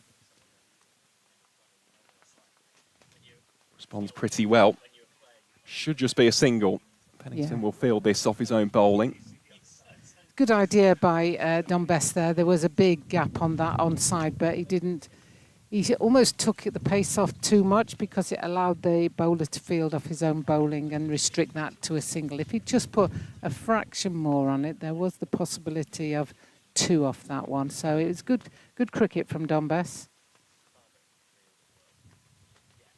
Yeah, this will be an interesting matchup, won't it? Pennington versus Code. Does Code start to open up those long levers? Doesn't there. Just checks the shot a little bit. Single. Ran down. Just looking on the YouTube feed. Over 10,000 of you tuning in. Goodness me. Thank you ever so much for your company. If you haven't already, do give the live stream a like and subscribe to the Yorkshire Cricket YouTube channel. Great to have your company on what is a fabulously sunny Friday here in York. In a game hotly contested between 2 massive counties, Yorkshire and Nottinghamshire. Best goes aerial. Has he got it over the top of Hatton Low? Tips it over the bar, goalkeeper style. And that is a welcome 6, not only for Don Bess, but indeed for Yorkshire as well. Great efforts from the subfielder. Just couldn't quite wrap the palm around it. Now that was coming straight towards us actually, and I saw the fielder coming from my left, and I was thinking, who's going to get there first? Who's going to win this race, this battle? A great effort by Hatton Low, but he just couldn't quite get there.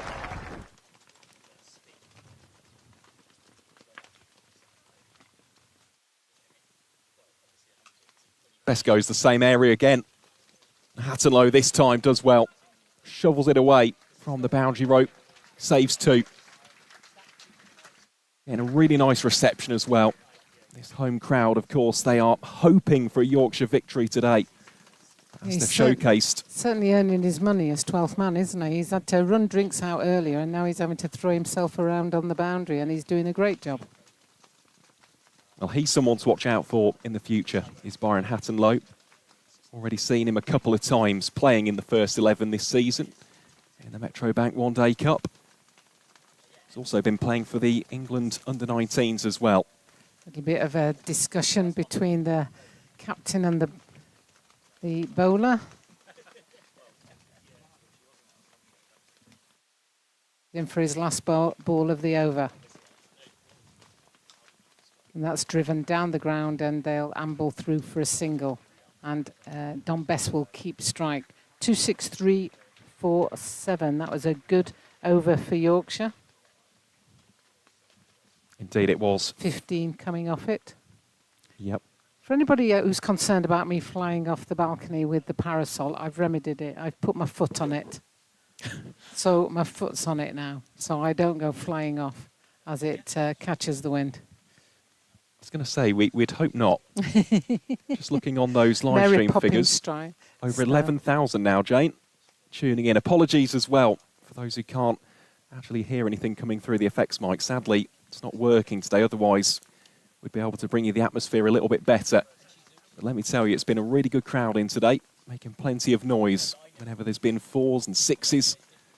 Enjoying what has been a captivating first 48 overs. So 12 deliveries remain.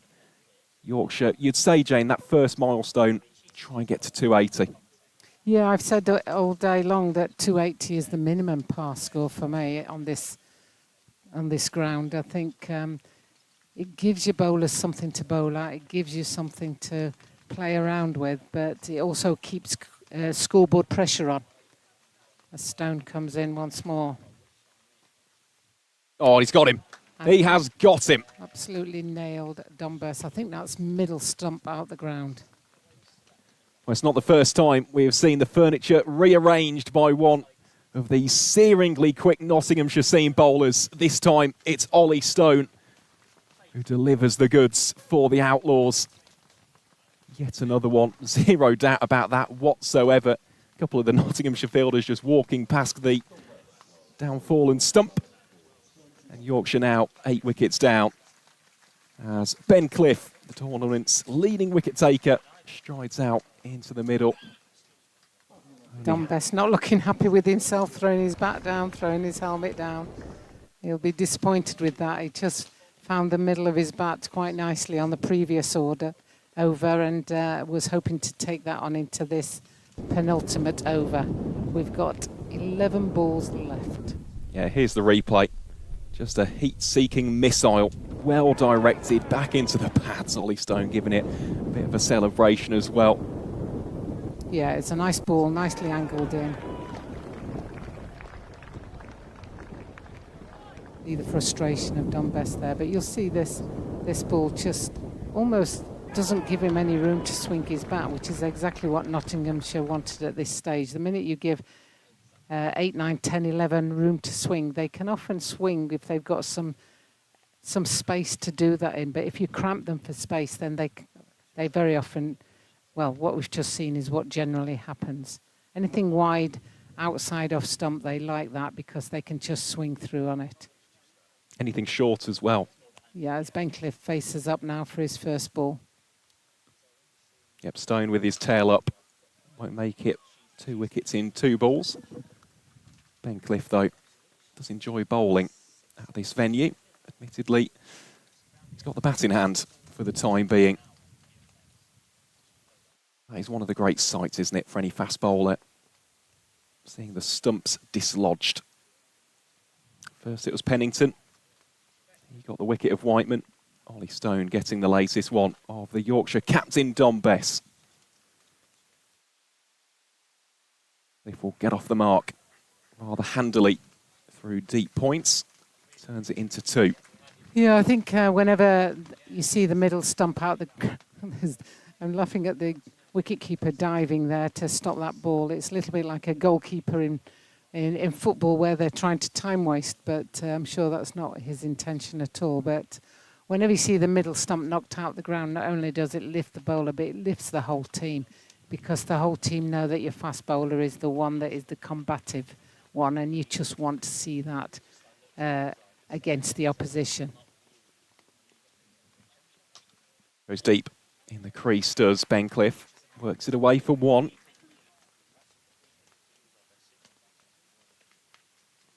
Many deliveries, though, now for Yorkshire to really get a huge total. Speaking to the ground staff earlier today, it is a fresh wicket, 6 millimetres of grass. It's one which is also set to flatten out a little bit throughout the course of the day's play. Hence why Nottinghamshire won the toss and elected to bowl.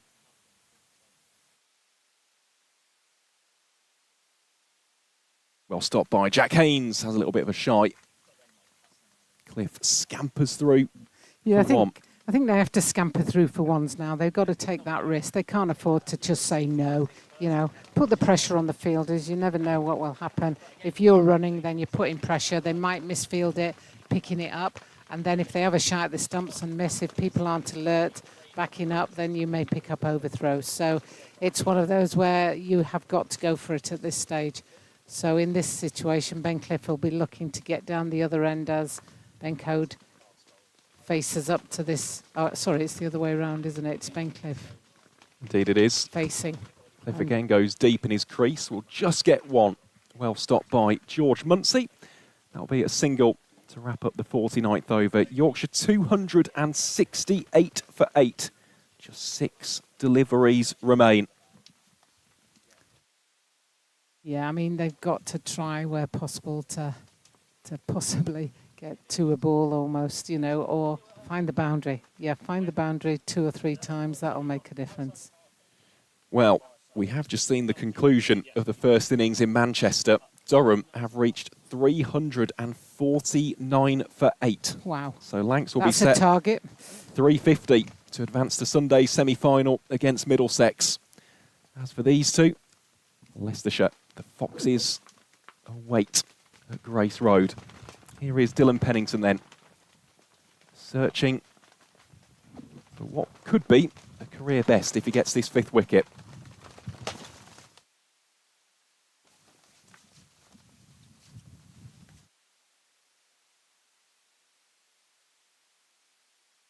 Cliff goes deep, hacks it away on the leg side for 1. Brings Code back on strike. I don't think Yorkshire will be too amiss to that whatsoever. More experienced of the two. Has got a reputation for finding the boundary at the death. Can Code live up to that reputation here? Just get a couple of 4s, maybe a big powerful 6. Provide something.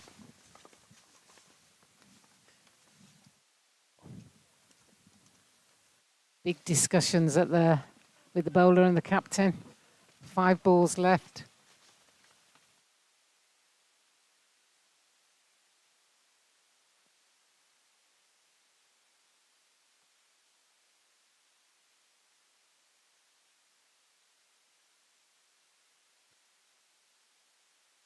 Just trying to sort out their field, what they want. Ben Code on strike.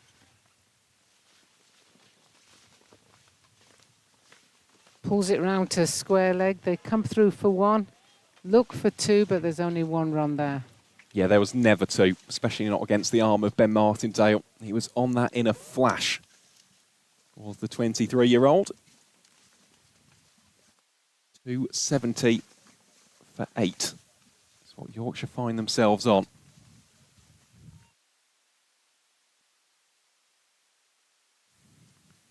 A couple of 4s would be handy now. That's got a... Ooh. Yeah, that is a dot ball. 1 for the over. A couple members of the crowd wanting the wide. Standing umpire sees it differently. So 3 balls remain. Can one of these two just provide something, a little bit of extra mustard towards the end of this first 50?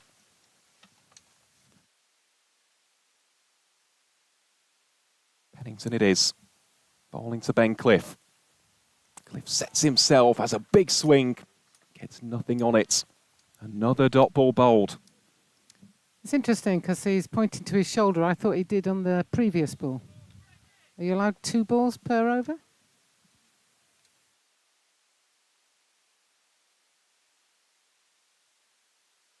thought you were only allowed 1 short pitch ball per over, but I've obviously not got that right. I'm sure somebody on the YouTube will tell me. It's Pennington again to Cliff. Yet again, it's a big swing. They'll scamper through for the bye. Verena can't quite connect with the stump, so it's a welcome run. Yorkshire, though, unless something absolutely miraculous happens, will not reach 280. No. How they'd love a boundary, though. Even if it's a streaky 4, just finish the innings with a little bit of extra impetus.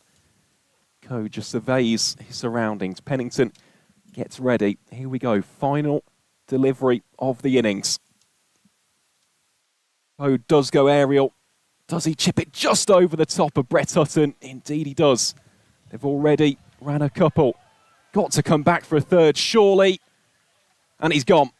Ben Code just slightly short of his ground. Pennington disrupts the stumps at the non-striker's end.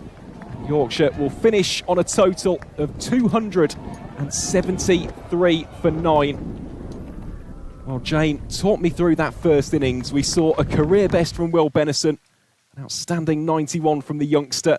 He batted very well in that huge partnership alongside James Wharton.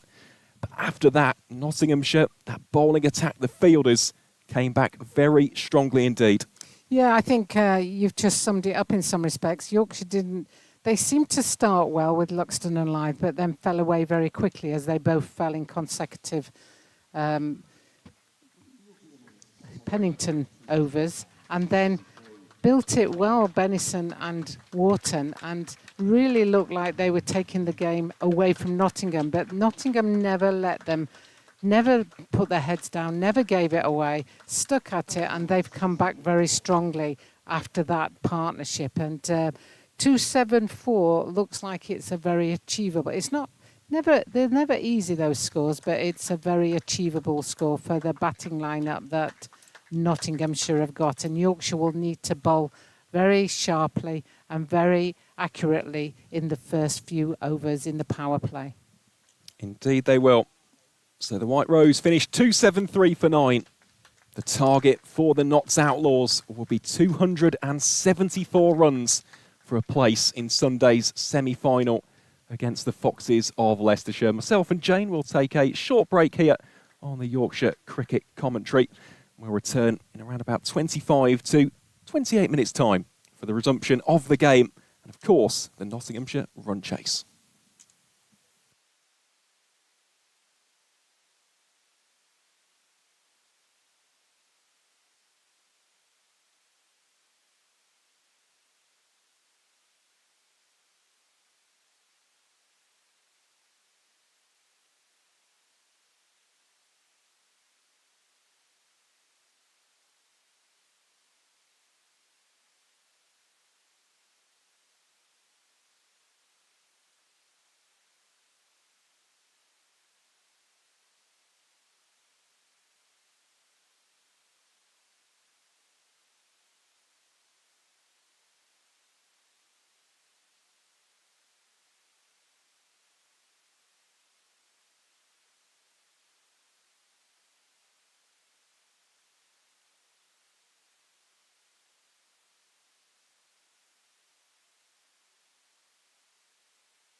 Welcome back to Clifton Park in York, where we are a couple of minutes away from the resumption of the action in this men's Metrobank One-Day Cup quarter-final match between Yorkshire and Nottinghamshire. Brought to you live exclusively here on the Yorkshire Cricket YouTube channel.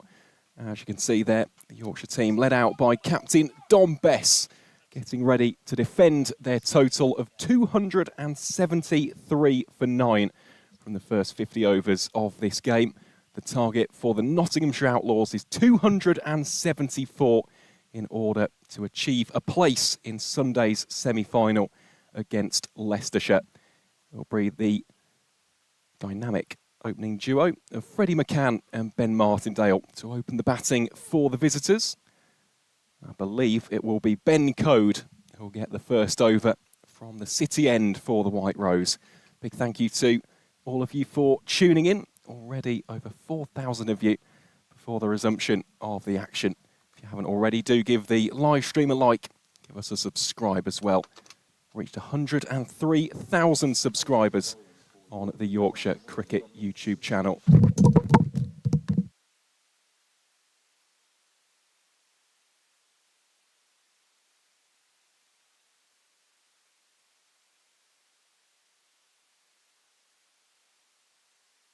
So, will be Code, indeed, to open up the bowling. Martindale first on strike.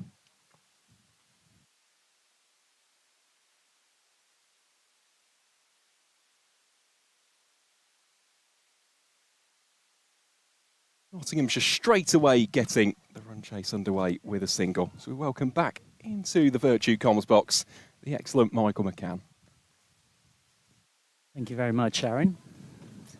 Thankfully, on a good day, marginally better at commentary than managing umbrellas, which in the wind here at York, our bit of shade is unfortunately in all sorts of trouble, such that having tried to resurrect it, thinking that the wind was getting better, I think we're gonna take it back down again. Indeed, we are. Yep.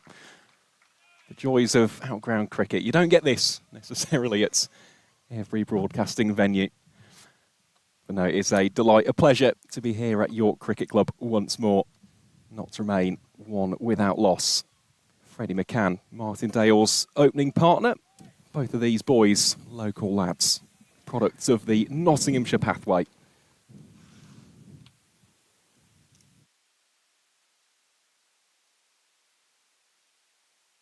Yeah, they've been talking about their bromance at the top of the order on the Notts website as well. Some lovely quotes from Martindale talking about how role clarity has been key, the confidence that senior ton at Kent in Beckenham has given him, and just how well he knows McCann, and that can make that step up to the senior team feel that much easier when you've got a familiar face at the other end.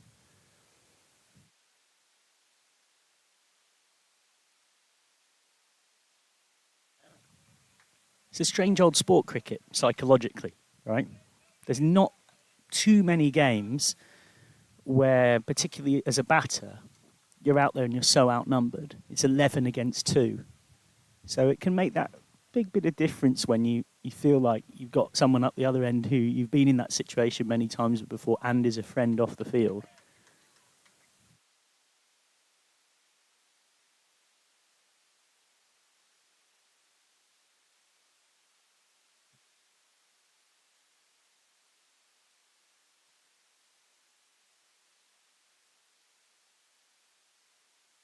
That's perfect from Code.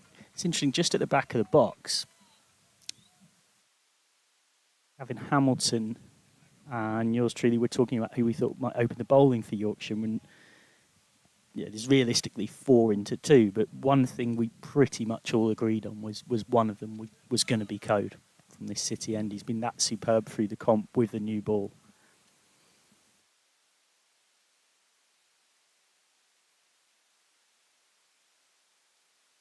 Counts out the first over with a dot ball.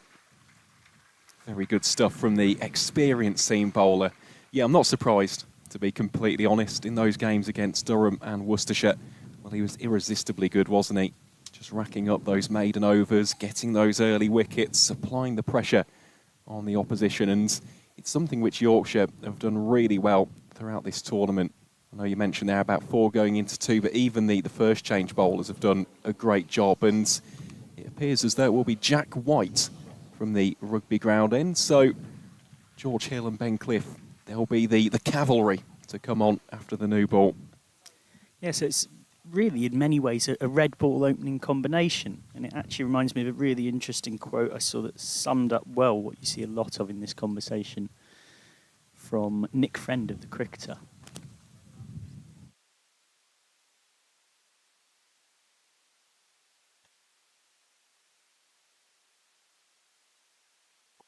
Chance possibly for White, who is immediately calling for the physio, which is a bit of a concern for Yorkshire. Yeah, that is not a promising sign, is it, at all? Jack White, first delivery bowled, and he's already in a little bit of discomfort here. He wants tape. He wants tape. He's wrapped it right. Oh, he's bleeding as well. Yeah, this isn't good. He hit back at some pace. One of those you just instinctively get your hands to it, hoping to catch it. If not, it's a bit of a method of self-protection. So if you are squeamish, probably look away now. And just on coming back to that quote, Nick Friend was saying that this competition is very often red ball attacks with a white ball. That's often how it, because of the way resources are depleted due to the 100. And so you get these passages of play, and Yorkshire have definitely had a lot of this at the top, where they've managed to create these power plays that have almost felt like the county championship in pyjamas.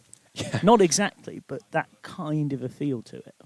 No, when you look at the lines and lengths, they are quintessential first-class bowling areas, aren't they? So it's the corridor, you're looking to pop it in that channel just on a good length, looking to almost put that little bit of indecision on your opponent as to whether or not to play it off the front or the back foot, as Jack White is walking off here. So that really isn't a good start as far as Yorkshire are concerned. We hope that's nothing too serious. It might just be a little bit of an open wound or maybe split the webbing on one of the hands, but certainly looked a tad bit uncomfortable. So I think it's going to be George Hill. So he was always, as soon as he wanted tape, he was always going to have to go off there, because there's a lot of very specific rules and regs about how your hand can be taped and strapped, and I'm pretty certain you're not actually allowed to bowl with taping on your hand. So once he knows that it's serious enough to need that in the here and now, it's just a case of get off the field and let the physio do their thing. But not encouraging for Yorkshire. Duke's on at short mid-wicket, as Hill on from the rugby ground end, and while teams traditionally always look for 6 frontline bowling options, unless you are the Australian women's team or other such teams stacked full of all-rounders, there is, you have to find compromises somewhere, and one of Yorkshire's compromises is that Live's part-time spin is their 6th bowling option, so they'd have to lean on that very heavily if White was to be out of the game.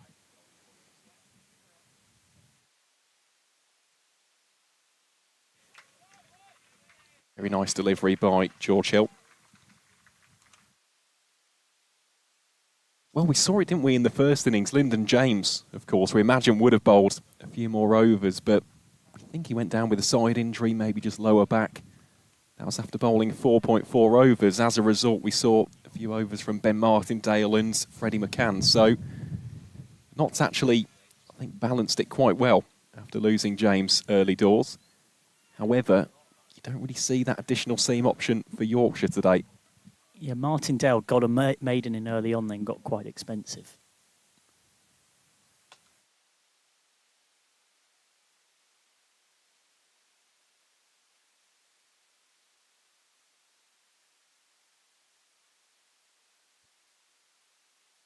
Of course, the hope for the home side, and indeed the crowd here at York, is that Jack White will be able to continue. Again, we'll provide any updates as and when we do know.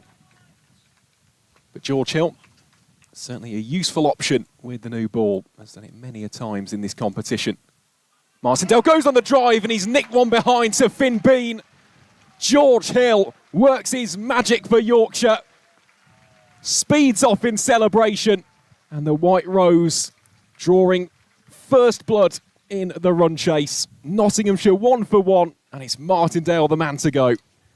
Well, he's only even bowling because of that injury to White. So the mid-over substitution has worked out perfectly for Yorkshire. We were wondering who might open the bowling from the embarrassment of riches Yorkshire have in that regard. Well, Hill didn't get the first nod, but now he does, and that's perfect, really. Can attach no blame to Ben Martindale for that dismissal. That's almost exactly what we were saying. Very traditional pitch up, nick off, red ball stuff. It is, yep. Corridor bowling. Simple as that. How many times have we seen that from George Hill in the Rothesay County Championship? Going wide on the crease. The only thing you could say with Martindale, maybe just throwing the hands a little bit at it. To be fair, he kept his line. It's just a really nice delivery from the Yorkshire all-rounder. George Munsey, the Scotland international, strides out at number 3 for the Outlaws. We know exactly how destructive this man can be. He's got 138 in the victory against Surrey at the Oval. Real box of tricks, shall we say. Possesses all the reverses, the scoops, and a very powerful pull shot. Yeah, his old captain from 13 years ago, Robin Thetis, was telling us a story about how even back then he was known for his destructive abilities. Here he is on strike against George Hill. And there's another huge appeal here, mostly from the slips Gordon and Finn Bean. And this has been an inspired few deliveries from George Hill. Rounds out a wicket maiden. Nottinghamshire 1 for 1. Yorkshire accidentally stumbling on something of a winning formula.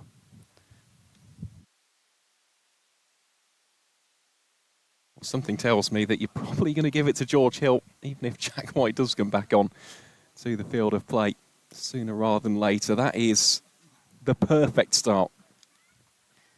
It's going to be difficult to get the new ball out of his hands now. It's going to be like a magnet. The Code looking to continue his fine tournament, which had a poor start but has improved miraculously since. Here he is to Freddie McCann. Starts off with a dot ball as the experienced seamer. He was injured in the championship in mid-April, had a long time out of not even first team, because of course he'd rarely play the T20s, but even second team action. And then he had a bit of a poor first game back, in truth, Code. 1 for 77 off his 10 against Hampshire. Really struggled, and he dropped a simple catch as well. But since then, he has been magnificent.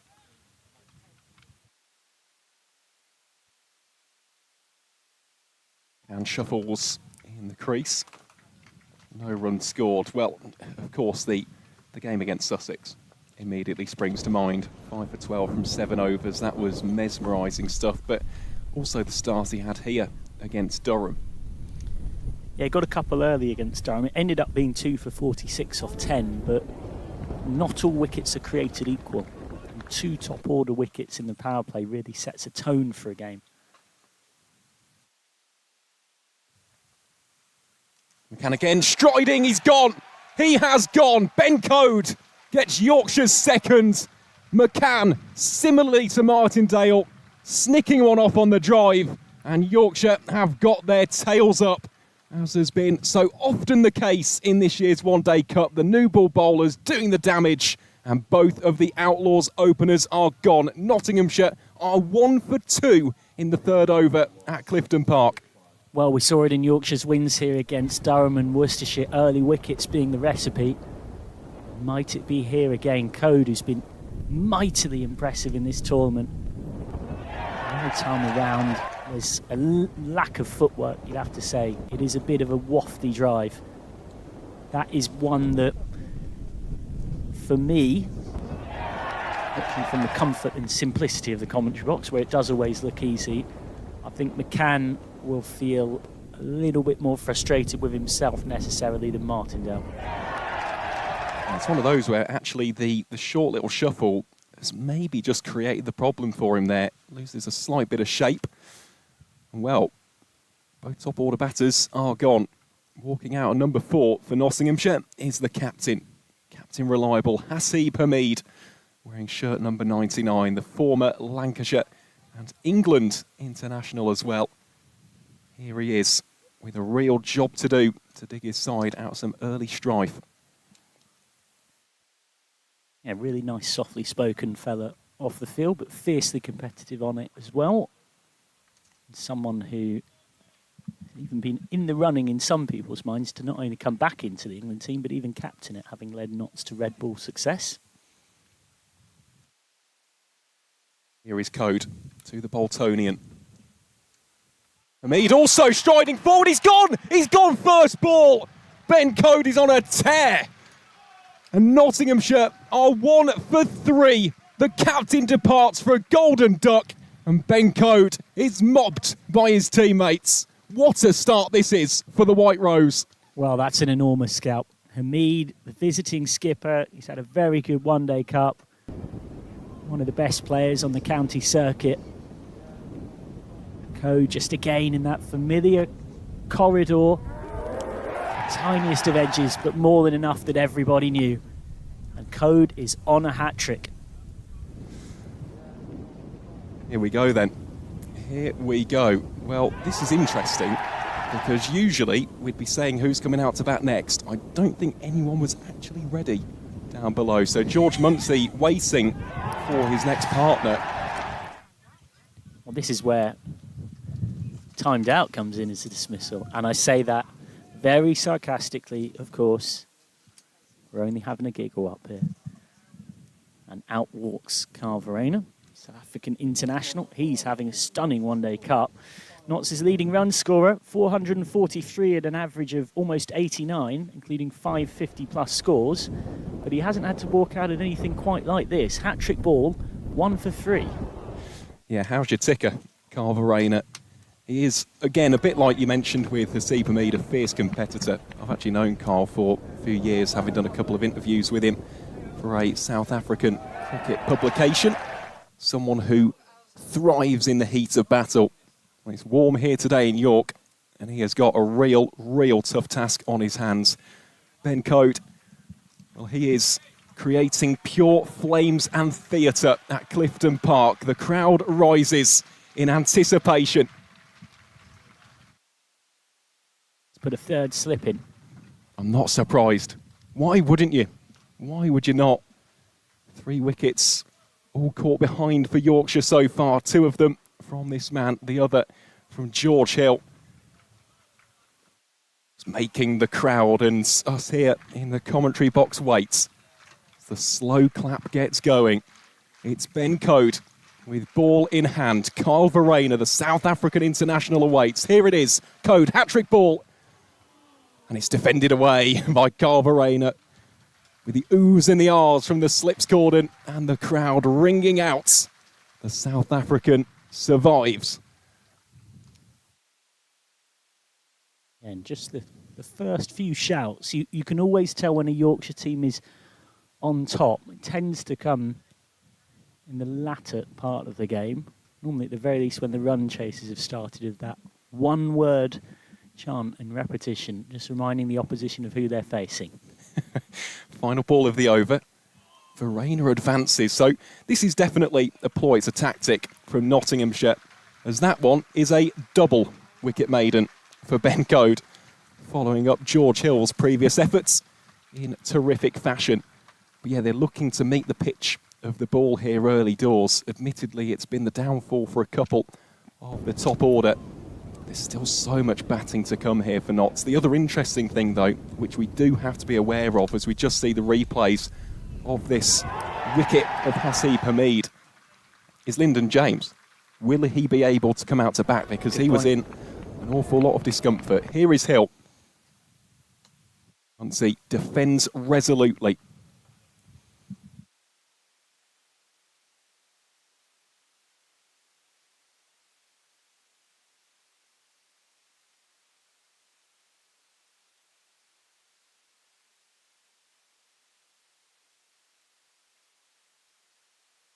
Absolutely baking here at York. The wind has died down and the clouds are gone.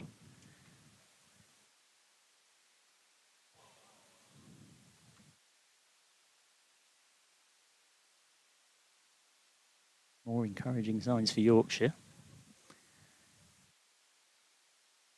In the other game, Durham right now looking better placed to set up a trip to Middlesex in the semi-final on Sunday.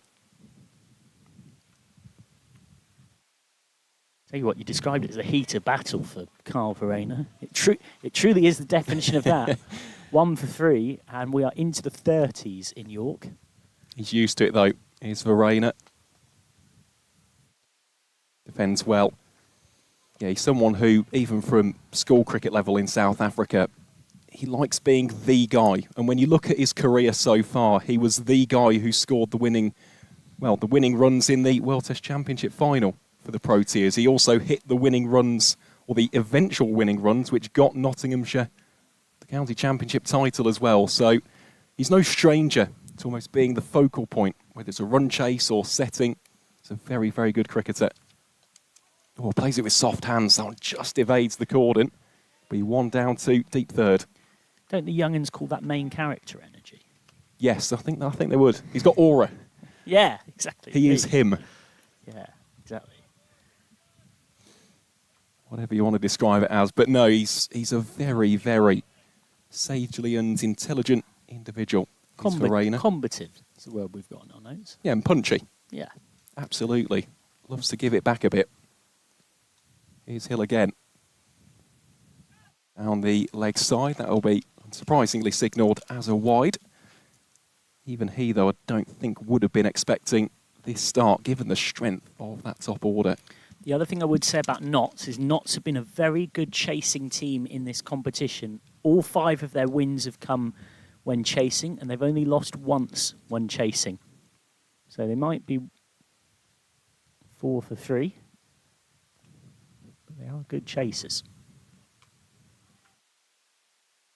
Look back through July the 21st, beat Somerset by 4 wickets, 32 balls to spare.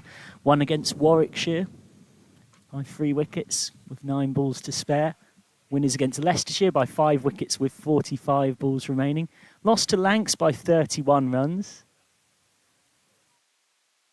Beat Northants by 6 wickets with 20 balls remaining. And winners by 6 wickets. Big chase against Surrey at the Oval where they chased almost 300. Yeah, that last one was very, very impressive indeed. Here is Hill then to round out the over. Muncie does go aerial. I think he's just got enough. Indeed he has. It'll go a couple of bounces for 4. A desperately welcome boundary for the Outlaws to round out the 4th. Nottinghamshire 8 for 3. Well, the first boundary as well, I believe. Mentioned Durham are on top in that other game. Durham posted 349 for 8. Beddingham with 104, Robinson with 76. Both coming at comfortably quicker than a runner ball. And then lots of cameos in and around that. Shetty, Balderson and Bailey all picking up 2 wickets. But everybody apart from Balderson pretty expensive for Lancs, who needs 7 and over. Lancashire 28 for 1, I should say, in the 7th over. So a steady start, but Ben Stokes has already picked 1 up as Verena to Willow gets out to deep third for 1.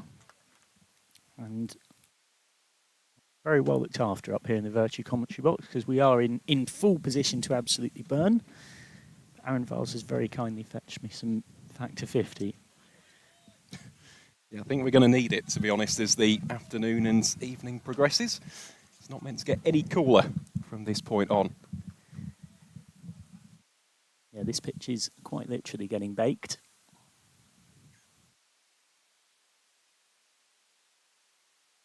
Going to be difficult for Code to get LBWs on that angle.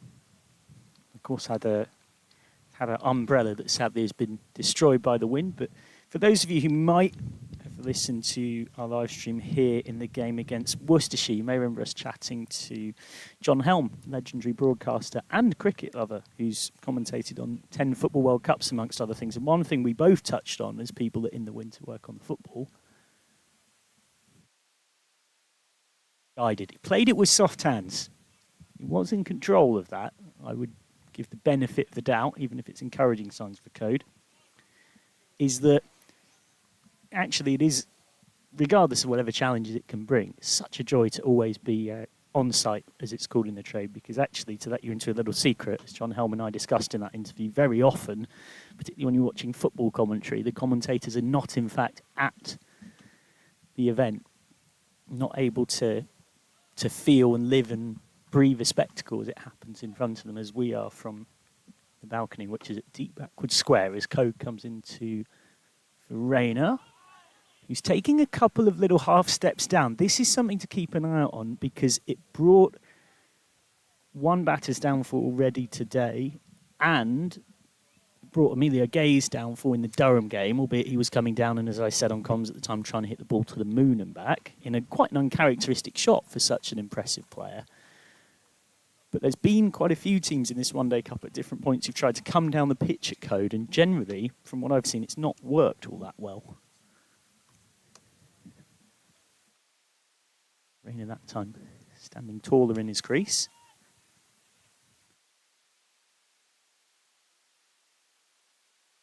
Goes back a bit to what I mentioned about those Nick Friend quotes. It's a red ball attack that can get bits out of the pitch early, but because it's a power play in a one-day game, players have a sense that they've got to actually be more positive, which can bring their downfall. There is still plenty of time here for Nottinghamshire. Verena on strike. Plays that one deftly into the surface. And that will be the end of the over. 5 have been bowled. Nottinghamshire 10 for 3 in their pursuits of 274. Verena and Muncie almost in near constant communication in the middle. Two individuals who have played international cricket at the very highest level, representing their respective nations, Scotland and South Africa. As we said, plenty of batting still to come for Nottinghamshire. And 50 overs is a long time. All it takes, a couple of big partnerships. The Outlaws are well and truly back in the game. Here's Hill then, bowling to Muncie. Muncie doesn't get the desired connection on that at all. It will just be one to Harry Duke, the subfielder. Over the course of a campaign, it's natural, it's professional sport. Sometimes you are going to come up against some inspired performances. It's about how you bounce back and dig yourself out of those early holes.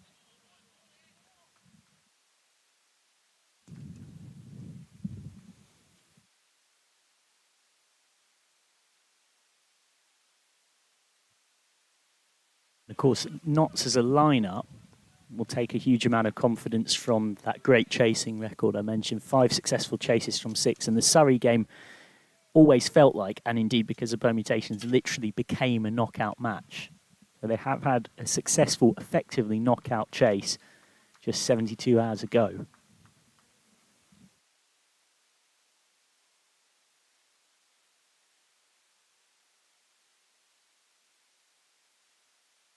Good stop by Harry Duke. As well, for those tuning in, of course, on the YouTube live stream, let us know where you are catching the action from, whether it's in Yorkshire, Nottinghamshire, or anywhere around the world. We always enjoy the interactions on the YouTube live feed, so let us know and we can give you a little bit of a shout out. Our cameraman, Miles Tidman, camera up, has just turned around to me as Hill comes in. Verena with a nice looking straight drive. Give him one. The kind of shot that early on in your innings lets you know balance, timing, it's there, you're looking in rhythm. Turns around and very sarcastically just points to the floor as if to say, yep, I'm watching here. But same question that we asked at the start of the game. Just paint us a little picture of where you're watching from, what you're up to. It's such a good kind of thing to do alongside something, having the cricket on in the background.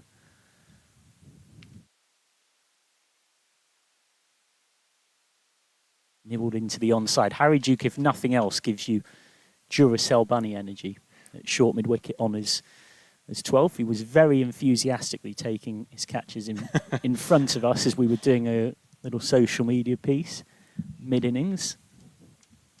Very neatly, never in doubt, keeping us safe by doing so. I must say, in the periphery, I did think he was going to rugby tackle us, but no, he did well. Here's Hill back to Muncie. He's played that one expertly as the Scottish international. Plays it with the bounce. There's a chase on and great fielding out at deep points. Richly applauded. And Cliff goes over there just to a little bit of an interaction. In fact, Will Luxton, it might be actually, may have just gone into one of the spectators down towards the deep point fence. Either way, won't be a boundary to finish. Yeah, it looks like all's well that ends well. I think it was just getting everybody back to their feet and making sure they're okay. It is quite a short boundary down there, and it's a bit of a downward slope. It does run quickly in that direction. Let's come think about it. I think they may have just signalled that as a thought. Have a look. It's actually something they mentioned to both the captains in the pre-match briefing about there is an element with having to trust boundary fielders. You know, umpires do not have X-ray vision for events that occur 60 plus metres away. Yeah, confirmation it is just 2. Just having a look at the umpires, as you do as broadcasters. Just waiting to see they were happy. So Nottinghamshire 14 for 3 after 6 overs. Here is code again to Verena. More deft little dab.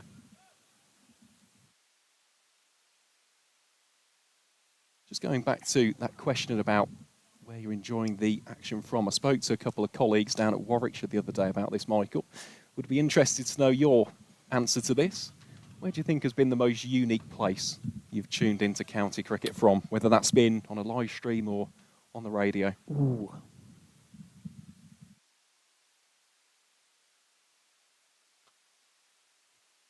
Lovely shot, excellently placed by Carver Rayner, who just ambles down to the non-strikers and admires his work. 4 more for the South African. Yeah, that was very alpha energy, to use a bit of a grey cricketer term. He just met it and then trundled down the pitch. He didn't literally say, "Don't bowl there to me, to Ben Code," or anything like that. But it's that sort of saunter down the pitch as if to say, I know that this is a bit cursory. I know it's gone for 4. Tries to go again and beats the dive of the fielder. James Wharton it was, trying to cut that one off. It's back-to-back boundaries off the bat of Carver Rayner. Yeah, Code's just got to adjust his length. He's just gone searching there. It's part of the game being a new ball bowler. The old was actually, I'm going to leave a name on the floor, but chatting to Courtney Walsh about this yesterday, the Lashings game at Cheltenham. He described it as 12 for 1. I'll explain in a second. As Verena is just a touch early on that, and that's more encouragement for Code because he finds the inside edge. Courtney was talking about the fact that when a batter does that, he would just say to them, "Do it again," because he felt like that's keeping him in the game. And the reason he'd say 12 for 1, that was a bit of a phrase he'd use and even uses now when coaching, is, look, if you hit me for 3 4s, but I get you out, then you've won the battle, I've won the war. Beautifully executed, though, by Verena, in fairness.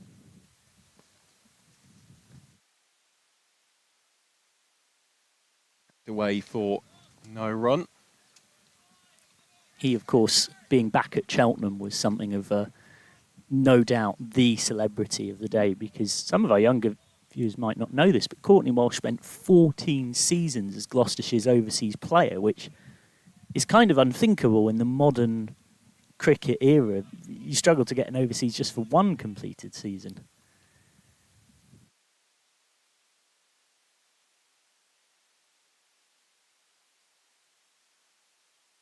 Be a dot ball to wrap up the 7th. Nottinghamshire 22 for 3. Yeah, this was a very, very different time. Great storyteller, Courtney. Was talking about a bit of all sorts on stage, including a certain Jack Russell as a character. And just what Jack was like, eating beans and toast, nothing else, 40 cups of tea, not cleaning his teeth and deliberately eating the stinkiest food he could just before they went out to field so that he could breathe on the batter. Russell as well, this is a true story, he never gave his address to anybody. Hill starts a new over, and that is the shot of the day so far. Hold the pose, and why not, George Munsey? absolutely glorious. Yeah, he's crunched it, hasn't he? Excellent balance, excellent timing. Look at that, holding the pose like a statue. Great shot. Yeah, but I reckon we got a good 1, 2, 3. There's 4 seconds on the holder pose. He was still holding the pose as it crossed the rope. And Muncie again. This time was, I think, a little bit more muscled than timed, but still timed sweetly as well. And it goes fast down that hill to the short boundary. Well, we are, to my distinct, complete lack of surprise, seeing George Muncie attack his way out of the situation. That is his default. It is. And even in this situation, he'll back himself to play his natural game. That could produce some opportunities for Yorkshire. But at the end of the day, he's just got to think, what's the best way that I can help my side to victory here? With George Muncie, it's by scoring a few boundaries. What a stop that is. Outstanding work at point by Adam Live. Goodness me, Jordan Pickford, eat your heart out. Jordan Pickford, Nigel Martin, Mary Earps are the keepers available. James Trafford, who leads at just side. This was a great bit of work. Fantastic save. Because he's very tight in there. It's become the modern vogue not to be on the discs of 30 yards, but much closer. Once he goes again, Venison times the dive well. Will just be one. So just finishing off on Russell, he didn't give anybody his address because he wanted to be very private. Courtney followed him around after training once because he wanted to find out where did Jack Russell live. And so Jack Russell just drove around Cheltenham and Gloucester in loops and squiggles, no particular direction, for 2 hours until Courtney said he just eventually got bored and went home. And so even he never found out. More runs for Verena, turning it out to deep square. And despite the efforts of Sam Whiteman, it will be 4 more. So the Outlaws releasing the early pressure with a torrent of boundaries. 35 for 3 now, the visitors. So they've scored 8 from the 7th over, and this over has already gone for 13. So 20 runs have come in the last 2 overs or so. Final ball of the over, hill to Verena, and that'll be a dot ball fielded by James Wharton. So, not to remain 35 for 3. A reminder of that target, 274. That's what Notts are after. Yorkshire looking to defend their 273 for 9. Plenty of you have been letting us know where you're watching from. Joel is in Morrison, COU, USA. Craig is in West London, following Yorkshire. Harry and Jacko, Harry and Matthew, watching from the van after a tough day watering the plants. So clearly in one of the rare places in the country where you're allowed to water the plants with various hosepipe bans in place. Andrew watching in Huddersfield. Michael in a smoky Stourbridge. Animus in glorious Garforth. In London. It's code. Muncie will only find Dom Bess at cover points. Danny Dogbox, live from Hale in Cornwall. Just landed, and first business is watching the conclusion of this game. Megan working from home. Of course, Surrey took that concept to a whole other level. Yeah, work from the oval.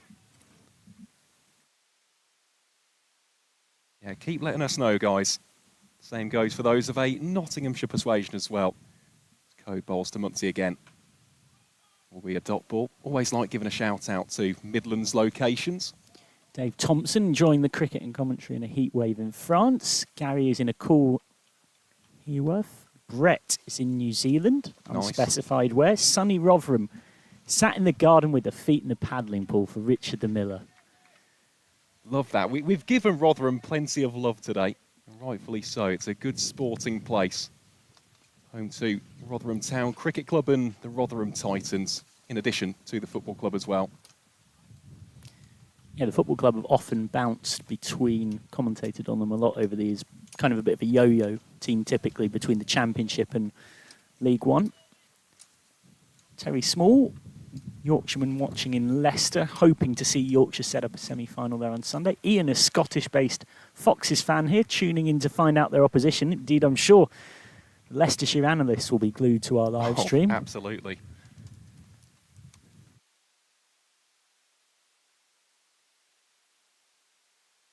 One more for George Muncie. Asso Ray, watching from Sofia in Bulgaria as a Yorkshireman abroad. That is a long way from Yorkshire. With some kind words. Pete watching from Ukraine, but initially from Headingley. Always great to hear where you're watching the Vertu live stream from.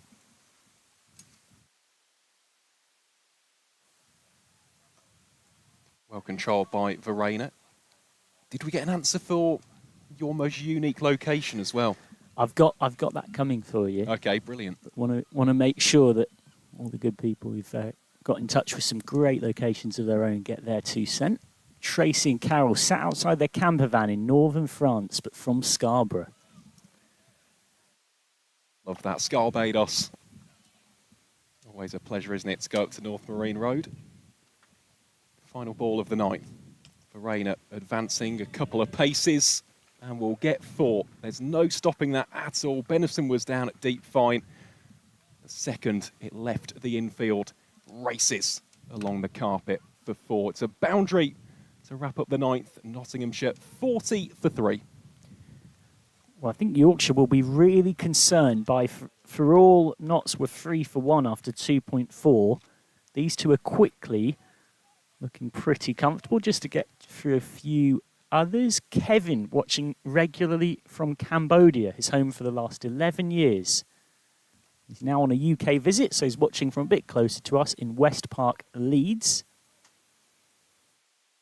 And Ian has a question about whether the wicket will get easier or harder for batting. Ian's from Pontefract.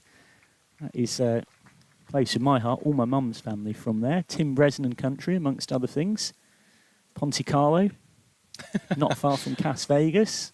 The best rugby league team in the world, in some people's opinion. I was going to say that might ignite a debate in the live stream, especially given the nature of the Super League. Yeah, the Super League table would suggest otherwise, and history as well. Albeit League Leaders Shield winners back almost a decade ago under Darryl Powell. Ben Cliff is on from the rugby ground end. Top wicket taker in the comp. He's in recent weeks turned into the headband warrior, channeling his inner Jack Brooks. He's well rested. He didn't play at Essex on Tuesday, so he'll be nice and fresh. This will be a good battle. Muncie won't take a backward step.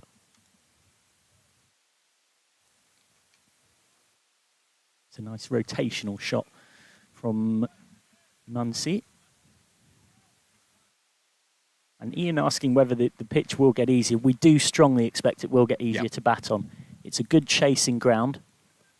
The pitch will get baked in the sun. Steve's watching from the west coast of Ireland, overlooking Killala Bay while keeping an eye out for dolphins. Oh, wow. Well, I must say, I do love my cricket, but dolphins sounds like you've won up to us there. That's a whole other level. Steve's in Tampa, Florida as well. Here's Cliff again then. Should just be one more for Verena. Indeed it will be. Nice rotation of the strike between these two. I think we are finally up to date. Will from Firsk, North Yorkshire. Andrew in Hong Kong. Apologies if we missed any of you. Ben is in Brazil and Thomas is in China. So pretty much the whole map of the globe covered.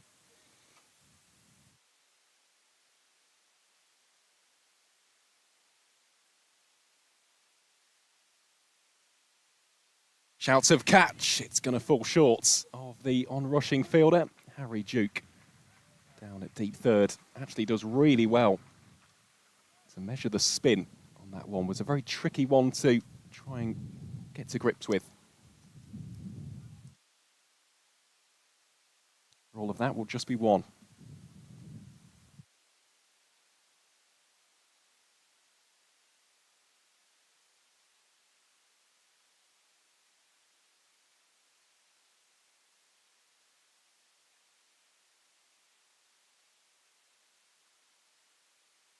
Bowled by Cliff, who might count himself unlucky to not be taking the new ball, but he can't necessarily hold too much complaint given the quality of the attack that's around him.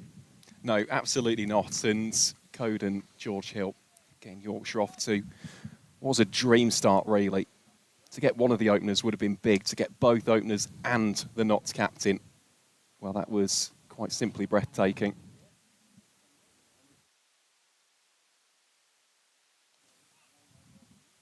Verena straight at cover. More of you getting in touch as well. John Smith watching from the Greek island of Paus. Sergio in Spain.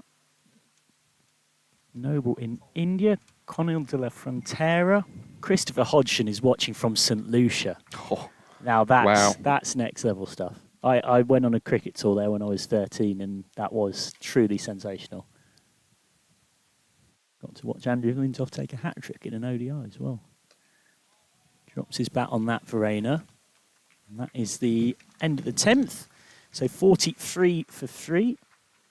Sahan Vals takes a well-earned rest alongside me. Settling in is Dr. Jane Powell. Lorraine and Les are in Driftfield. Noah Kelly country there. Noah Kelly, who is regular in Yorkshire's twos. Took a fantastic catch in this competition as a 12th in Yorkshire's win at Kent last season, and he made his Yorkshire debut the season before.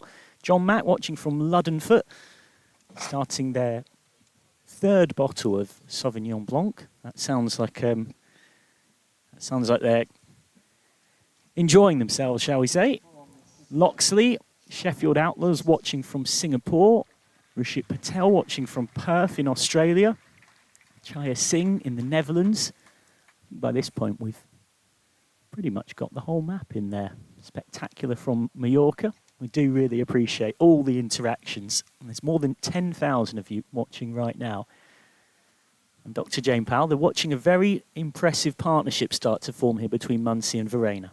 Yeah, they've done well after losing those 3 quick wickets. And I'm pleased to say Jack White has now returned to the field of play and is going to come on from the city end. He just split a finger on his left hand, so it shouldn't affect his bowling. What it might affect is any caught and bowls or any quick reactions with his left hand as he comes in now from the city end. And immediately takes the outside edge down to third man for a single. But Muncie and Verena have really started to rebuild the innings for Nottinghamshire and doing it very well at the moment. They're a good combination, these two, because firstly, there's an enormous height difference, so a good length to one is a very different length to the other, but they also like to hit different pockets of the ground in terms of their scoring areas. Yeah, Verena moves his feet well as well. He's coming out a lot of the time to the bowlers and just changing what could be a backwards of a length into a nice half volley for himself. Yeah, comes down again. It's this sort of half shuffle, and Muncie scores a lot very straight, and Verena tends to be very wristy. So likes to work the ball square of the wicket either side. So they're quite a conundrum to bowl to. As a pair, we were mentioning how Verena loves a battle, and he's got right into it. Came through at Weinberg High School as part of that South African school system that is a very competitive way to raise cricketers. You get these schools games, even in your teenage years, where there's sometimes crowds in the thousands. The restricting factor, of course, now is that we're at the end of power play 1, so there are now 4 fielders out covering the boundary, so that should help Yorkshire to restrict the run rate a little bit more than they did in the first power play 1, where Verena and Muncie were able to just pick their space and just hit into it. It's shaping up to be a very good game. Absolutely. Notts bat deep, and as we were mentioning before, they've been great chasers. 5 wins from 6 chasing.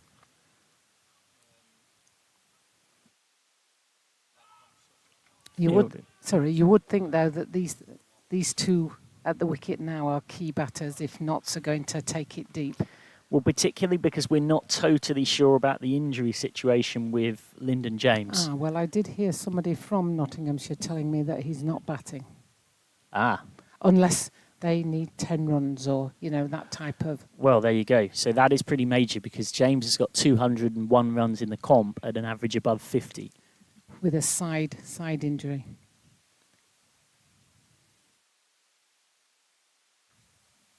That's work round to backward square.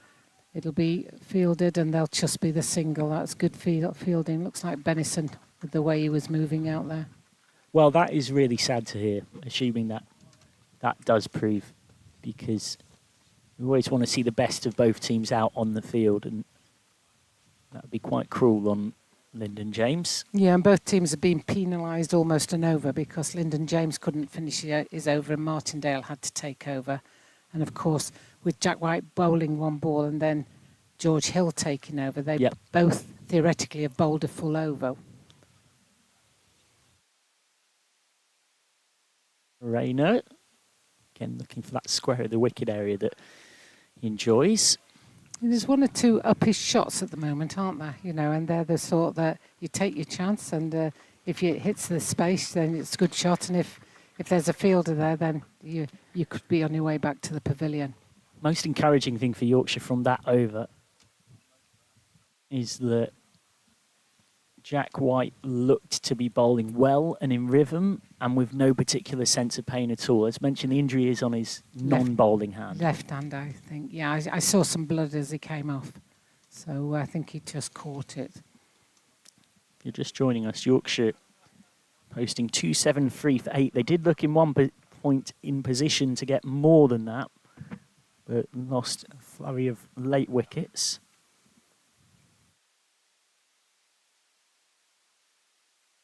Continuing. It's been one of the stories of the one-day cup for Yorkshire.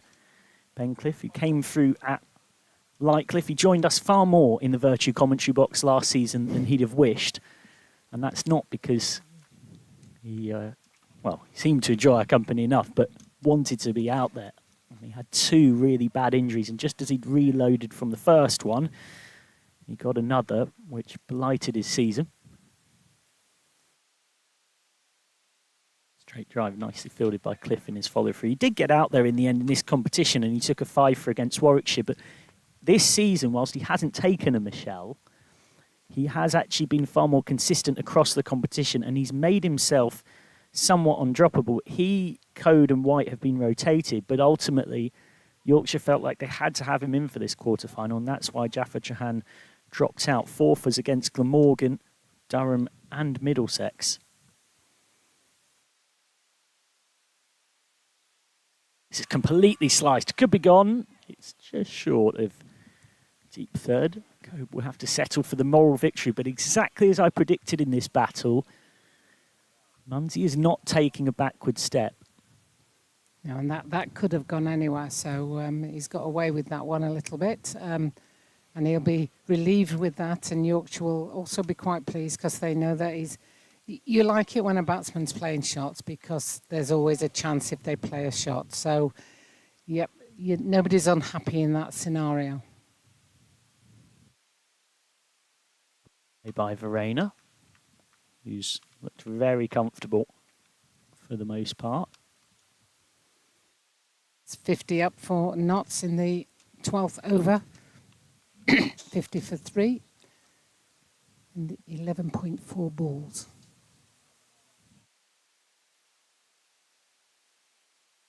Cliff also coming through the ranks at Copley before a spell at Lightcliffe.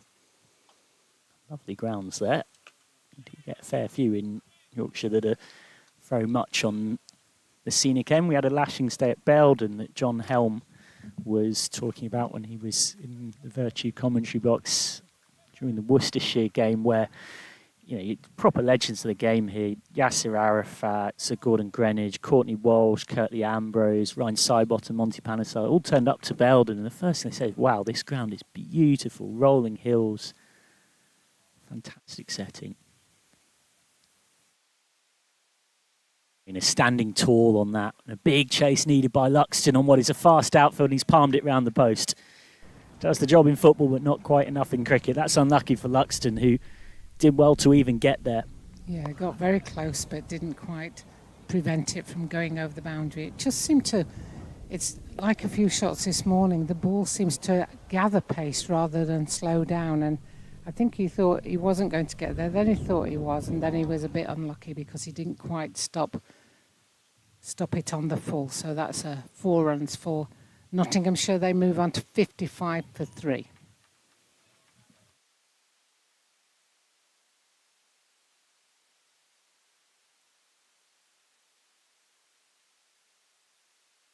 Jack White to resume from the city end. Swipe and a miss from Munsey. You'll always feel like you might be in the game with him because he's so aggressive. He will give you hints of chances, but he can also be so destructive. I've had a few more just at the tail end of those getting in touch, letting us know where they're watching from. John in Costa Blanca, Freedom Films in East Tennessee with his Nottinghamshire gear on. He's that passionate. Pete Sharma watching from Red Deer, Alberta. Ian is near Biarritz, a Yorkshire lad who played for Italy in 1985. I can't verify that, but happy to trust you. Oh, is there a nick on that? There is. And he's gone. The partnership finally broken. Well, he'd beaten the outside edge of Munsey with his previous ball, Jack White. And now he gets the prize wicket of someone who can be so destructive so often. So 55 for 4. They've added 54 for this second wicket from the wreckage of 3 for 1. But Yorkshire finally have another scalp. That's a great scalp for the returning Jack White. He'll be pleased with that because he literally bowled one ball and went off the field of play. So to come back and show that rhythm, that was a great ball. Just heading towards Munsey's off stump. He had to play it and it just deviated off the outside edge of Munsey's bat. That's a great ball by Jack White. Again, you're seeing what the ground staff said, particularly early in the innings. Well, still just about in that period, I guess, in the 13th over. This pitch will do a little bit. Out comes Jack Haynes, who is back in the team. One of the 2 changes for Notts in place of Hayes and Seacharan, with, of course, Stone also coming in. Now he's a top player, Jack Haynes, but it is tough to come straight back off injury and you're into a knockout quarter-final. He was Notts' top run scorer in this comp last season, but he comes in a real pressure situation, 55 for 4. With the bowlers bowling a good line and length, it's not like the bowlers are a little bit erratic at the moment. They're getting that line and length to the batters and causing them to have to play at those balls that you're not sure. They're in that what you call corridor of uncertainty. Do I play it? Don't I play it? Do I go for it? Do I leave it, or do I have to play it? And because they're putting it in that corridor of uncertainty, they're having to play it and they're getting the edge and they're taking the wickets. And also, when you think that James is, as far as we understand, pretty much not going to bat bar an emergency. Well, that's what one of the Nottinghamshire media people was saying. So there might be effectively 55 for 5 here, Notts. Now, even with a team that have consistently chased well, that's some task. So a lot resting on the shoulders of Haynes. Showing good firm defence there from Haynes. Right behind it, middle of the bat, just plays it down.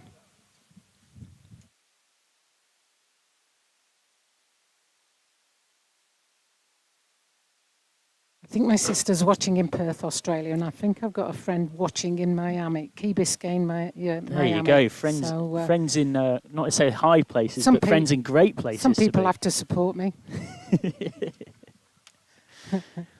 Voice of England captain Dr. Jane Powell as White comes in looking for another wicket. Decently played, not an easy situation for Haynes to walk in on. Runs in the family with Jack Haynes. His dad Gavin used to play for Worcestershire. He came from Malvern College, one of the great colleges in that part of the world that has some pretty incredible facilities. A lot of great sports people have come through over the years there, and then moved to Notts ahead of the 2024 season. Scores a lot through covers in mid-wicket. Haynes also has a nice cut shot.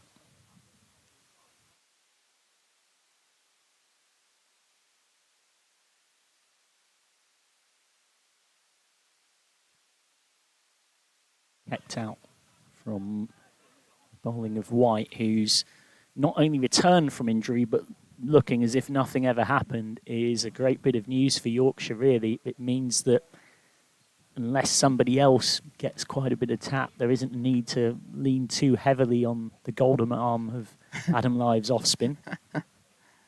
Adam loves it. He absolutely loves bowling. He gives some of the other bowlers a bit of jip. As White comes in, and that's left by Haynes, and that's the end of the 13th over. So wicket maiden for Jack White. 55 for 4, and Notts in a little bit of trouble. They've had a great record when chasing, 5 wins from 6 when chasing in this competition.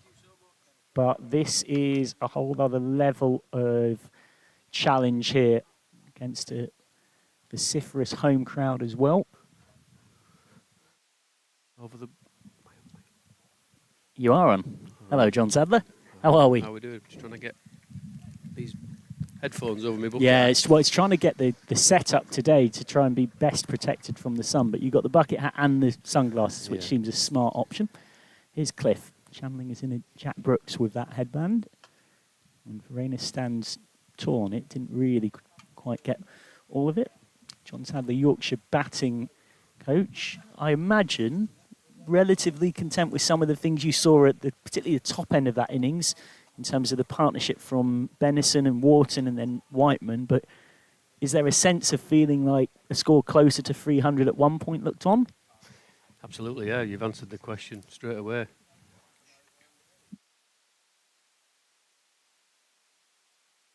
Up by Verena, straight at Luxton. Yeah, I thought we played beautifully, actually. First 37 and a half overs. A real mature innings from a young man, Will Bennison. I thought he played beautifully. The partnership, him and Warps, I thought we played it really, really well. Everything we spoke about. Lost a couple of early wickets, which is fine, but you know, taking it longer, building partnerships, getting 2 batters set, I thought they played beautifully. However, yeah, I think we probably should have, from where we were with 10 or 12 overs left, I think we should probably look towards 300 if somebody comes off, maybe even a few more than that. So yeah, I think, you know, quarter-final, runs on the board, scoreboard pressure, all that, would have taken that. But I do think if we're being ultra harsh with our standards are, we want to, you know, finish the innings a little bit better and probably end up with a few more. But that's the game. Yeah, you're talking about from that point, 37 overs gone were 194 for 3. Yeah. So from there, 8 and over would have got 300. And as it was, you got a runner ball and ended up 273. Yeah. I mean, not only that, we probably should have got 300 pretty comfortably, really, if somebody comes off. As it happened, we had to scrape up to 274 or whatever we got. So, but look, that's the game. They're allowed to bowl well. It's easy set up here, isn't it? Oh, yeah, absolutely. We never drop a catch. No, exactly. We're all better since we've retired. But I think, you know, we would have taken that at the start.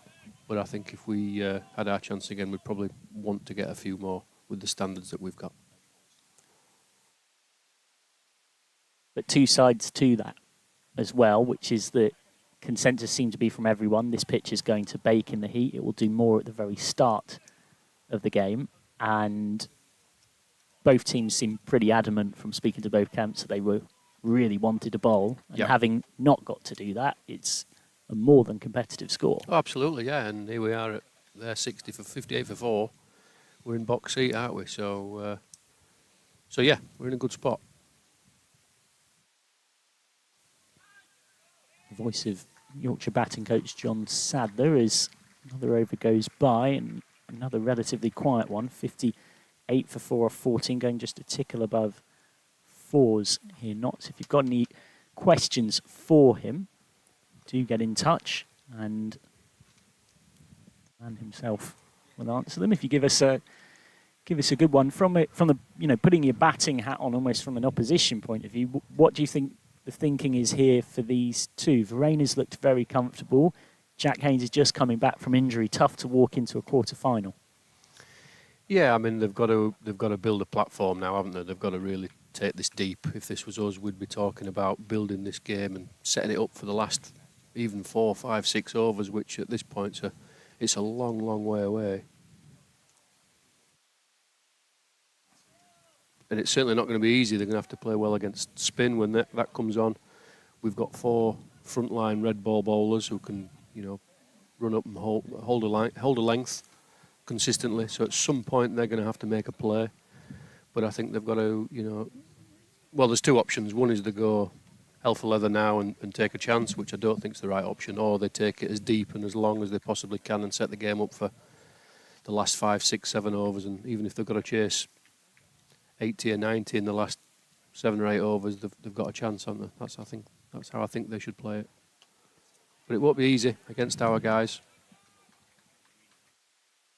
Yeah, we always, I meant to say this when you started, because always look to keep the Vertu commentary box very much neutral.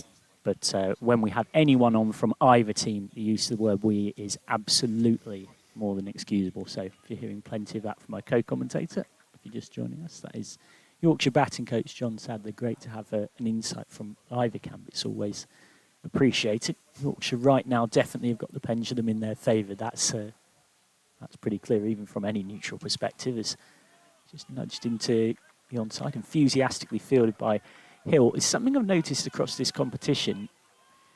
I feel like it is getting in vogue more for teams to be slightly closer in off the ring than they used to be. Yeah, there's times to squeeze, isn't there? There's times for certainly extra cover mid-wicket and mid-on, mid-off, just to kind of come in a little bit and try and squeeze, put a bit of pressure on them. When there's a new partnership there, when the new batter comes in, that's a time to really try and squeeze and try and save some singles. Every batter wants to get off strike, don't they? So if we can squeeze a few dots. Rain just works that for one, and Verena, clearly the danger here. I mean, obviously as batting coach, I'm sure it wouldn't have involved you quite so much, but there must have been awareness in the Yorkshire camp of his threat. 443 runs in the comp at 89. Yeah, he's a good player and he's a danger man, of course. I mean, they've got power up top and they've got some good players all the way down, but I think he'd be the prize wicket. Certainly from this position now, I think there's a lot resting on his shoulders. Yeah, it's difficult to see how Notts chase this if Verena does not bat through, to be honest, or close to that. We'll be leaving a big load to the rest. Just worked down the hill by Haynes. Shorter boundary, and it gets past Whiteman, and it will be stopped to the delight of the home fans. So often it beats fielders down that hill, but James Wharton is no ordinary fielder. As you might have noticed on our live stream, which you won't be familiar with this because you were in the dugout, and for obvious reasons you can't be having that on in the dugout, but in the first innings we showed his catch from the win at Sussex a couple of times while he was batting, and then our live stream... Oh, sorry, Scarborough, the catch of the day. Here we go. Here it is. Yeah. Here we go. I mean, and we showed it a few times more after some of our viewers were mentioning enjoying it that much. And there it is for you. Sensational from James Wharton. I mean, if there is a better catch than that, I'd like to see it. Well, he deadpan described it as the best catch ever, which was a very James Wharton sort of thing to say. And the lads haven't taken the mickey out of Warts for that at all, as you can imagine. However, do you know what? He can back it up because that was one of the best catches I've ever seen. He took one. So fair play. He took one in the Roses game as well at Old Trafford that hasn't been seen quite as many times, but was sensational as well, diving forward a few millimetres off the ground. I remember him saying to me afterwards that he loved how the moment he took it, in that very Yorkshire-Lancashire rivalry kind of way, you couldn't hear a pin drop, and he enjoyed the silence. It was relishing that silence. Absolutely. What I will say about Warts is he is exactly the same every single day with his fielding. Every warm-up, every practice session, every single day he does more than anybody. He's first there, last out, last to leave. And it's no surprise when he pulls off something like that in a match, because that's exactly how he practices. So absolutely full credit to him. It's definitely something we've noticed even in the Vertu commentary box. You keep your eye on players out warming up and stuff like that. It does seem to be one of, if not the first out there, getting someone to chuck some catches at him. Yeah. And it's something I've seen a few people talk about. trying to get catches struck with a bat rather than with a foam bat, because a lot of coaches, understandably, they want to save their arms from falling off. But when you hit a ball, a high catch off a foam bat, it's far easier to catch, and the ball has a bit more give about it than when it comes straight off a bat.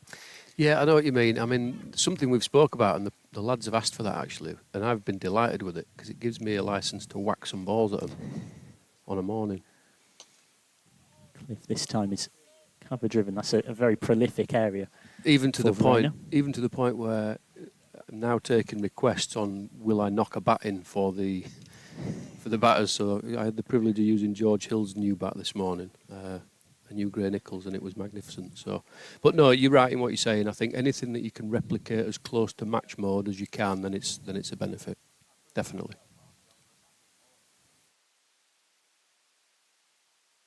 Straight at best at point. Another thing Wharton said to me, actually, just while having a bit of an informal chat on the outfield here after the game Yorkshire won against Durham, was how aware he was on his fielding of, as someone in this era who doesn't keep and doesn't bowl, you can't just be one skilled. No. If you're a top bat, you've got to be a top fielder as well. Absolutely. Yeah, I think fielding is a reflection. Obviously, there's a lot of skill involved. There's a lot of athleticism involved. But for me, fielding reflects the attitude. Reflects the attitude of the team, it reflects the attitude of the individual. And I think you can normally judge a team and how good they are and what they do and their culture by their fielding. This is the old fielding's the soul of the team. Absolutely, yeah. If you look at a winning team on a podium, you know that they've fielded well throughout a competition to win it. Speaking of that, direct hit chance there would have made it. I knew that he was just about okay, so that is a well-judged single. We saw plenty of them in the partnership, actually, between Wharton and Benison, and I imagine from a batting point of view, you were pleased for that. I remember one point last season, Anthony McGrath talked about wanting to see his team, and of course it was only his first season, he's trying to put his stamp on the team, and by extension you are as batting coach, of running aggressively between the wickets. There was a game that Yorkshire lost against Surrey at the Oval where he felt like they looked like boys, and through the season there was a progression, and running between the wickets was actually a big part of that. Yeah, definitely. It's something we've spoke about a lot, and it's something that I pride myself on, I suppose, as working with the batters. We spoke about twos particularly, pinching singles in the circle, but also twos, especially in this longer format of the game where it's long and it's hard work, especially in this heat. But running twos, putting the fielders under pressure. Every team I've ever played in speaks about it, but actually doing it and putting it into practice, ball after ball after ball. And I think after 6 games, I don't know the latest stats, but after 6 games, we were top of the twos league this season. And last year we were top of the twos in our league as well, which is brilliant. It's a stat that doesn't really matter because it's not going to win us a trophy. However, from us judging ourselves and us talking about putting the fielding team under pressure and pinching singles and sneaking twos and all that stuff, those stats were nice to read because we have spoke about it and it's good to see the lads doing it. What we've also got is we've got some incredibly quick athletes. I mean, I'm sure I'll miss a couple off here, but Warts with his big long legs, and once he gets going there's nobody quicker. George Hill, Beanie, Luxie, Rev when he's with us, that kind of nucleus of youngsters, and the way that they run between the wickets is actually a pleasure to watch and pleasure to be part of. One YouTube live commentator asks, is it Freddie commentating? Oh, it's John Sadler, your batting coach here, alongside me. It's one of the best compliments I've ever had. Yeah, there's worse things Which Freddie? to write. I think he's a Vertu Flintoff. In a cricketing context, it would seem odd if it was Flintstone, wouldn't it? He's probably closer to Flintstone than Flintoff, but yeah, we'll take it. Yeah, of course. So it's Flintoff versus Stokes, as some have billed it in the other game, where Lancashire are in a bit of a pickle, 90 for 4 off 22, and Rocky Flintoff is out there on 10 not out, but they're chasing 350 to win against Durham after Beddingham's 100 and many good contributions alongside David Beddingham. Winner of that plays Middlesex away on Sunday. The winner of this game travels to Leicestershire. little half shimmying step down the pitch from Verena, who will know that he can't afford to just keep absorbing dots forever here against White. There will need to be some level of controlled risk at some point. Yeah, I think he's just buying himself time, and he's probably chatting to his teammate at the other end and just seeing how he's travelling. And I think once they both get in and get going, we might see him. Well, at some point he might have to make a play. But again, if we'd have batted as well as what we'd hoped and got up 300 plus, it puts even more pressure on him, doesn't it? But yeah, he'll have to do something at some point. And he chops into the ground. Slightly tight single, and he might have needed a dive there. We had a good view from side on. I think Haynes would have been just about okay. It was a little too close for comfort if you're a Nottinghamshire fan.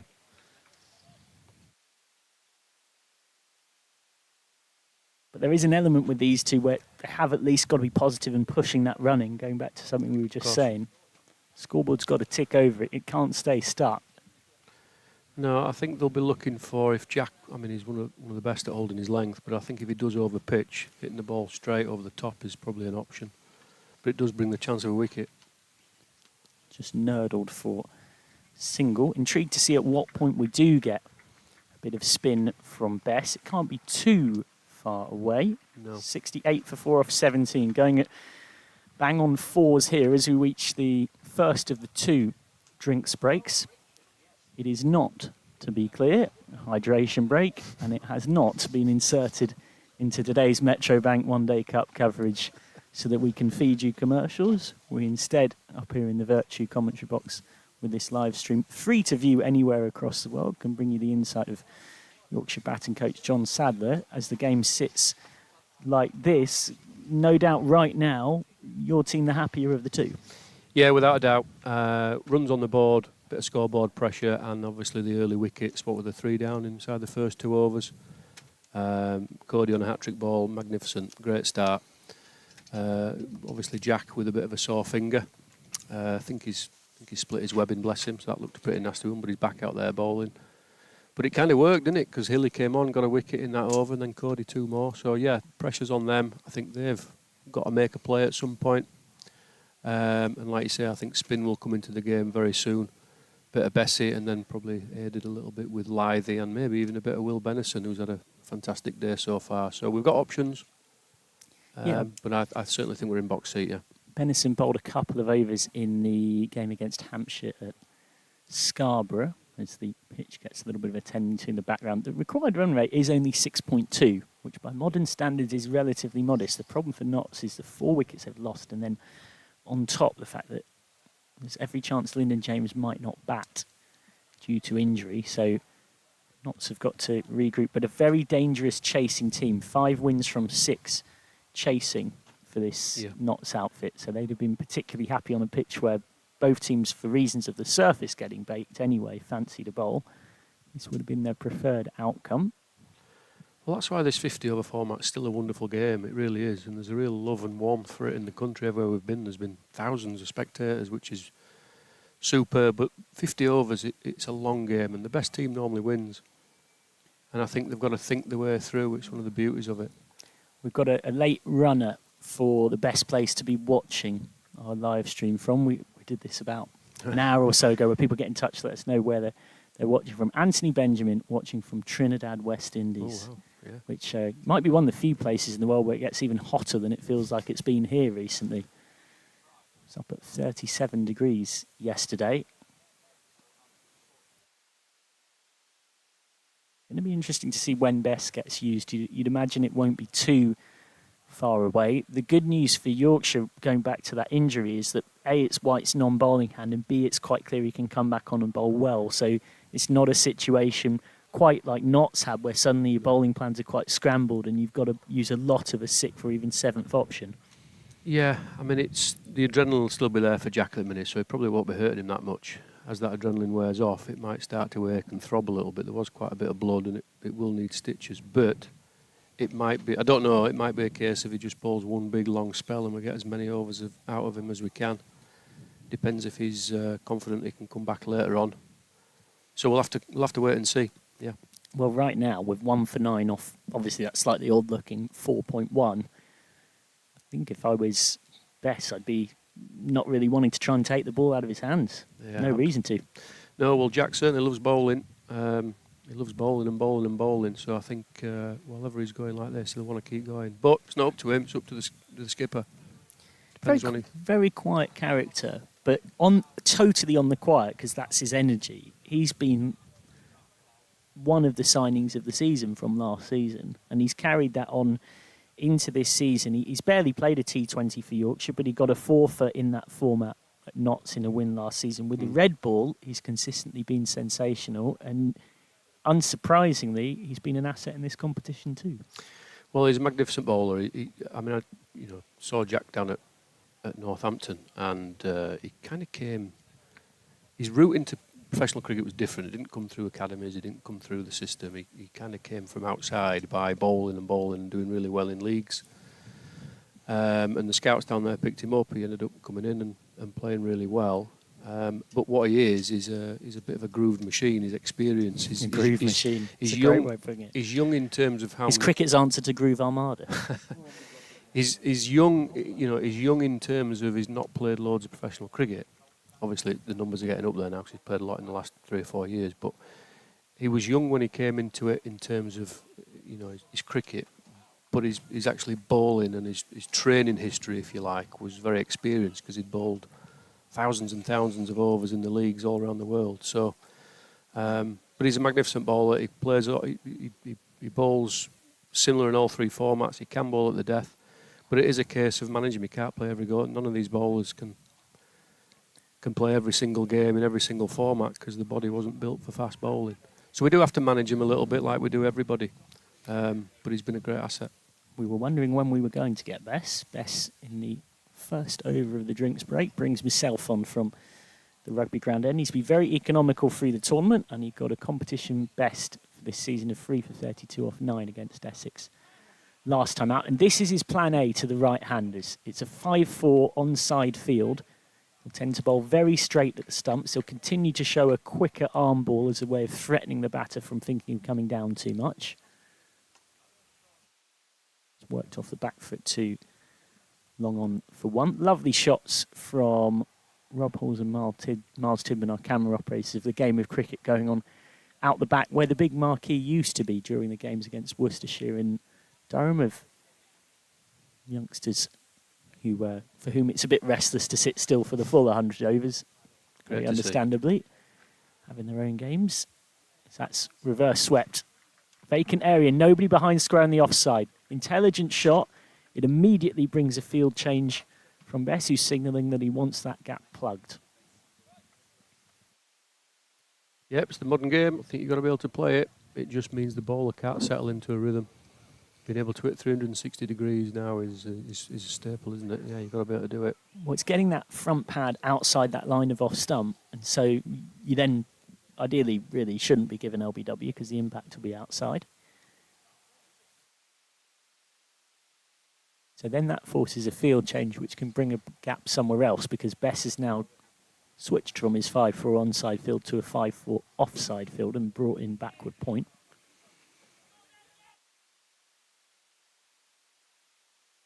Yeah, I don't think they'll worry too much, really. I know they're behind the game at the minute. But I think if the run rate stays around 6s and even creeps up, as long as it stays below 8s, I think in the modern day, you know that you can chase anything, can't you, last 6, 8, 10 overs. So I don't think they need to panic too much. However, they don't want to let it get too far up. But another wicket or 2 here would really put us in the driving seat. 18 overs gone, and this partnership just so far steadily rebuilding it in and around 4s. As Bess settles into his rhythm as best he can. A couple of people have referred to it on the YouTube live chat, but just to let you know, I've had a few technical gremlins with our effects mic. Sometimes these things can happen, such as the nature of tech. So that's why you won't be necessarily picking up too much crowd noise or bat on ball here. But great to have you with us on the Vertu live stream. Free and exclusive county cricket for all Yorkshire's men's and women's white ball home games coming to you anywhere across the world. This is White Verena flicking him into the onside. I've got a question for you, which was actually posed to me by Aaron Viles, that I'll sort of pass on. Where is the most unusual or interesting place in the world where you found yourself tuning into a game of county cricket, either on a live stream or on the radio, where you've been abroad somewhere or having to keep up with a game? For me, I think it would be when I was travelling abroad and going through South Island, New Zealand, some pretty remote parts of that. Sensational place. It's slightly shimmering down the pitch, Haynes. This is something to keep an eye out on because both batters are looking to do this to try and hit White off his length. What a great question that is. I mean, normally I'm at the ground. Yeah, of course, with your job. So I'm not sure, actually. I might just have to think about that one. I was going to say, I'd imagine you've not had too many holidays during the summer of county cricket. Maybe in a winter where England are playing in a big series and you've gone away somewhere. Get a bit of R&R.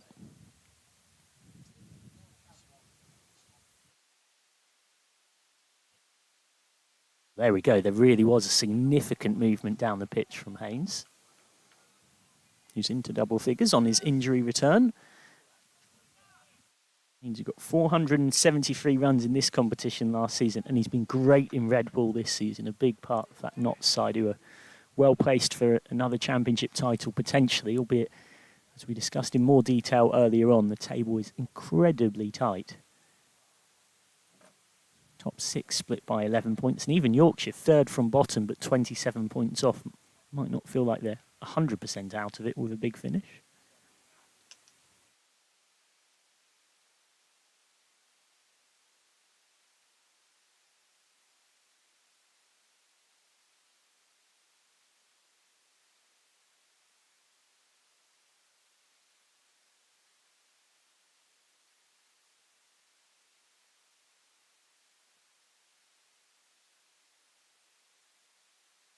So at this stage, at the end of the 19th, Yorkshire were 103 for 2.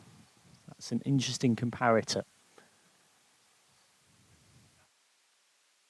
Yeah, the runs are not too dissimilar, really. I know there's a bit of a difference, but nothing too alarming. But obviously the 2 wickets down that we had compared to the 4 that they're down, that's a big play. 25 run difference and those 2 top order scalps. And something that Yorkshire have made a big habit of getting wickets early in the power play. Apart from a power play at Lords where Middlesex batted well and Yorkshire weren't at their best, it's been a bit of a calling card of Yorkshire's campaign. Yeah, and this is the first time in the campaign that we've had 4 seamers. We've had 3 seamers and 2 spinners. Oh, well, I thought there was a flick on that on the way through. Umpire not interested, immediately had the hands extended. Yeah, the Kuldeep Yadav stroke Jaffa Chauhan slot has gone to Ben Cliff. Well, yeah, I mean, look, Cliffy's been magnificent for us. He was the leading wicket taker at one point in this comp. Still is. Well, there you go. So it shows you how strong we've been if we've left somebody out who's doing really well. But we have rotated. We've also, we've gone in with a balance for every game that we've felt's the right one on the day. Rainer going deeper in his crease. That was briefly aerial. End of the 19th. 79 for 4. 3 off that one. Of course, Yorkshire semi-finalists in this competition last season, not so much improved. Last season, they were actually well off qualification, finished 5th. But Don Best spoke to Graham Hardcastle quite interestingly about how he feels like this year has actually been quite different in terms of how Yorkshire got to the knockouts. He said, last year when we had Imam al-Haq scoring thousands of runs, it was sort of him. But when you look down our lineup this year, everyone's chipped in, and that's a really pleasing part for me. James Wharton and Sammy Whiteman have sort of caught Will Luxton up with the runs. I love where we are. Last year was awesome because we almost cruised it to this point. That's referring to Yorkshire winning 7 games from 8 in the group stage. So this year we've had to work a little bit harder. We've chased a lot this year, which I think is great for us and the club moving forward in both T20 and 50 overs. And just on that, as a batting coach, as much as it was a joy to have him on around last season, 688 runs at an average of nearly 100, you must be more pleased in some ways this season with seeing contributions across the group. Of course, yeah, I agree with everything that Bessie said there, and he's spot on. I mean, Imi last year was magnificent. He really was. And I think we probably relied a bit too heavily on him because he was so good. You kind of got to the point where we just expected him to go out and get 100. And he was fantastic. But what we have done is we've learnt from him, you know, speaking with him, asking him questions, picking his brains, watching him go about his business, watching him, you know, put into practice what he talks about behind the scenes was magnificent. And I think sometimes I can tell somebody something 10 times and they may or may not listen. But if you've got a player of his quality, it's like when Ruti comes back. If he passes on, if he says the same thing once, people listen, and rightly so. And we've done that with him last year. We've learnt from what he spoke about. And we've learnt from watching him. And I think this year we've had, as Bessie said there, I'm just repeating what he said, but we've had different people stand up at different times and win us games. The one batter really who probably hasn't hit his straps just yet is our senior pro at the top of the order, Lythy, who was magnificent in T20. He did really well this year. He's as good as he always was in red ball cricket. But, you know, it's just not clicked for him, which is fine. That's the game. That's why we love this game sometimes. He had a couple of poor decisions at the start of the comp. He had one that flew off a length, and before you know it, you're suddenly chasing your tail a little bit after 3 or 4 innings. But you know, he's still working as hard as he does behind the scenes. He came in early yesterday, hit some extra balls, and actually the cover drive that he hit today, just before he got out, got us excited because we suddenly thought, oh, that's Lythy at his very best. And obviously, you know, next ball he was out, unfortunately. But look, we've contributed really well as a team. A lot of kudos goes to Sammy and Warts in the middle. I think they've really glued the innings together for us. They've shown experience, they've run well, and they've paced, certainly with the chasers, they've paced the innings really well, knocking off scores. Well, White felt like there was a tickle, but Bean, the keeper, was unmoved. And the rule I always use is if one of bowler or keeper aren't interested, then it's probably not got too much going for it. We've also had good cameos down the order. George Hill coming in at Scarborough last game, played magnificently well. Beanie's knock at Neath. Yeah, that was a massive win for us because it was a tough pitch. It was a bit of a slow club pitch. It was hard. It was a different brand of cricket, and we'd lost the quarter final in the T20, and then we lost the first game. And if you lose at Scarborough, and there was a bit of pressure on us. So I think that was a massive win for us. Oh, has that one been nicked? Well, Yorkshire are now all up for this one in a far more convincing collective way than the previous ball. But again, the finger of doom stays down. So Verena survives. Yeah, that win at Neath was brilliant for us because it was a bit of an ugly win. It was a bit of a scrappy win on a scrappy pitch, slow, against some medium-pace bowls. We had to play spin really well, and Beanie was magnificent that day for us at the end of the innings, seeing us home. So that was a big win for us, and we've won different styles, we've won different types of cricket, if that makes sense. We've set and won, we've chased and won. We've lost against Middlesex when we didn't quite get over the line, but then we bounced back with a win. So a lot of people have contributed really well throughout this tournament. Verena being really tested and examined here by White, and even as White continues into this spell, Verena's still struggling to find too many answers, and White is just strangling via economy rate, really, if nothing else. He's going at around 2.5 and over. Another one to mention is Will Benison and how well he played today in the last few games, but extra kudos to him because he played his debut last year, got a duck. Verena's trying to move down the pitch there. He's shuffled quite a lot. He feels like he's got to do something different here, Verena. He knows that White is causing him a lot of problems. Yeah, he got a duck last year. That was his only game, so he had to wait another year for another opportunity. And then he got a duck, and then I think he run out without failing. Yeah, so a little bit of unluckiness. And then he got another duck, so he had 3 noughts on the trot. And then for him just to keep going about his business, stay calm, still believing in the way that he plays. Only two. 2 ducks. Still believing in his method. For him to come through and show the maturity that he has is fantastic. And he played beautifully today. Yeah, some of our more club-level cricketers, compared to the former professional and now current Yorkshire batting coach who's alongside me, John Sadler, might be familiar that when you get past 2 ducks in a row, you're sort of onto what people start to describe as Aldi or Olympic rings. And you can get these pretty horrible moments in the game where some teams have a duck trophy as well for the most at the end of the season, and your teammate's almost beckoning you to get one so that you don't pick up the gong at the end of season.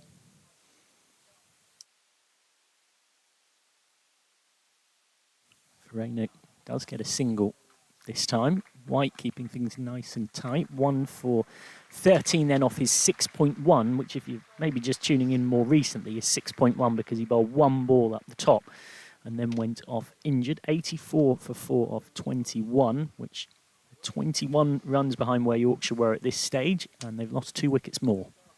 Yeah, that's the big one at the wickets. Again, if we can just put another one on top and the 5 down, then they're under some serious pressure. And it's not the way I would imagine you'd want to quote-unquote pick up a wicket, but there's every chance Lyndon James doesn't bat, sadly, after the injury he incurred earlier on.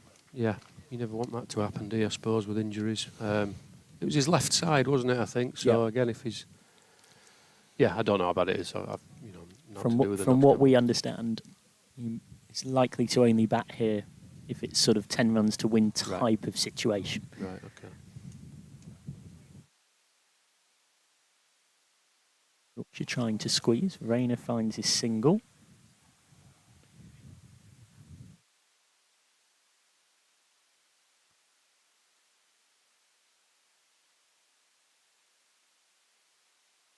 Again, this 5-4 fielding with protection on the reverse sweep. Confidently up the pitch. That's always a good sign for someone like Haynes, who... It's not an easy thing to come straight in, no matter how good a player you are, and you're into a knockout quarter-final. That's a tough task, even for someone of his class. Yep. Encouraging signs for Notts as he's looked pretty good so far. A little bit more flight from Bess. Did you nearly get hit earlier with that 6 from Lythe, start of the innings? Did I see it? Yeah, so it landed literally 2 seats away to our right, and it hit the seat. Luckily, there was a very well-dressed gentleman who was keeping an eye on the cricket. That's the quicker arm ball from Bess I mentioned, the one that uses just to keep the batter honest. Did he catch Thankfully, he very early decided he wasn't catching it and got nice and out the way, and the ball thudded into the chair such that it would have hit him potentially in a delicate area had he not moved at all. So all was well that ended well, and thousands of pounds of broadcast equipment was spared as well. Goes on the reverse, and that's through point. Oh, that's smart. That's really smart. And it is palmed over the rope by Cliff, who is unfortunate there. Well, Cliff doing best impression of... I know he is a Leeds fan as well, Cliff, James Trafford, but actually, look at that from Verena. Verena knows that he can't go finer, so he deliberately goes square. Very modern era, really. And it's been a good knock from Verena. We said when he came out to bat at 1 for 3, he loves the battle, the South African, and he has battled. He's got more than half the runs in the innings. He brings it up, that milestone, with his 7th for 4, and he's gone at a good clip too. Bit more tempting flight, but there's too much flight from Bess, and it's a half volley. So Haynes says, Verena says, thank you very much. And all of a sudden, that's the little boost that Nottinghamshire have been looking for, because Yorkshire have been squeezing them nicely. 12 off the over, 96 for 4 off 22. Yeah, they've just got a bit of momentum here, haven't they? Notts. They lose the 3rd wicket and 12th over, yeah, so... Lost the 4 for 55 off 12.2. Yeah, so partnership, 50 partnership, there you go. So normally you can feel a bit of momentum shift with the partnership around 40-50. Just on the note of Imam, he's playing today for the Pakistan men's team in the Professional County Club Select 11 game, where Pakistan have in fact got bowled out for 238, so the Select 11 have got a 67-run first innings lead. Saif Saib and Manny Lumsden with 2 wickets each, Shoaib Bashir with 4 wickets, Matt Fisher, once of Yorkshire, of course, born and raised in the county, with 1 in a tight opening spell. It was Bashir who got Imam out for 37, and the PCC 11 are back into bat. Emilio Gay and Tom Haynes out there. It is effectively a form of an England Lions team, but that is why Yorkshire did not have the possibility of going back for Imam Ul-Haq. He might well, ironically, be playing at Headingley in not too long. Oh, that's one of the shots of the day from Verena. He loves that extra cover region. Wharton's giving chase, though. Never a lost cause when James Wharton is around. And it will only be 2. That is sensational fielding. It's good cricket all round, really. Yeah, lovely cricket shot.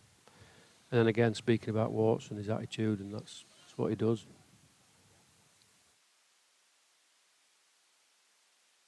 Trying to get the breakthrough from the City end. Flicked away. This will be just 1, though. And that, what I was saying about Imam al-Haq sort of reminds me of a conversation with Gavin Hamilton at Scarborough about just how difficult it is in this era to recruit an overseas player. And even when you get them right, you can almost get it too right. And Imam al-Haq at the time was out of the Pakistan setup. He had a sensational Metrobank One Day Cup with Yorkshire, and that got him back into that system. And basically, the Pakistan selectors essentially phoned and said, look, you get back on a plane to Pakistan and score some runs in domestic cricket. We've heard about what you've done in England. You'll be back in the Test team. And so a year on, it's Yorkshire's good recruitment that means that they're again hunting in that market. But it's pretty much the case for all counties, really. The days of Darren Lehman coming over, booking himself in for bed and breakfast for the summer with all of his eccentricities are long gone.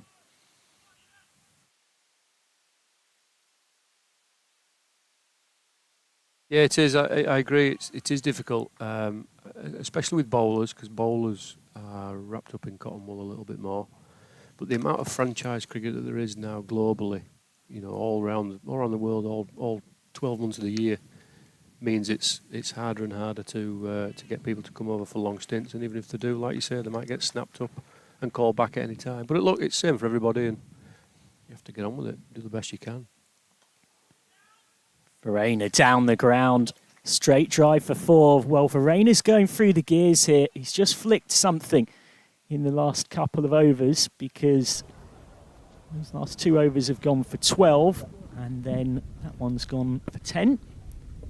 As we wish John Sadler a fond farewell. Thanks always to him for coming up and giving 10 overs of insight. As I mentioned, we always strive for neutrality up here in the Yorkshire commentary, in the Vertu commentary box here on the Yorkshire live stream. But when we've got someone from either camp, there's an amnesty somewhat on them using the word we. It's much like when we had Ryan Campbell up here, and he'd say the same thing about his Durham team as head coach. Now settling into the seat alongside me, having watched this intriguing middle period where Notts have rebuilt and are starting to put the acceleration marker down a bit more, is Dr. Jane Powell's. Cliff is square driven and Bess with great desperation stops away to his right to make sure there is no run. Yeah, I love seeing that from the captain of any team, a bit like in the first innings when we saw Hamid diving and chasing, because it just lifts all the team. This is what the captain's prepared to do, as Don Best just dives full length and stops that one. Yeah, Verena's playing very well and ably supported by Haynes, who's facing now and turns that one round to square leg, and there's a single there. And the big concern as well for Yorkshire will be that the last 2 overs, runs have started to come that bit more freely. 21 off the last 2 before the start of this over, including Verena finding the boundary 3 times. Required run rate, particularly in this modern era of high scoring, is at a perfectly manageable 6.2. Yeah, it's the wickets you have to chip away with if you were in Yorkshire's position. He is looking increasingly composed though, Verena, and even at 1 for 3 when he walked out, he didn't look too troubled. Aaron Vars and I mentioned that he does love a battle, really relishes situations like that. The South African 29-year-old international from Pretoria made his Test debut 5 years ago. Giving Notts plenty of hope here.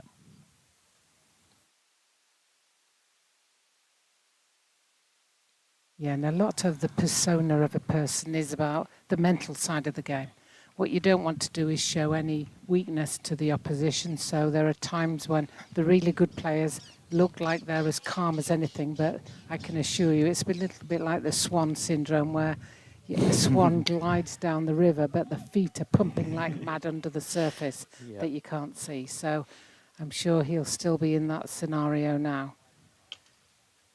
It's driven that one again straight to Adam Lyth. What Yorkshire have got to try and do is keep pressure on him by not allowing him to get easy singles. There's been three shots in this innings whereby Don Best took a dive to stop one, and then Adam Lyth has stopped the last two. You know, it's one of those where you just have to keep the pressure on, don't give easy runs. The finishing off is over well. So Best number 24 off 3 replaced by Cliff there. Best will have to come back at some point. That's an intriguing tactical one to keep an eye on. But just as Verena and Haynes start to grow in confidence, I'll leave you with some more words of wisdom from Dr. Jane Powell, and she'll be joined shortly by the brilliant Aaron Vowles. Jack White has returned to the pitch, and Harry Duke is making his way off. So we've got a few more overs of Jack White to come, and continuing from the city end is George Hill. So we've reverted back to the seam attack from Yorkshire now. Haynes is looking slightly, he's looking more comfortable now, having been out injured for a best part of a little while, and he's now settling in to face George Hill. Advances down the crease, misses it, takes a swing and misses. That was an interesting attempted shot by Haynes, who seemed to walk down the crease and try to take a great big swing and didn't get near it.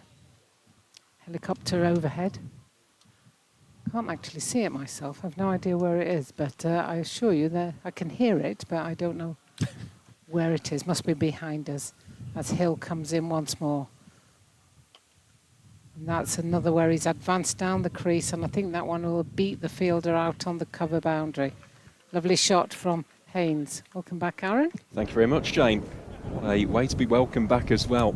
Lovely use of the feet there from the former Worcestershire man, and he just cracks it really off the bat. No chance for the fielder out. It's deep cover. Handy partnership between these two as well. Hill to Haynes, part 3. There's a chance of a run out, and he just misses the stumps. Backed up by Benison. Throw by James Wharton. And a quick single taken. It reminds me, this one, of the Wharton-Benison partnership in the middle of the Yorkshire innings, whereby they lost 2 wickets. And for those of you who have any superstitions whatsoever, it's 1-1-1 at the moment. So Yorkshire spectators will be hoping it's true, and it's not. For those of you that are wondering what on earth is she going on about, 1-1-1 is what we call Nelson, and often a wicket falls at 1-1-1. Well, for Nottinghamshire, it won't, as we get a nice view there of our producer turned cam op, Nathan. Shout out to Nathan. Works so hard behind the scenes. Excellent member of the crew here at Yorkshire Cricket TV. Well stopped. James Wharton is one of those fielders you don't, if you get the choice, you don't take a risk to. No, definitely not. No, every county seems to have someone like that, though. Yes. We were talking about it the other day with Warwickshire. That person would be George Garton. Well, the first one I remember goes way, way, way back, and it was Nottinghamshire, and it was Derek Randall.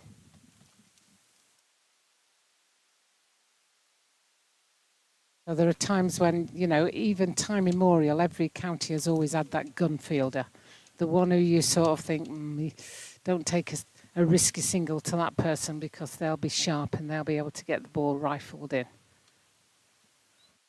Piggott was another, wasn't he? Well, I've got a bit of trivia because I don't think I've unleashed this one on Yorkshire Cricket TV yet.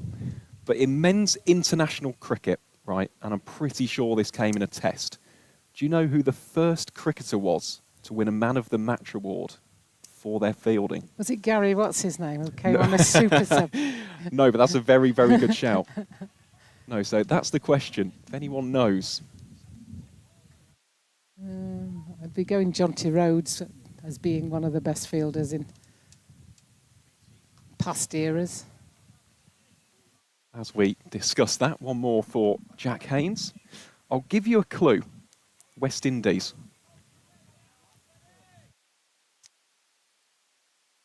There's a few good ones there. Certainly are. Again, that goes out to anybody in the YouTube live stream as well. Yeah, you're probably better than me, folks. Besides, you've probably got access to Google too, so fire away.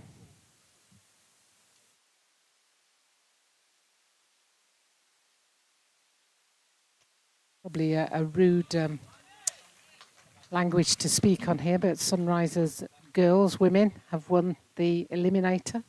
So we'll play in the final on Sunday. They've beaten Southern Brave.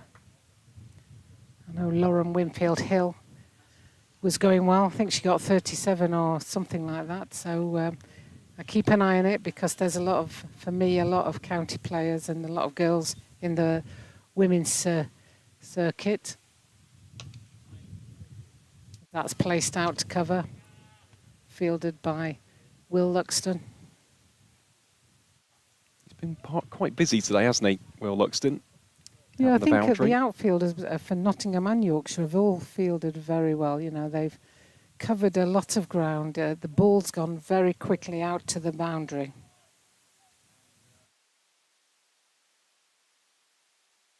Cliff comes in once more.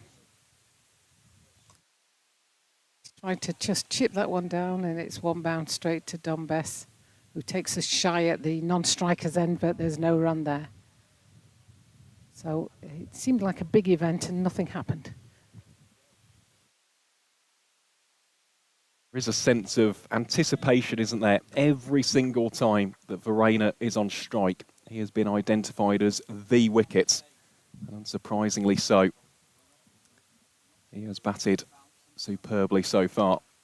Yeah, I agree. Bet Haynes is starting to time the ball better now, and I think, yeah, a bit like Muncy, Verena and Hayes, you know, that chunk of that middle order, they can all be very dangerous. So it's really up to Yorkshire to try and break this partnership.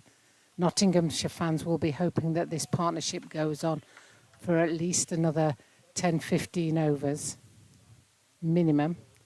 And we're in for a good finish, a good game. As Cliff comes in, and that's driven down the ground, but there's no run there. End of the over. Very good one by Ben Cliff. Warmly applauded by the spectators here at Clifton Park. Just looking in the YouTube live stream, we have actually got some winners of the trivia. Unfortunately, there aren't any prizes available here on Yorkshire Cricket TV, but the first ever international cricketer to win a Man of the Match award just for their fielding was Gus Logie. Oh, yeah. Gus Logie. Yeah. So, well done, all of you that got that. It's one of my favourite bits of trivia in cricket, that. He did it in 1986 against Pakistan in Sharjah. Gus went on to actually coach quite a bit. Was a member of the 1983 World Cup squad as well, I believe, for the West Indies, as Don Bess gets ready to bowl for Yorkshire. 1983, a year synonymous with Indian cricket, of course, after the West Indies won the first two men's ICC Cricket World Cups. So here is Don Bess. None for 24 from his first three. Haynes takes a couple of steps. One more added. A little bit of a score update as well from Old Trafford, where it looks like Durham are coasting their way to victory. Lancashire 159 for 7 in the 32nd over. It's quite a big ask, wasn't it, chasing 350. Durham are very, very nicely placed indeed. Chance of catch, it just goes over the top of Will Benison. Go for 4. You can't help but think if that had been the taller Wharton or Cliff or even Luxton, that could have been a chance. But a good shot by Verenum, just got it over the top of the fielder, took his chance, and he came away with the runs.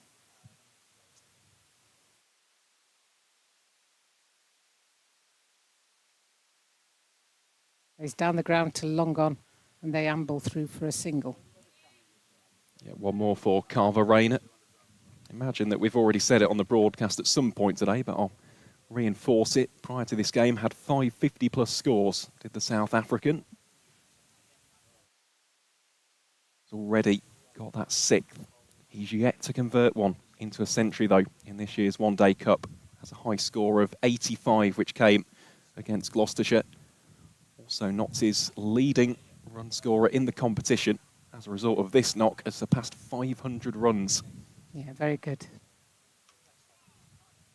And I said it right when he came to the crease. He will love this. He relishes this. I've spoken to Kyle on quite a few occasions for various interviews, and even from his school days in South Africa, Wynberg it was, which is a big, big cricketing school in South Africa. Yeah, big sporting school. But he always wanted to be almost the focal point. He wanted to be the anchor. He wanted to be the one who his side would almost rely on and lean on in times of adversity. And he is doing precisely that.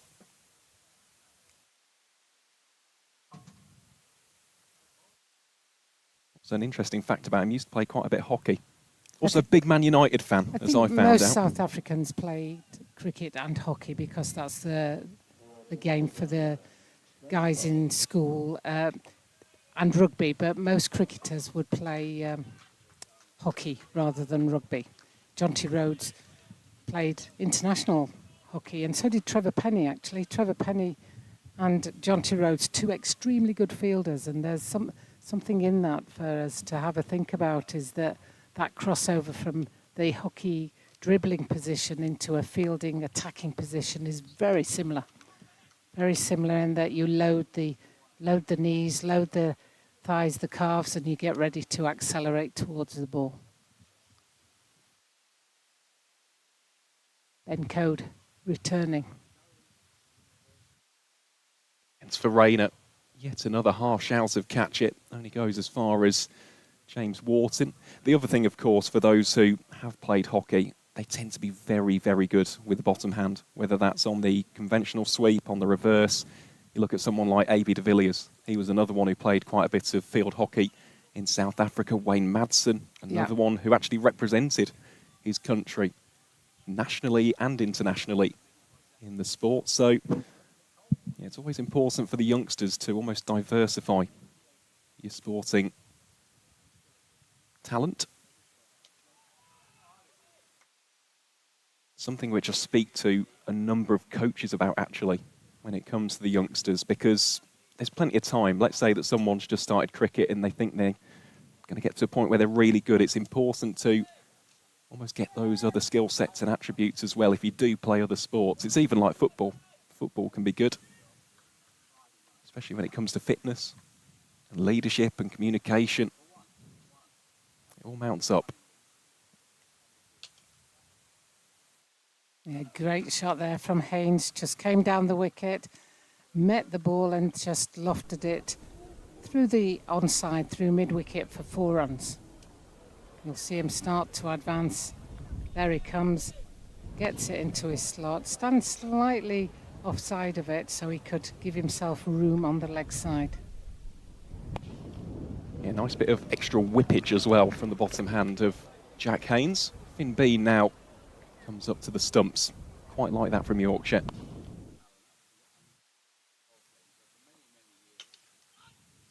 Even so, just gets it beyond Adam Lythe, who tips it. Mate James Wharton. And it looks like Bean's coming up for Haynes, and he goes back for Varane. Varane now into the 70s. He has looked $1 million at the crease. Boundaries for the South African. Just marshalling the run chase. I think that's how I'd describe this so far. Of course, the other important thing to note, and it's the big question, will we see Lyndon James? Well, I was told by one of the marketing people of Notts that he won't bat unless they need, say, 10. You know, it's one of those, if they've still got him with a chance to win, then he'll come out. But I think he's got a side strain there, which is a fast bowler's nightmare. Yeah, look painful. Or for Carvarena. So without Lyndon James, you've still got Farhan Ahmed, Brett Hutton, Dylan Pennington, Ollie Stone. That is the remaining quartet, providing that Yorkshire get the breakthrough. Just have a little bit of a break here as the subs come on for Nottinghamshire. One of whom is Byron Hatton-Lowe, who, we said it earlier, ever so impressive. He was the substitute fielder for the aforementioned Lyndon James, and dare I say, he saved at least 10 to 12 runs. He was here, there and everywhere, putting the body on the line and doing precisely what you want to see from your young guns. Yeah, he did well, and the umpire's just walking towards the two batters now and saying, come on, chaps, let's keep it moving.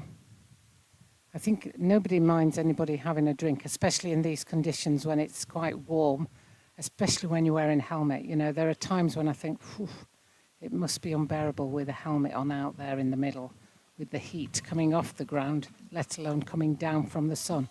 And you see them often where they just move the helmet and sweat just pours out as Bess comes in once more.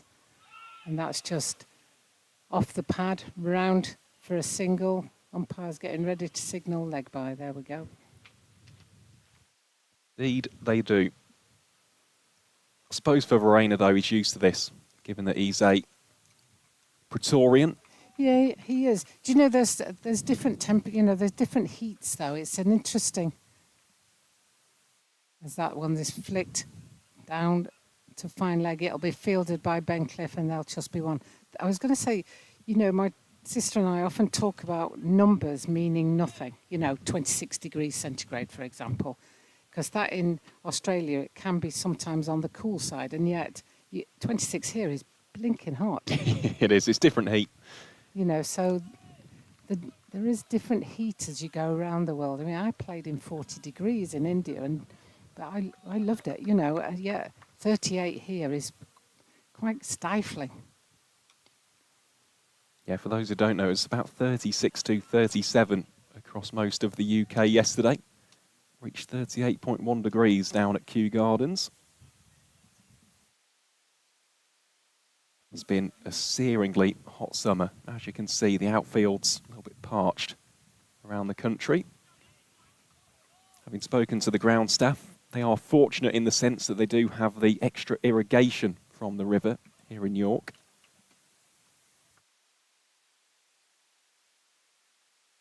Oh, it's gone through him.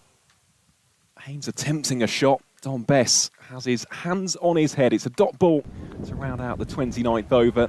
Did he get an edge on it? Well, let's just see. Did he get an edge on it, or did it just go straight through? I think it just went straight through. Yeah, couldn't really see from that side, but... Either way, it would have been a very tough one, wouldn't it, for Finn Bean? Yeah, I think Finn Bean's done a remarkable job behind the stumps, if I'm honest. You know, he's taken the gloves in this Metro One Day Cup. Harry Duke did at least one game earlier, but Finn Bean's come in, and it's given Yorkshire is that ability to have him coming in, batting at number 7 or 8, and really giving Yorkshire a long batting lineup. Code in once more, and that's just punched down the ground, but fielded by Code. My bat, my ball. Yeah, absolutely. There has been another wicket in Manchester. Lancashire now 168 for 8. So Durham well and truly in control in the northwest. They'll be going to Radlett on Sunday, I would suspect. Unless 10 and 11 get 100 each, that'd be great. Certainly add to the drama, wouldn't it? But that Durham side just in general really are the business. Just a little bit of an update from that game. The latest wicket to fall was that of Joe Moores. He's had a really good competition. The young gun, related, of course, to a certain Pete Moores. Nottinghamshire head coach. Admittedly not being the head coach for this competition, that's Paul Franks. Yes. He is a seriously, seriously talented player. Flick down the leg side for one. So Moores was clean bowled by Shafiqullah Ghaffari for 51. Yeah, we spoke about the pathway talents a little bit earlier today, Jane. He is one of those exact players, which there are many up and down the country at the minute. I think it's great, this cup. I really do. Just think it gives everybody the chance to see that up-and-coming talent working together with some experienced heads. It's played down and then an experienced head down there. Jack White fields it and they come back for two. Yeah, well ran between Verena and Haynes.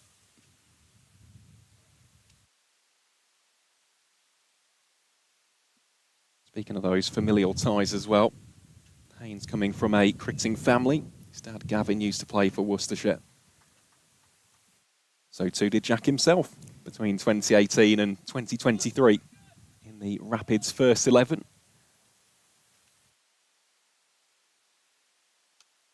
Verena has clubbed that, and clubbed that one almightily. Goes for four. One bounce for four. Yeah, proper stand and deliver stuff. That from the South African, like a gunslinger in the Wild West. Yeah, he lost his shape a little bit, if I'm being ultra technical on that, but he had the power to clear the inner ring. And that's all that he will concern him. One more ball left of this Ben Code over, and then we have 20 overs left after this ball. Here it is then, Code to Verena. It'll be a dot ball to wrap up the 30th. Nottinghamshire, 142 for 4. They will require 132 from the final 20 overs to book their place in Sunday's semi-final against the Leicestershire Foxes. Seeing as it is the 30th over, there are over 12,000 of you tuning in via the Yorkshire Cricket live stream. Let us know where you're watching the action from. If you haven't already, we'll try and give some more shout-outs before the end of today's knockout game. And if you haven't done so already, give the stream a like and subscribe to the Yorkshire Cricket YouTube channel. Myself and Jane really do appreciate all the interactions, and we hope you've enjoyed today's game as much as we have. And indeed, just the cricket at York CC in general. The third game taking place here this year. Yorkshire looking to make it 3 out of 3, having already beaten Durham and Worcestershire in the group stages. Yeah, I think certainly in this situation now, then Nottinghamshire will be very pleased where they're at. Yorkshire will be very much knowing that they need to take a wicket, because whilst they've got to almost double the score in 20 overs that they've taken 30 to get to, if you don't get this wicket, then I think they'll start to coast, you know. So Yorkshire will be working hard to try and get that wicket, and that's just hit over short mid wicket, and that's gone for 4, one bounce 4. Yeah, Haynes this time doing the damage for Nottinghamshire. The partnership continues to build. Let's not forget that at one stage, the Outlaws were 1 for 3 after 2.4 overs. It's been a very, very good salvage job. The job isn't done. They know they've still got to polish off these. It is do or die in the One Day Cup for both of these counties. Only one can advance to Sunday.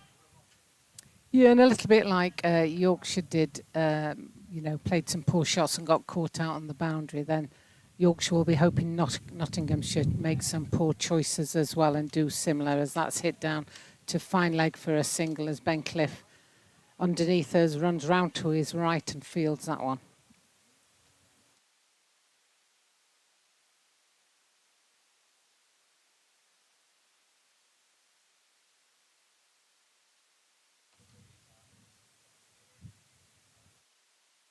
Well fielded by James Wharton out at a wide mid-off. It beats Adam Lythe at that short extra cover.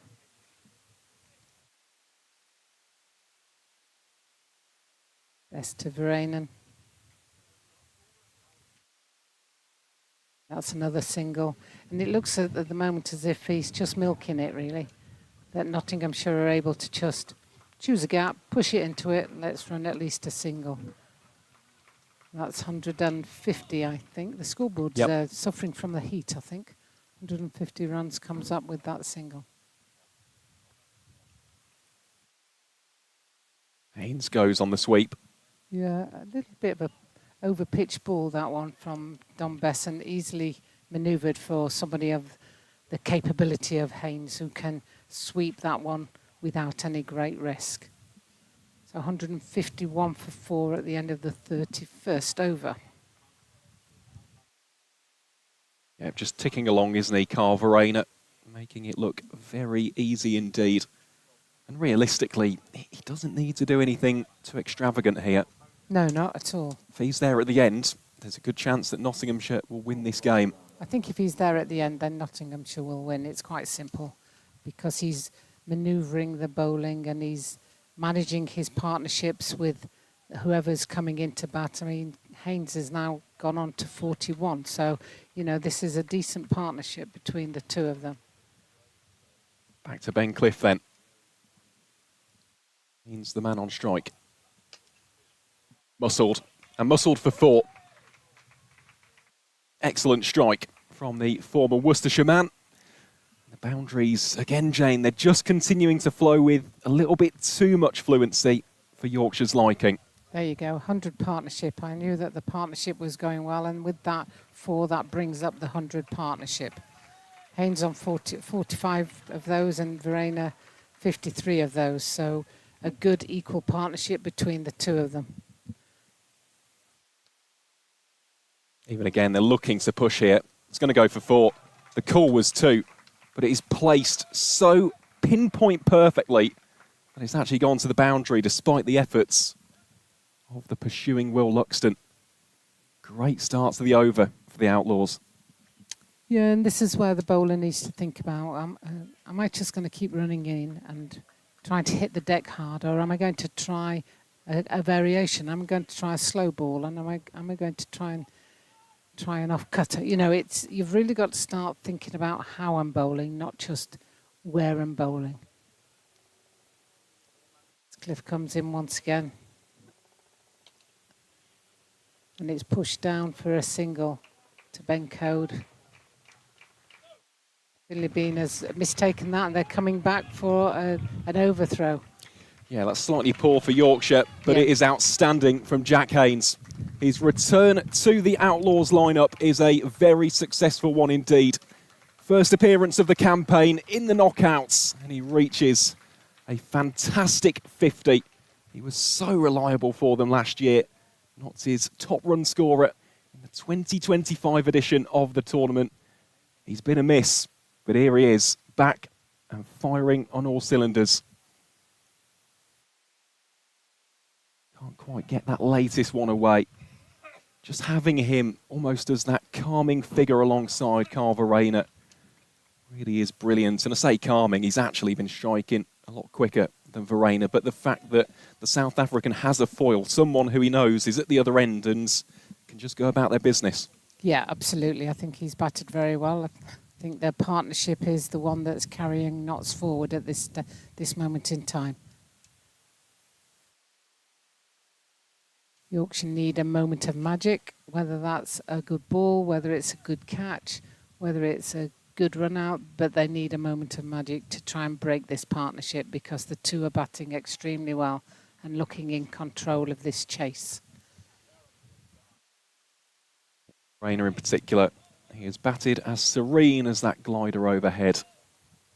On what has been a superb day in North Yorkshire. The weather has been simply stunning. Here's Cliff then. The nice shots. James Wharton is there to restrict any further runs being added, aside from the single. In fact, Lancashire are all out 187, so Durham won by 162 runs. Goodness me. Well, we know our first semi-final then. It will be Middlesex versus Durham.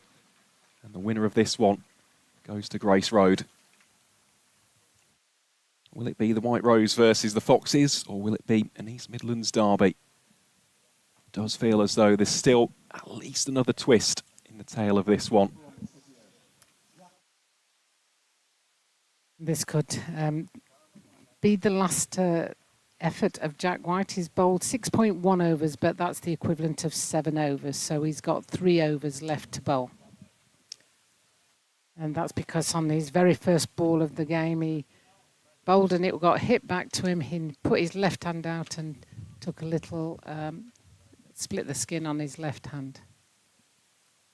Here he is to Verena. Even there, Verena not looking to overhit the ball, just deflected away. I'll tell you what, though, Yorkshire quite fortunate that he didn't injure his bowling hand, because that would have been an enormous loss. Jack White today has bowled incredibly well. In fact, he's been the most economic bowler for the home side. So, yeah, thankfully, it was nothing too serious, or else this could have been a very, very different complexion. Yeah, he's 13 for 1 off the 6.1 overs that he had.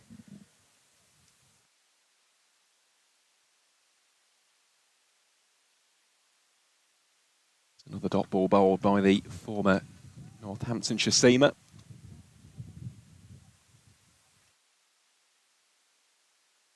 And half a chance of a run out there.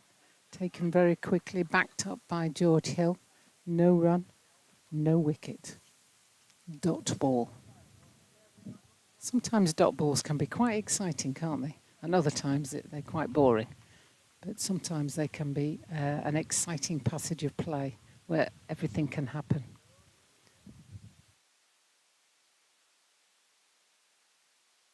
More runs for Verena, just one down the leg side.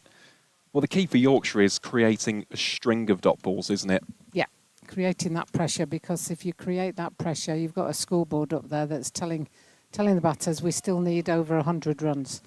So we can't afford to play dot balls. And that's one of the things that the fielding team will be trying to do, or should be trying to do, is cause a bit more pressure by creating those dot balls. Bowler putting it in the right areas and fielders supporting them.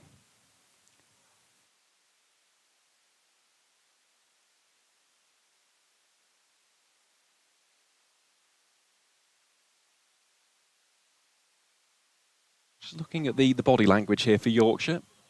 Still good, they're still up, they're still very much engaged in the heat of battle. Still very loud as well. Finn Bean has been making plenty of noise behind the stumps, offering that encouragement, which is exactly what you want from your keeper. Yeah, they're the focal point, so, you know, they've got to keep that encouragement going, concentration going as Haynes just walks away, and Jack White will have to recommence that run-up. Even more so on a day like today, it's a sapping heat. Fatigue will definitely creep in as we head towards the latter stages of today's game.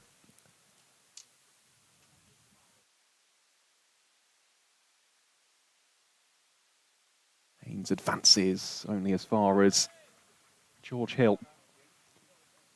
No run scored.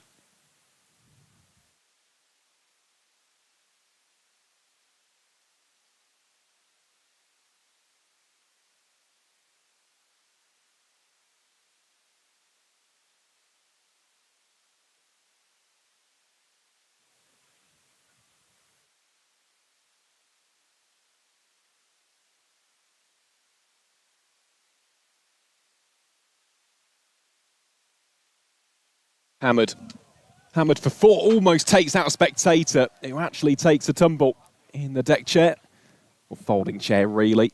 Hopefully that gentleman is okay. That was hit with plenty of venom and velocity by Jack Haynes. He moves on to 56, Nottinghamshire onto 168 for 4. Oh dear, he lost his pint in the process. That's probably more upsetting for him than anything else.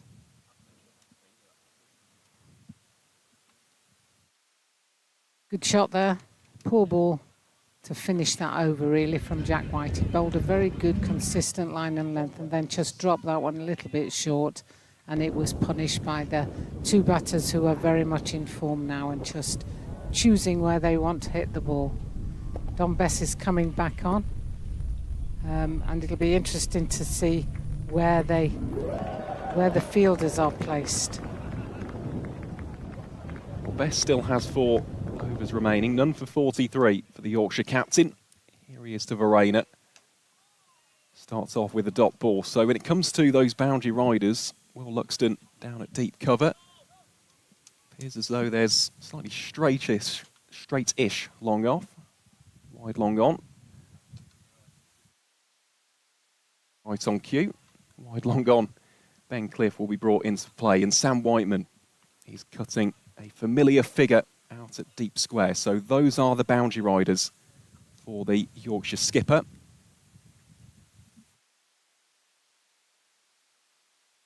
Slightly more protection on the offside. It's a 5-4 split against the two right-handers.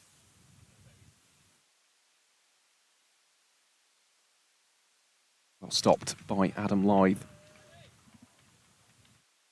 Yeah, Haynes has been strong through that cover area, and that was a good stop from Adam Lythe. That's the area he likes to execute through.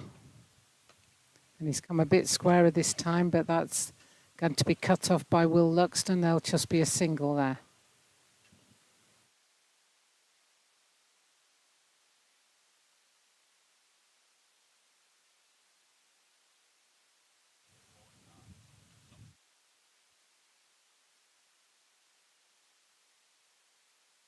Dot ball bowled by Don Bess. Realistically, though, at this stage, required run rate isn't necessarily a pressing issue for Notts.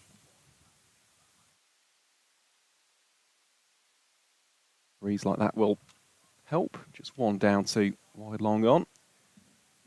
Single to round out the over. Notts 171 for 4. So we see another replay. That vicious shot from Jack Haynes took a wicked bounce. Even though it is a green outfield. And there goes the... Oh, he went to stop it, and he comes over backwards. The pint goes flying. Great filming. I hope the gentleman's okay. I think he is, because I've seen him stand up and be okay. As the teams take a drink, and the poor chap, we can see him now just getting up. There's always one nice one who'll come and help. We had one incident over the far side earlier, didn't we, with the gentleman in a wheelchair who I'm assured is okay, and President's Medal man Howard Ray going to his assistance to help him as well. So it's good work from the spectators as well. Most definitely is. Just while we have the opportunity, Jane, we don't have any more score updates from Old Trafford. Let's give a couple of shout-outs. First to John Swanwick, former Notts Junior member, now exiled in Kent. John, we hope you're having a lovely Friday. So too to Sarah, Tracy, Ollie and Zach, shout-outs to you four as well. Hope you're enjoying the coverage and indeed enjoying your week as well. Yes, do let us know where you're watching from. Real pleasure, a privilege to be able to provide coverage of the game today. It's been a really watchable and enjoyable game so far. Imagine as it gets a little bit closer, if another couple of wickets fall, admittedly that enjoyment turns to nervousness, tension. Just seen Anthony McGrath and Mick Lewis, the bowling coach, just talking with Don Bess, no doubt discussing tactics for the next few overs.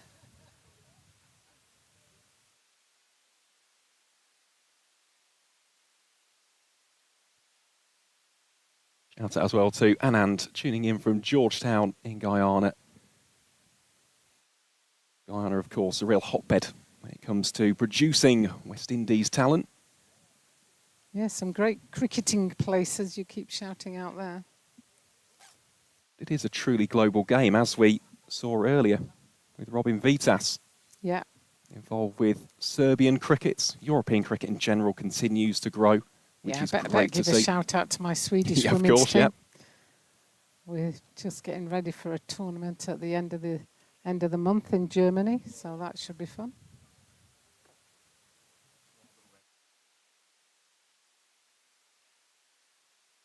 Great to see, though, isn't it? The evolution, especially for me. I love associate cricket. Always have done. Yeah, there's some good players in and around associate cricket, and they're not to be underestimated because they'll just come through. I guess we've seen it a few times, haven't we, when in the days before full status for various countries, we saw the Netherlands beating Scotland, beating England, and Netherlands beating them, Ireland beating them. These were in the early days when they weren't full member countries. Well, another one was Sri Lanka, which actually relates to our next shout out. Shout out to Sam, a Notts fan watching on from Colombo. What a lovely, lovely part of the world that is. So we're ready to get back underway after the drinks break. The second and final one. So from here on out, just the one ball has been chosen for the final 16 overs of the chase. Here's Jack White then. Starts off with a dot ball. Yeah, continue to let us know. It feels like we haven't actually given too many Midlands-based shout-outs today. Plenty from South Yorkshire, which is great to hear. All the love for Sheffield and Rotherham. Of course, here, well, physically in North Yorkshire. Giving plenty of love, rightfully so, to the city of York and to York Cricket Club. Yeah, let us know.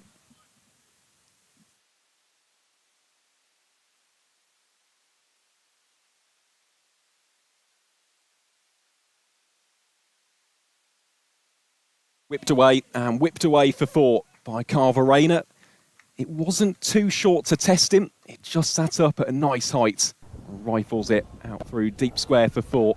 The South African moves on to 89 knots, onto 175 for four. That target now less than 100 runs away. Yes, and I think that is a bit of a mental sort of challenge. Once you get under 100, you start counting it down, and it seems to come down quite quickly.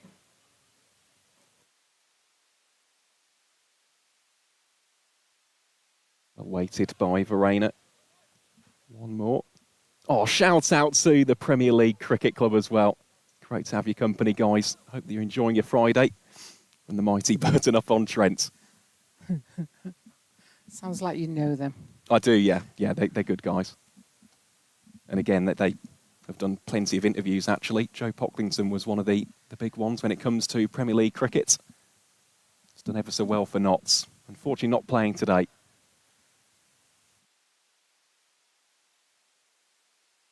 No run for Jack Haynes.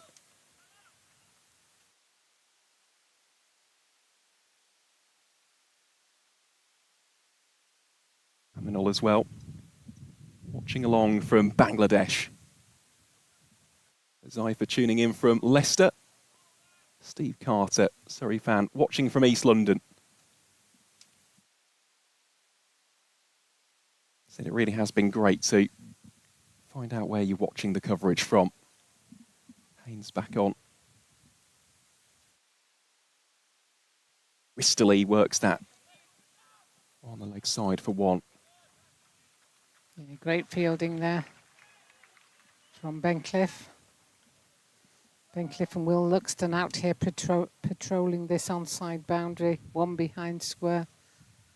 Actually, both are slightly behind square, or Will Luxton's just moving square now, but Bencliffe is down fine leg. Well, this is Carver Rayner's high score of the campaign. Currently on 90. And all he has to do, just play the ball on its merits for the time being. Dot ball to wrap up the 35th. Nottinghamshire 177 for four. So yeah, that previous best was 85 against Gloucestershire. What a time to produce your best.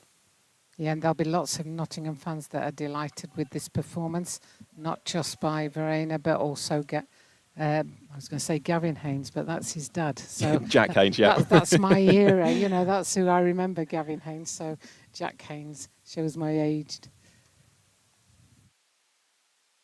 I used to have this problem in school where I always called brothers and sisters by their brother's or sister's name, because I'm going, in my mind, I'm like, oh, that's related to so-and-so, and it came out of my mouth. So it's a problem I have. Swept and swept very firmly. Yeah, it's Just an for one. interesting direction, that sweep. That was a bit of a slog sweep, really, because it went out to wide, long on. Even so, runs are runs, aren't they, for Notts? Yeah, it doesn't matter how you get them at this stage, you just have to keep them moving. Keep the scoreboard ticking over. Most definitely. So actually, in fact, if we get to 50 overs, they'll have to bowl Adam Lyth because they'll be an over short, won't they? Yep. They will indeed. Or even 2 overs short. Shout out as well to all of those of a Somerset persuasion, especially for helping out with the moderation today. Do appreciate the effort, as always.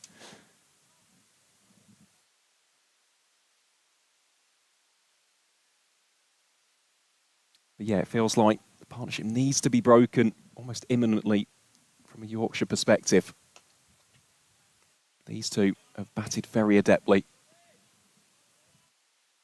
especially Verena. Haynes has almost injected these additional boundaries, but Verena, he's just been the glue guy, holding the run chase together.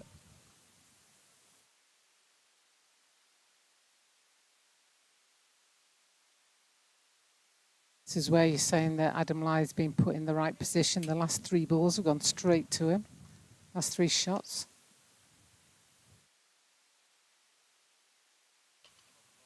And make it 4. It's like, anybody else want to play? But that's a good over from Don Bess. He's bowled 8 overs now for 48. So he's pulled it back in the last 3 overs or so because he'd bowled 6 for 43, I think, or somewhere around there. So the last 2 have just gone for 5 runs. And having said that, it looks like Adam Lyth, golden arm, is coming on. Well, they need something. They need the man with the Midas touch. They have gone to the Whitby Lara. They need him to be the Whitby Murley at this stage. Just provide something, whether that's baiting a mistake, just getting one to grip. It hasn't turned. That's the key thing. We were told that right at the start of the day. It's a fresh pitch. It wasn't set to deteriorate. If anything, it was meant to flatten out, get even easier for batting as the day went along. Hence why Notts took a look at the pitch. They went, you know what? We think that's probably going to be the case. They decided to have a bowl.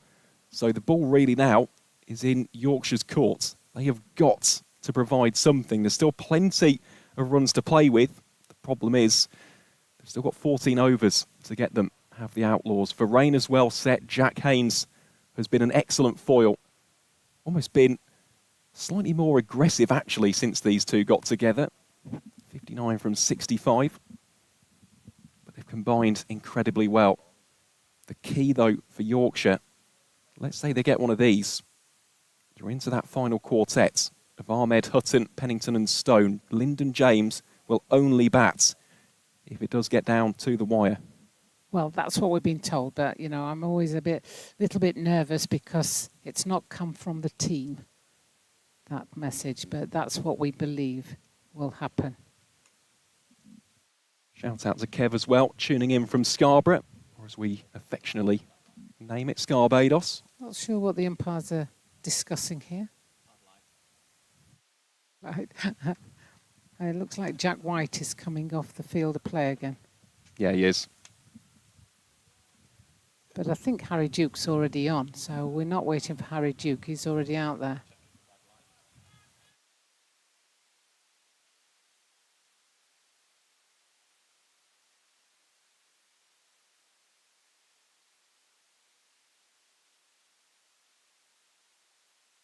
Here we go then, live, just going through the final warm-ups and motions.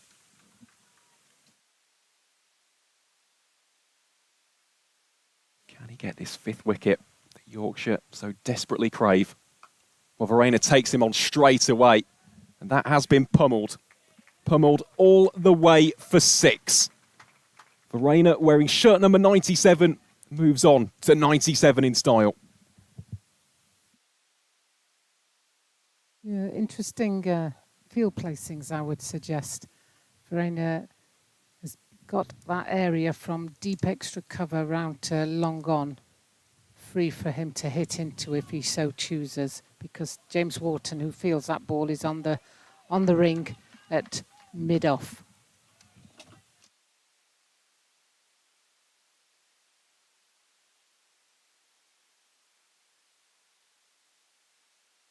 Or the South African. I mean, this has been an exceptional knock, made even more so by the fact that he came to the crease with his side 1 for 3. He's been out there since the 3rd over. Hasib Hamid fell on the 16th delivery of the run chase. Verena, he's had to graft, but he's grafted away magnificently. Oh, huge appeal for Adam Lyde. The crowd now rises and raises the decibels. Standing umpire uninterested. Just see this quickly on the replay. Oh, could have been close, but not close enough according to the umpire. Chance of catch it. Admittedly, that would have gone straight to square leg. The umpire could have taken it. It's a pretty poor show that he didn't take it, really. So Verena on 98.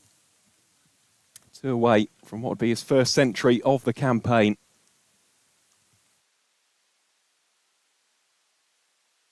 Just settle for one more. Moves on to 99. Yeah, and a lovely knock from Verena, and he moves closer to that milestone of 100.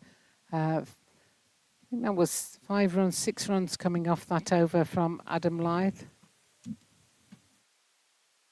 Yorkshire were still slightly ahead at this stage, but Yorkshire did have a poor last 20 overs. So we're in a similar situation. There's 86 to win from 78 balls. But there's 6 wickets, according to the scorecard, potentially 5 if we've got the right message. Here we go then. Verena on 99. Dom Best, the Yorkshire captain, bowling to the South African, who will get at least a single here.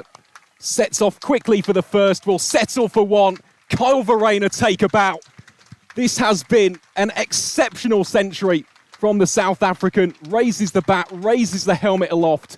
He had 5 50-plus scores heading into today's game. On this occasion, he converts into 3 figures. It arrives from 113 deliveries, includes 12 fours and 1 6. Quite simply magnificent. And a great reception from the crowd as well. You know, that's one of the things I love about cricket, is that it doesn't matter which team you're supporting, you applaud excellence. And that was an excellent knock. And that's well fielded by Adam Lythe. An innings. What an innings from Kyle Verena. Real ice in the vein stuff. He's still got a task to do. Haynes now goes aggressive. Will just be 1. Sam Whiteman does the fielding. 1 for 3. Notts now 100. Well, they're into the 190s. It's a turnaround it's been.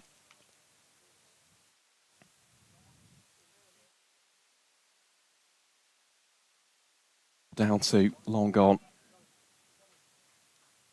And what a signing he's been across formats. Spoke about it on many an occasion today. But he hits those runs which secured the championship title last season. The winning runs in the World Test Championship final against Australia. Kyle Verena should change that middle name to Clutch. Because when his team need him, the chips are down, he always stands up and is counted. Haynes goes deep in the crease. It's aerial. But nobody there. No. Vacant out towards deep backward square.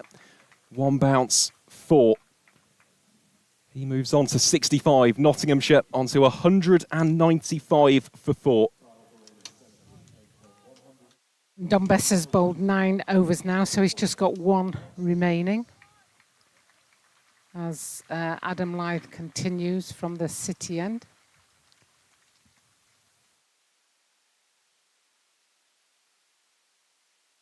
Here we see Verena's wagon wheel, and you can see that he's scored all around the ground. You know, the 6 has come down to long on, sorry, but everywhere else he's just helped it around the ground in 360.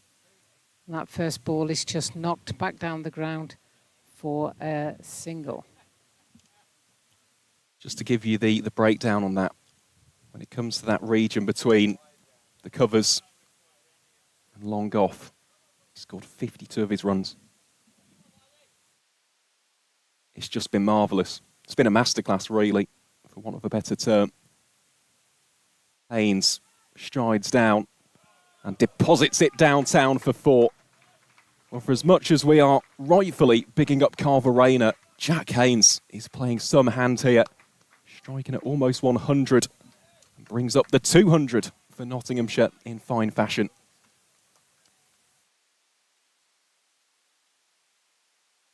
The 39th over. That came up, the 200.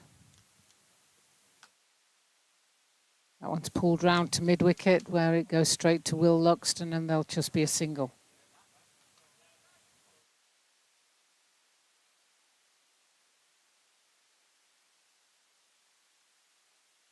.73. That's all that separates Notts here. Yorkshire need a couple of wickets, especially this man. There could be a chance at the non-strikers. There's a direct hit. Not given.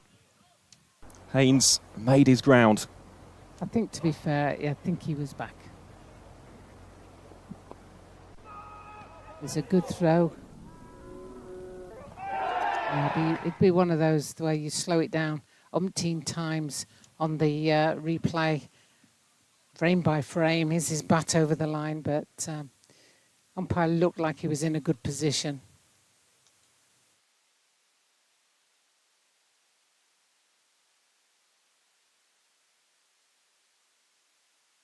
Rayner continues to go about his business.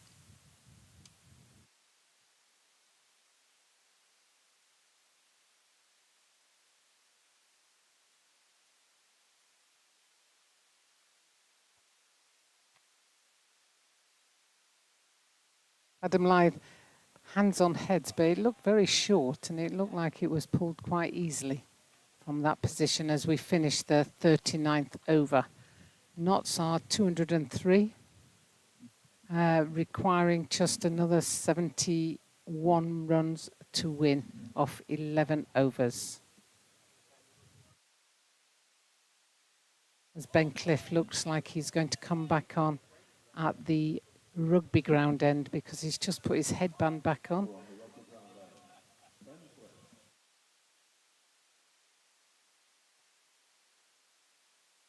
Well, he has been Yorkshire's talisman when it comes to wicket taking. Had 18 wickets prior to today.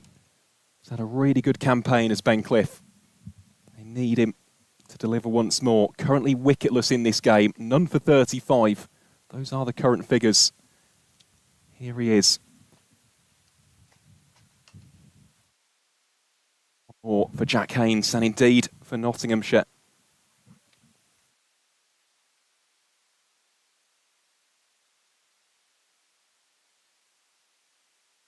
Finley Bean is standing back for Verena, who's on to 103 not out at the moment. Haynes has moved on to 72 not out, so this is definitely the match-winning partnership at the moment. That's hit to point, and there's no run there, fielded by Captain Don Bess. Well, they've batted very similarly to what we saw from Will Benison and James Wharton. I know you've already made that point, James, but it's like they've taken the best of that partnership and carried on. Carried it on. Yeah. Exactly that. It's been disciplined, it's been measured at times, it's been destructive at other times. Either way, it's been incredibly effective. Clipped off the hips for one. As for Carver Rayner, just taking a look at the leading run scoring charts as the 150 run partnership is brought up between Verena and Haynes. Very well batted, these two. Yeah, it's excellent. It's a really good example of how to build a partnership, but how to take a partnership on as well. They've complemented each other and they've struck the ball 360 degrees as Cliff comes in, and that's worked to short mid-wicket where subfielder Harry Duke saves that one for no run. Well, by my calculations, I put Carl Verena as the joint third leading run scorer in the entire competition. Yeah, that's very good. Still a little bit behind Noah Thane of Essex and Keaton Jennings. Jennings' runs today, he's got him on to 580 in the tournament. Of course, Lancashire have now been eliminated, so he can't add to that tally. Haynes rifles it just in front of square leg for one. We'll have a change at the end of this over as well. I'll make way for Michael McCann. I mean, interestingly, runs-wise, Nottinghamshire are still behind Yorkshire at the same stage in the game of the first innings, but it just feels like Nottinghamshire are in control of this one and are just pacing it perfectly to go through the rest of the overs and reach the target. Dot ball to finish. So Nottinghamshire 206 for 4. The requirement just 68 from the final 10 to wrap up the victory. Yeah, and at this stage Yorkshire were 212 for 5. So there's not much in it, 6 runs in it, but 1 wicket in it. If Yorkshire were to pick up a wicket or 2 wickets at this stage, it might make it a very, very close finish. But at this stage, it looks like Verena and Haynes are just pacing it superbly to make sure that they get over the line with balls to spare. Welcome back, Michael. Thank you very much. They've been fantastic chasers in this comp, Notts, and they'll fancy making it 6 out of 7 here. It's been quite the rebuild. Code comes back 2 for 31 from his 7. He's had a great one-day cup. Code 5 for 12, a list day best at Sussex. He was superb in the win at Essex, 3 for 22 there.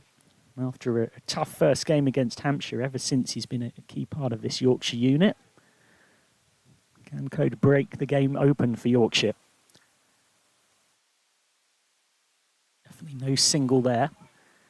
It's been really impressive the way Verena and Haynes have just steadily gone through the gears.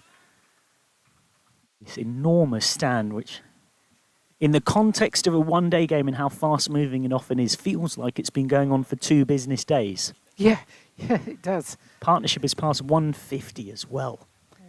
Well, they've done it so well. You know, they've done it superbly. Without too many risks. As that's driven square out to the cover boundary. Sam Whiteman out there in his usual patrolling position.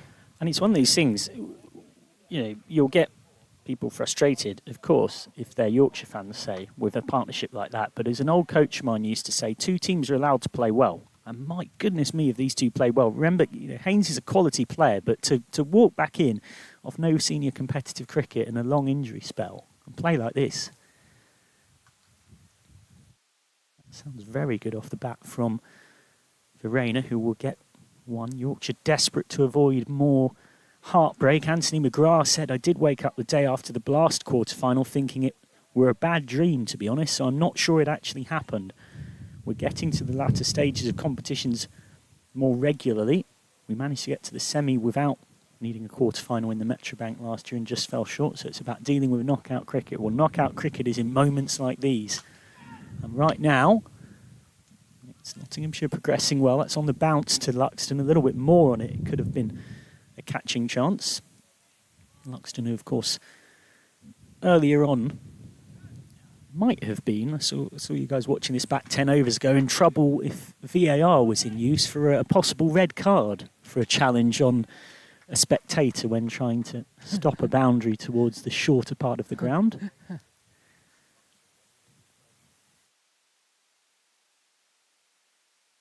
Get 1 for that, Verena. Not too much pressure on the required run rate as well here, particularly in modern standards. It's Yorkshire who've got to make something happen. It seems pretty clear at this point that if Haynes and Verena bat through or come close to, It's difficult to see how Notts do not win.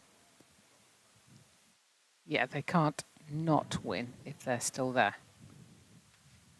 These two are pacing it extremely well as Code comes in for the last ball of this over, and that's hit up, and it's taken. There's the wicket. There's the wicket that Yorkshire have been wanting. Is it too much too late? 154 put on for the 5th wicket, but finally Verena and Haynes are separated. Verena's gone for 105 from 122 balls. It's a neat snaffle out there from Wharton off the bowling of Code, and it is Code, who has such a good record over so many seasons in this competition, who makes it a bit more magic. Verena just slightly coughed it. It didn't quite get over the top. What an innings from Carl Verena.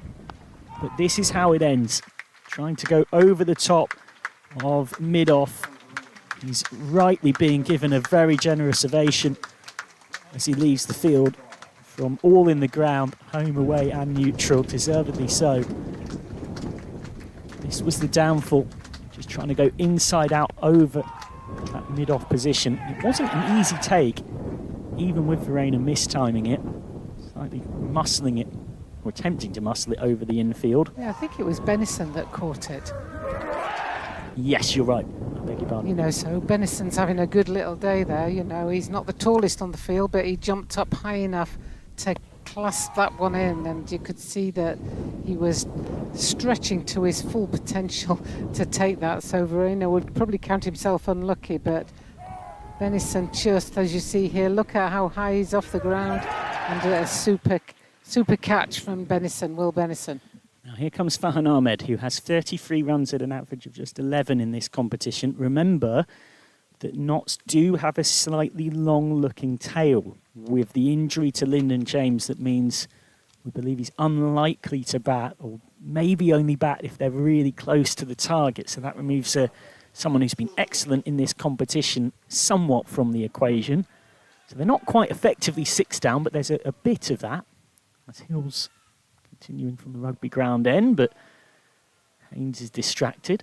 That was a very late pull away, very late. And cricketers don't like that. You don't like that when you're absolutely in your delivery stride and the batter just pulls away. There's a couple of times, can't remember which game it was I was watching last week, and I think it was one of the hundreds, and he just stood there and he got bowled twice but claimed he pulled away twice.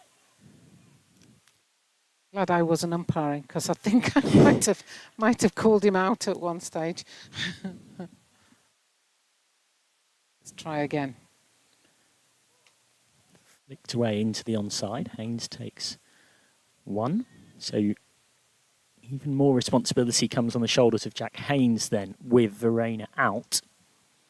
Required run rate hovering in and around 7, with Ben Hutton, Dylan Pennington and Ollie Stone to come.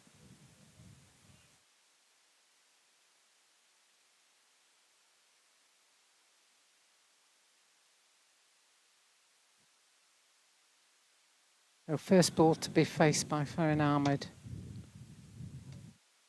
They'll get a single, and that's really all that Fahan Ahmed has got to do here. There's plenty of sweepers out. There's plenty of singles. The problem will start for Notts if Ahmed starts building up dots and putting the pressure on Haynes. Haynes just needs a dependable partner here to try and help him see this one through. And still plenty of twists and tails in this one.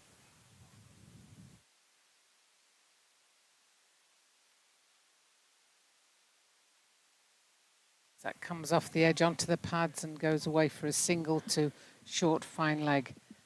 So at the start of this over, Yorkshire were 10 runs ahead at this stage, but it's a good example of where you have to be careful comparing team scores at a particular stage, because Yorkshire did not finish as strongly as they'd have liked at the back end of the innings.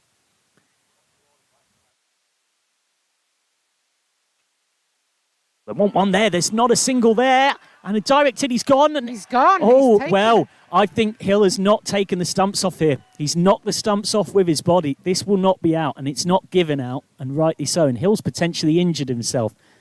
Hill has run back He got towards his stumps, which is what you should do as a bowler. But yeah, exactly as my first instinct said. He dropped the ball and his left ankle hits the off stump. Harry Duke knows the laws. He's going to try and pull the stump out of the ground, but by that point Haynes was back. It's his hand as well. His hand and his ankle. And after all hit that, the stumps. that's a dot ball. Yeah, the most eventful dot ball we've seen in a while. So that is a real bit of luck for Haynes and Ahmed. You've just got to calm themselves here. Yorkshire with their dander up. Straight back to Hill, who fields nicely off his own bowling. It's getting to that point in the game where every ball really feels like an event. So much on the line for both of these sides. Nottinghamshire last winning a List A trophy in 2017. For Yorkshire, they have to look back to 2002. And it wasn't even a white ball that they were using back then. But that was technically, in modern parlance, the last white ball trophy. And here's a bit of a quiz question for you. Dr. Jane Powell alongside might know. It was in the C&G Trophy, when back then the 50-over final was played at Lord's. Any guesses on Yorkshire's opponent and any of the players in that Yorkshire team? Looking at 2002. Well, I think the current coach might have been in that team. Yep. Got 46 not out in the run chase. Anthony McGrath, there's one. I'm sticking while I'm ahead. Fair enough. Likes of Craig White, Michael Vaughan, Chris Silverwood and Ryan Sidebottom. Peter Bowler hit 67 for Somerset. Richard Johnson took 3 wickets. But Matt Elliott, Yorkshire's overseas, was the toast of Yorkshire with 128 not out. And Matthew Hoggard had taken 5 for 65 earlier on in the piece. That was 24 years ago. Anthony McGrath brought in his medal to show the Yorkshire squad last season to give them a sense of that history. Code with a wicket in his previous over. Into Ahmed, who just has to look to nudge singles here. No need to try and do anything more dramatic. Yorkshire will want to try and dot up Farhan Ahmed and stick the pressure on Haynes. I'm guessing, because I can't see, but the game must be very evenly poised at the moment from a DLS point of view, which tends to give us some idea of where it's at. But I'm guessing it's very similar.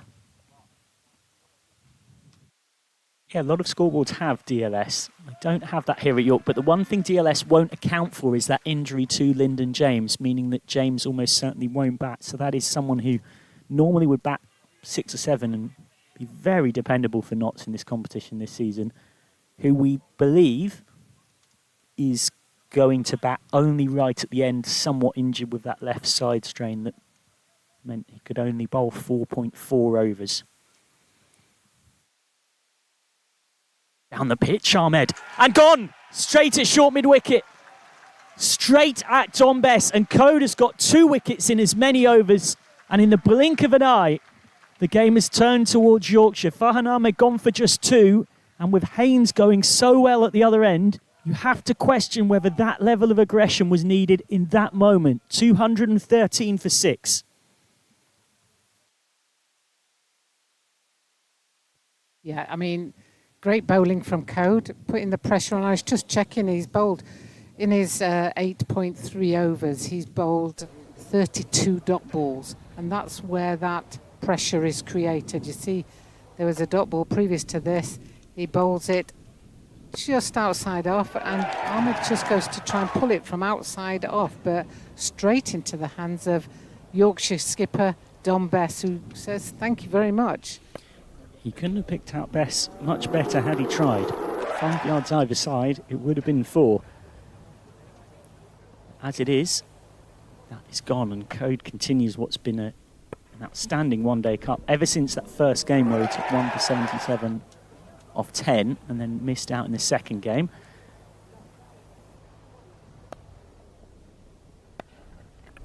Ollie Stone, the new batter. In disguise, got no number on. Trying to cause problems for us. Well done, Ollie. Thank you. Stoney came through the club system in North at once upon a time. Would have played for England far more had he not had more injuries, but very capable bowler and can hold that. And my goodness, need a Nottinghamshire needing to do that here. It's a decent enough start from Stone. You have to question now, does that fall of another wicket change how Haynes has to play? Having looked so comfortable in the partnership with Verena. And again, the fact that Stone's come out points to what we were saying, which it doesn't look like Lyndon James is going to bat anywhere but as a desperate number 11 if it's close.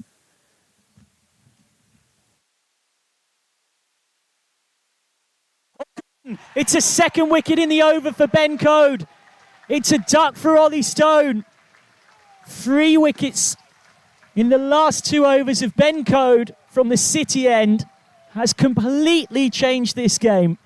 And Nottinghamshire are in all sorts of bother. 213 for 6. And that's a fifer for Ben Code, who picks up and really puts Yorkshire back into this game. There's still a long way to go, but you've got to say that that's just the sort of wicket that the Yorkshire team will just be lifted from that. And Nottinghamshire will start to feel a little bit deflated after that amazing partnership between Verena and Haynes. And Haynes is still out there and Pennington is coming to join him. But it's pressure, scoreboard pressure will start to build now. What a great ball. Just took the top of off stump from Ben Code, and we've seen him do that so many times in this one-day competition. Well, never mind the old boycott cliche of add 2 wickets to the score. It's add 3 wickets to the score. 213 for 7 from 209 for 4. And all of a sudden, it is Haynes and Nottinghamshire who have all of the work to do here. 5-wicket bag, it says on the scoreboard for Ben Code. 8.5 overs. And you can feel the crowd, who for a long time, went a majority little bit quiet. home fans, had gone quiet in sort of nervousness. They might be watching Yorkshire lose this one, have come right back to life. And sometimes the players can create these moments, as Code has done by getting Verena, that can get the crowd emotionally back really invested in the contest. Pennington facing up, and he's guided that neatly down to third, as if to say, what's all the fuss about? Pennington will keep the strike then, and he is a capable lower order hitter. He had a good innings at the back end against Yorkshire at Headingley in the T20s earlier on this season. The applause is for Ben Code, who got 5 for 12 in the win at Sussex, a list day best. And as things stand, he now has 5 for 35 with 1 over left of his spell for the day. And the comparisons on the board, it says 229 for 5 Yorkshire at this stage, 214 for 7 Nottinghamshire at this stage.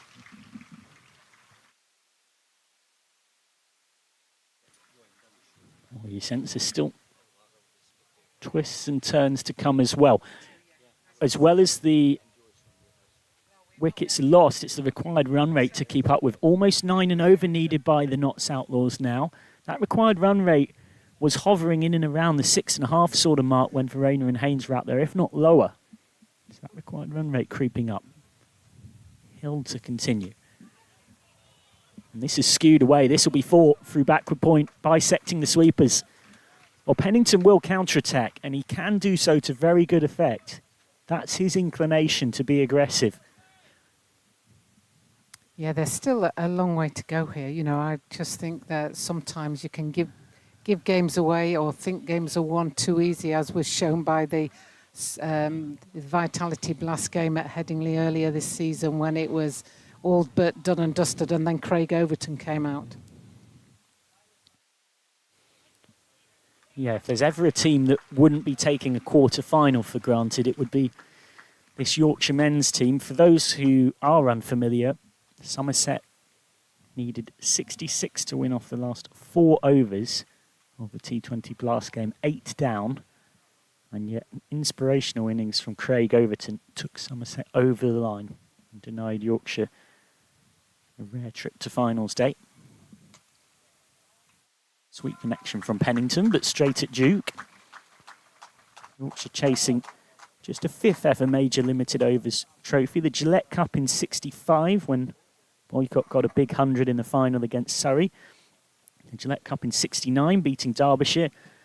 John Player League in 83, the Benson and Hedges Cup in 87, when Yorkshire won on fewer wickets lost after a tie in the final. Pennington down the ground, they want one, this is going to be tight. And had it hit, I think it was close, though from side on I reckon Pennington just about okay. As it is, of course.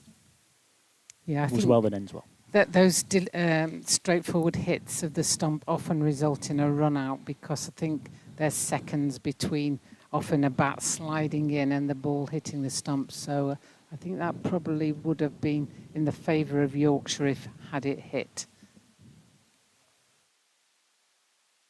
2 balls left in this over. It's gone for 5 and Notts need little more than that to keep up with the required rate. Straight at Bess at point. Required run rate hovering just under 9.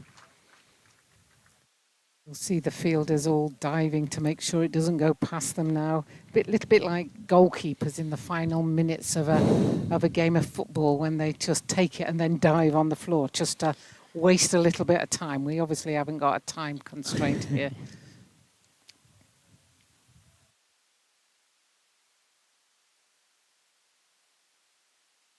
It's flicked away. They'll look to come back for 2. Should be just 1, and it will be only 1. So 6 from the over.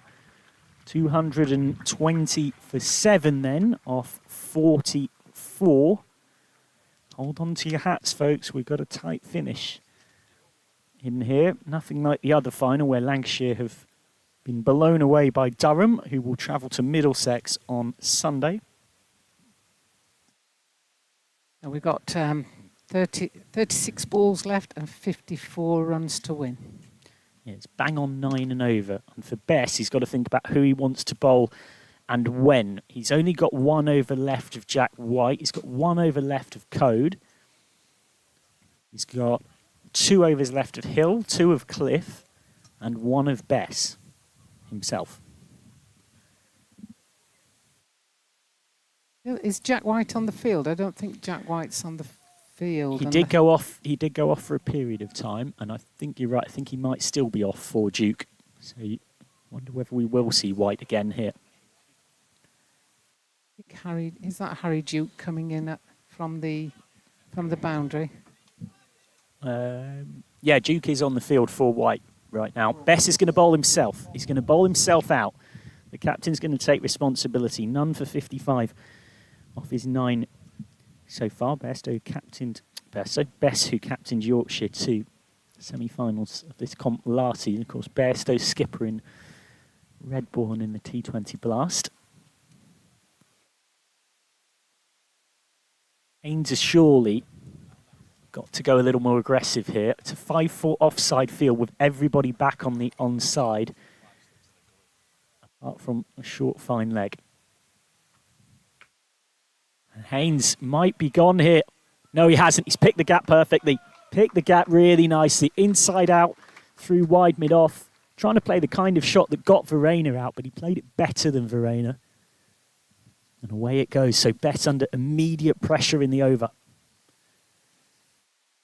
And this is the time of the game where those shots will either be heroes or zeros, in so much as they'll get the boundaries or they'll get out. Down the track this time, Haynes. He's going to want 2, but he trots because he immediately knows there's no real prospect of it. So 5 off 2. We're also into the final power play, so you're allowed 5 fielders out, which makes a difference as well. Now, Pennington wants to be naturally aggressive. That's his nature as a batter, but you'd think in this situation just getting Haynes back on strike would be the job. He's gone to a 5-4 field on the onside here, so he's going to cramp Pennington for room and bowl straight, you'd imagine. Pennington can't get it past Bess. And the Yorkshire crowd applauding the dot ball like it's almost a wicket.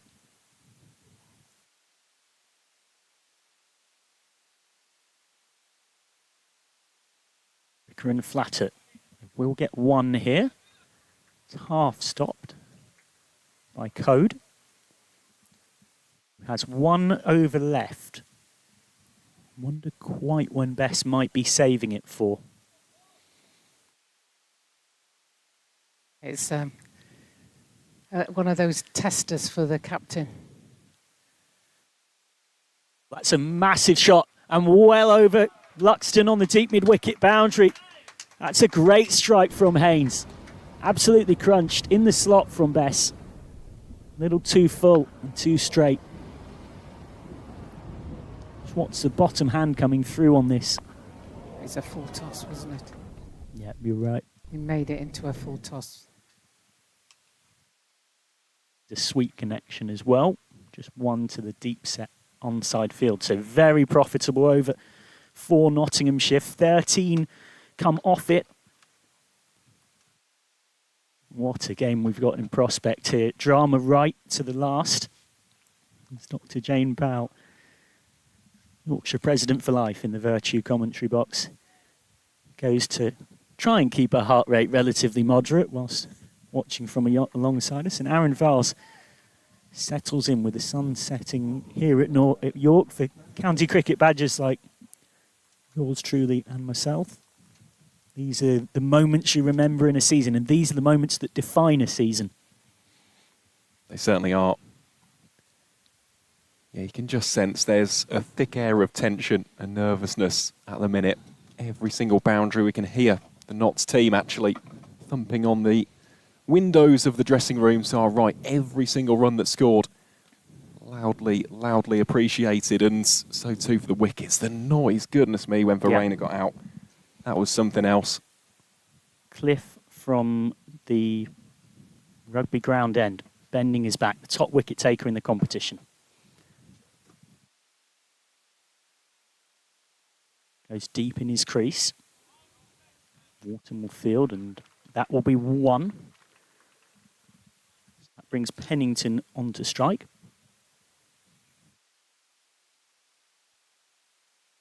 I fought offside field with deep cover. Now from square leg round to a wide mid-on, it's that shorter 58-metre boundary down the hill. I wonder if he might fancy targeting this, Pennington. He's a naturally very aggressive player. Swipe and a miss. Nicely bowled by Cliff. And you can hear the home crowd just desperate to feed off anything positive from a Yorkshire point of view. And as you pointed out, in reverse, and apologies, you might not always be picking up these sounds at home because our effects mic isn't quite working, but you can hear the banging on the dressing room, kind of almost like you get at those football grounds with corrugated iron at the back of the stand from the Nottinghamshire players, keen to let their side know they've got plenty of support too. It's nibbled away. There's a slightly desperate appeal from Cliff, really. The fact that Bean wasn't that interested was a clue. When your keeper's skipping down leg, that's the sign. Yeah, I was about to say, not too much going for that appeal, unfortunately, for the home side. Even so, just one added to the tally for Notts. It's not the worst outcome for the White Rose. Can Cliff be Yorkshire's hero? He's had a great one-day cup.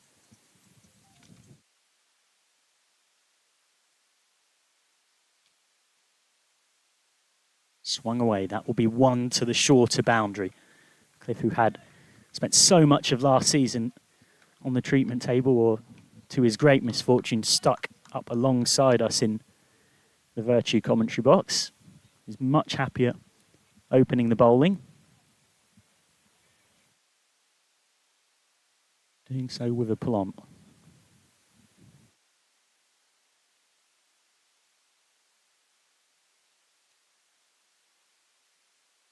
Be no run as well. So 3 off 5. This over needs a boundary for Notts to keep up with where they need to be. Of course, took a big chunk out of the target with the 13 that came from Bess. Where do Yorkshire go next? They've got 1 of Code. They have 2 of Hill. 1 of White, because of that situation with White bowling 1 ball then going off.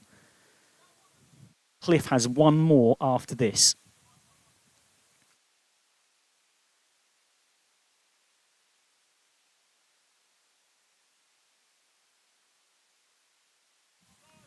Around the corner for 1 more. So That's a decent over, all told, from Cliff.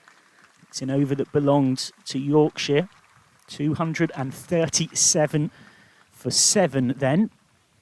9.25 an over needed. Jack Haynes 92 not out. And there's still Brett Hutton to come and a very injured Lyndon James. That would be some story, wouldn't it? Lyndon James coming out like Chris Wokes did. I was going to say that's when you're into your Wokes in a sling, your Graham Smith with that tough situation where he came out and tried to save the game for South Africa against the Aussies. These are the great moments this incredible sport can bring you. The slow boil, the slow-cooked Sunday roast of a 50-over game that bubbles into a conclusion like this. Nobody's going anywhere anytime soon. And Yorkshire go back to Code, who's got just one left. 5 for 35. His second 5 of the competition this season. But Yorkshire are asking for one last push from one of their main men.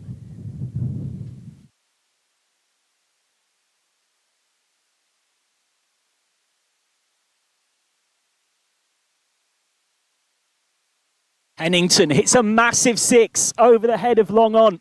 That's a huge hit. Well, that has hit midway up the tree that is behind the brick wall. That's a big, big strike, probably about a 75-metre 6. It's cleared the boundary and it's cleared the spectators, and but for the trees, it would be literally out of the ground. It's a very powerful ball striker, is Dylan Pennington. We saw it on second 11 T20 finals day.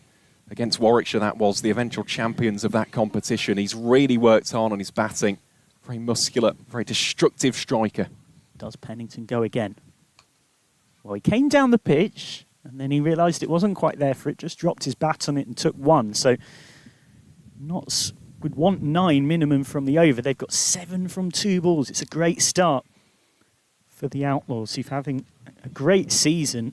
And the Blast, of course, had 8 straight wins, a club record, until losing at Yorkshire in their last group game, and progressed deep into that competition, well placed in the county championship to potentially win that again.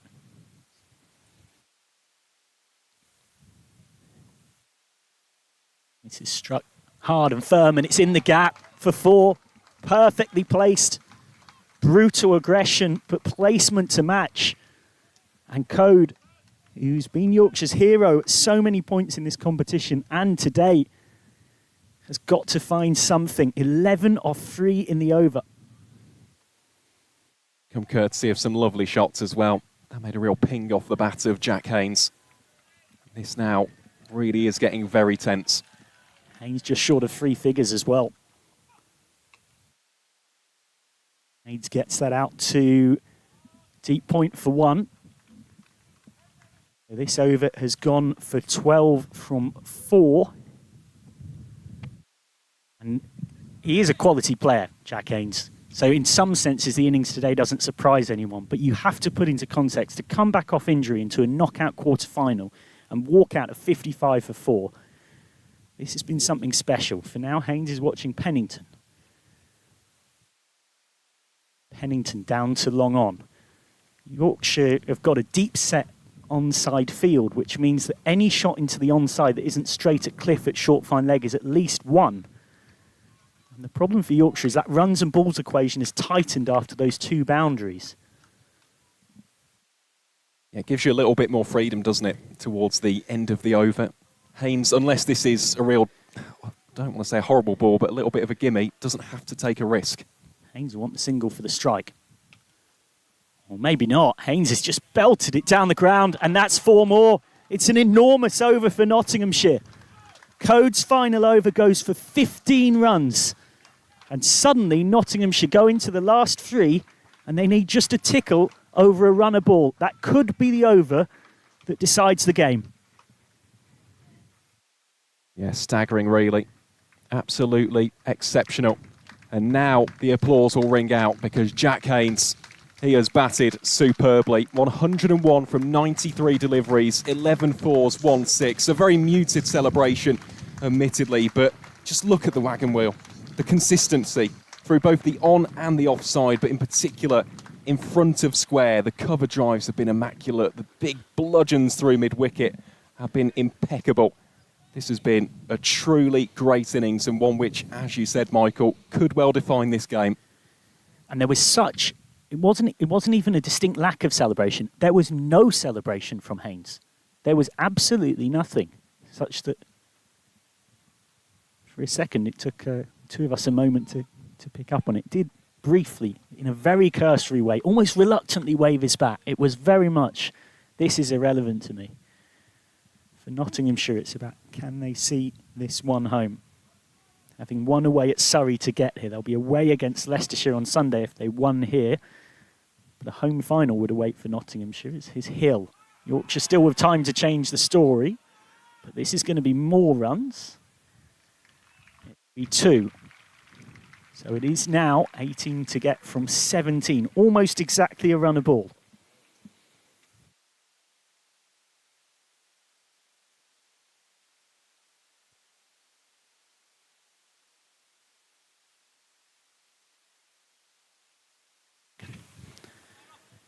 If it is a tie, champagne super overtime.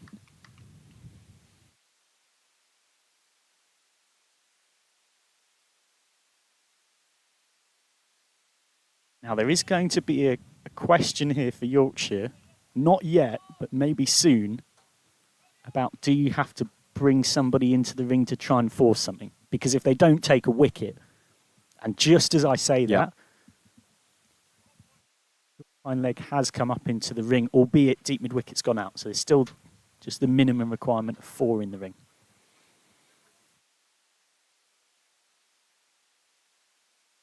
Splatted down the ground. Bit of a baseball style looking thrash. From a Nottinghamshire point of view, it's the modern way of thinking from here is 2 boundaries. Yep. 4s or 6s, that should be game over. It should, but 1 wicket here. The cat is amongst the pigeons. I know Brett Hutton can bat. Lyndon James, as we said, the wounded warrior. That would be the wounded warrior. Quite the tale.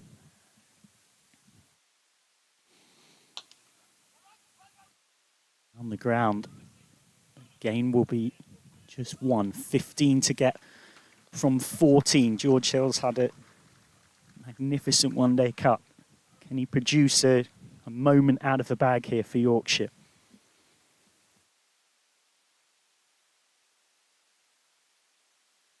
Nottinghamshire chasing their 5th ever List A title.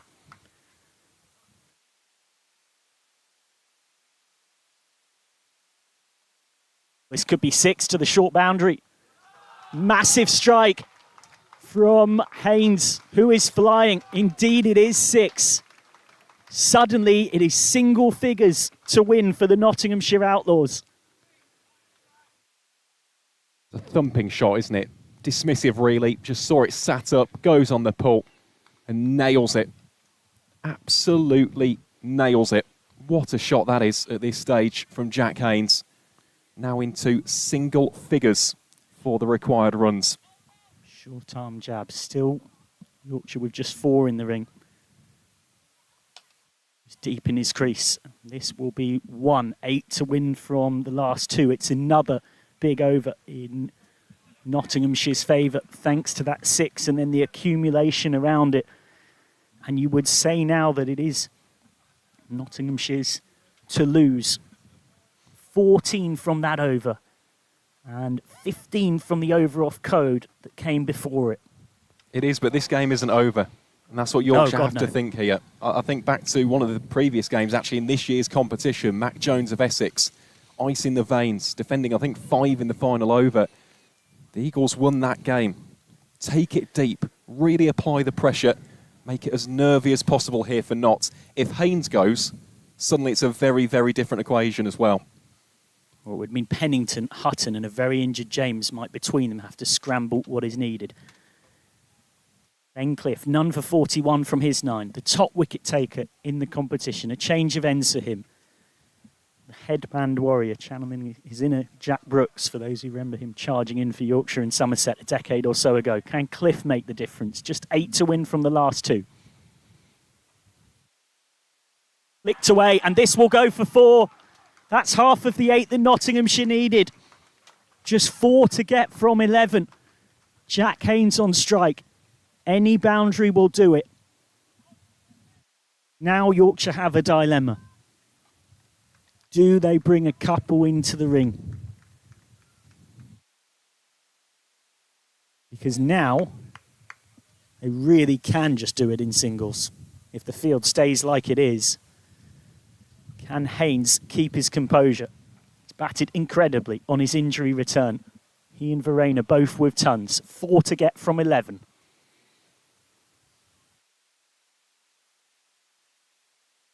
Thinking of 2. I'm not sure there's 2 here, but they are going to come back. And they will get back. 2 to win. Any score now will level it. 2 to win from 10. It's great running between the wickets. Well, they called it straight away. We could hear it here on the balcony. It was a very loud, assertive call. Straight away, they were always going to get 2. And now you can just see Don Bess. He's gone a little bit closer himself. 2 from 10, though. Might be a little bit too little, too late for the White Rose. 2 from 10 for Nottinghamshire to complete knockout heartbreak again for Yorkshire. Or can Cliff do something sensational?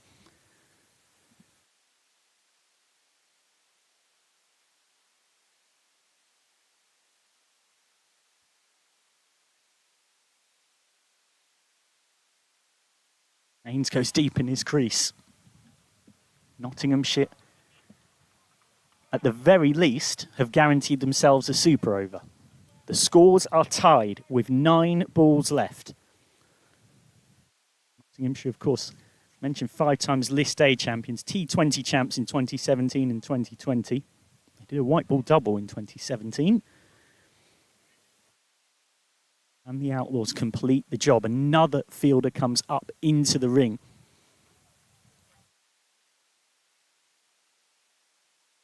It's now deep backward square leg and deep mid-wicket, the only 2 out. 1 to win from 9 balls for Nottinghamshire.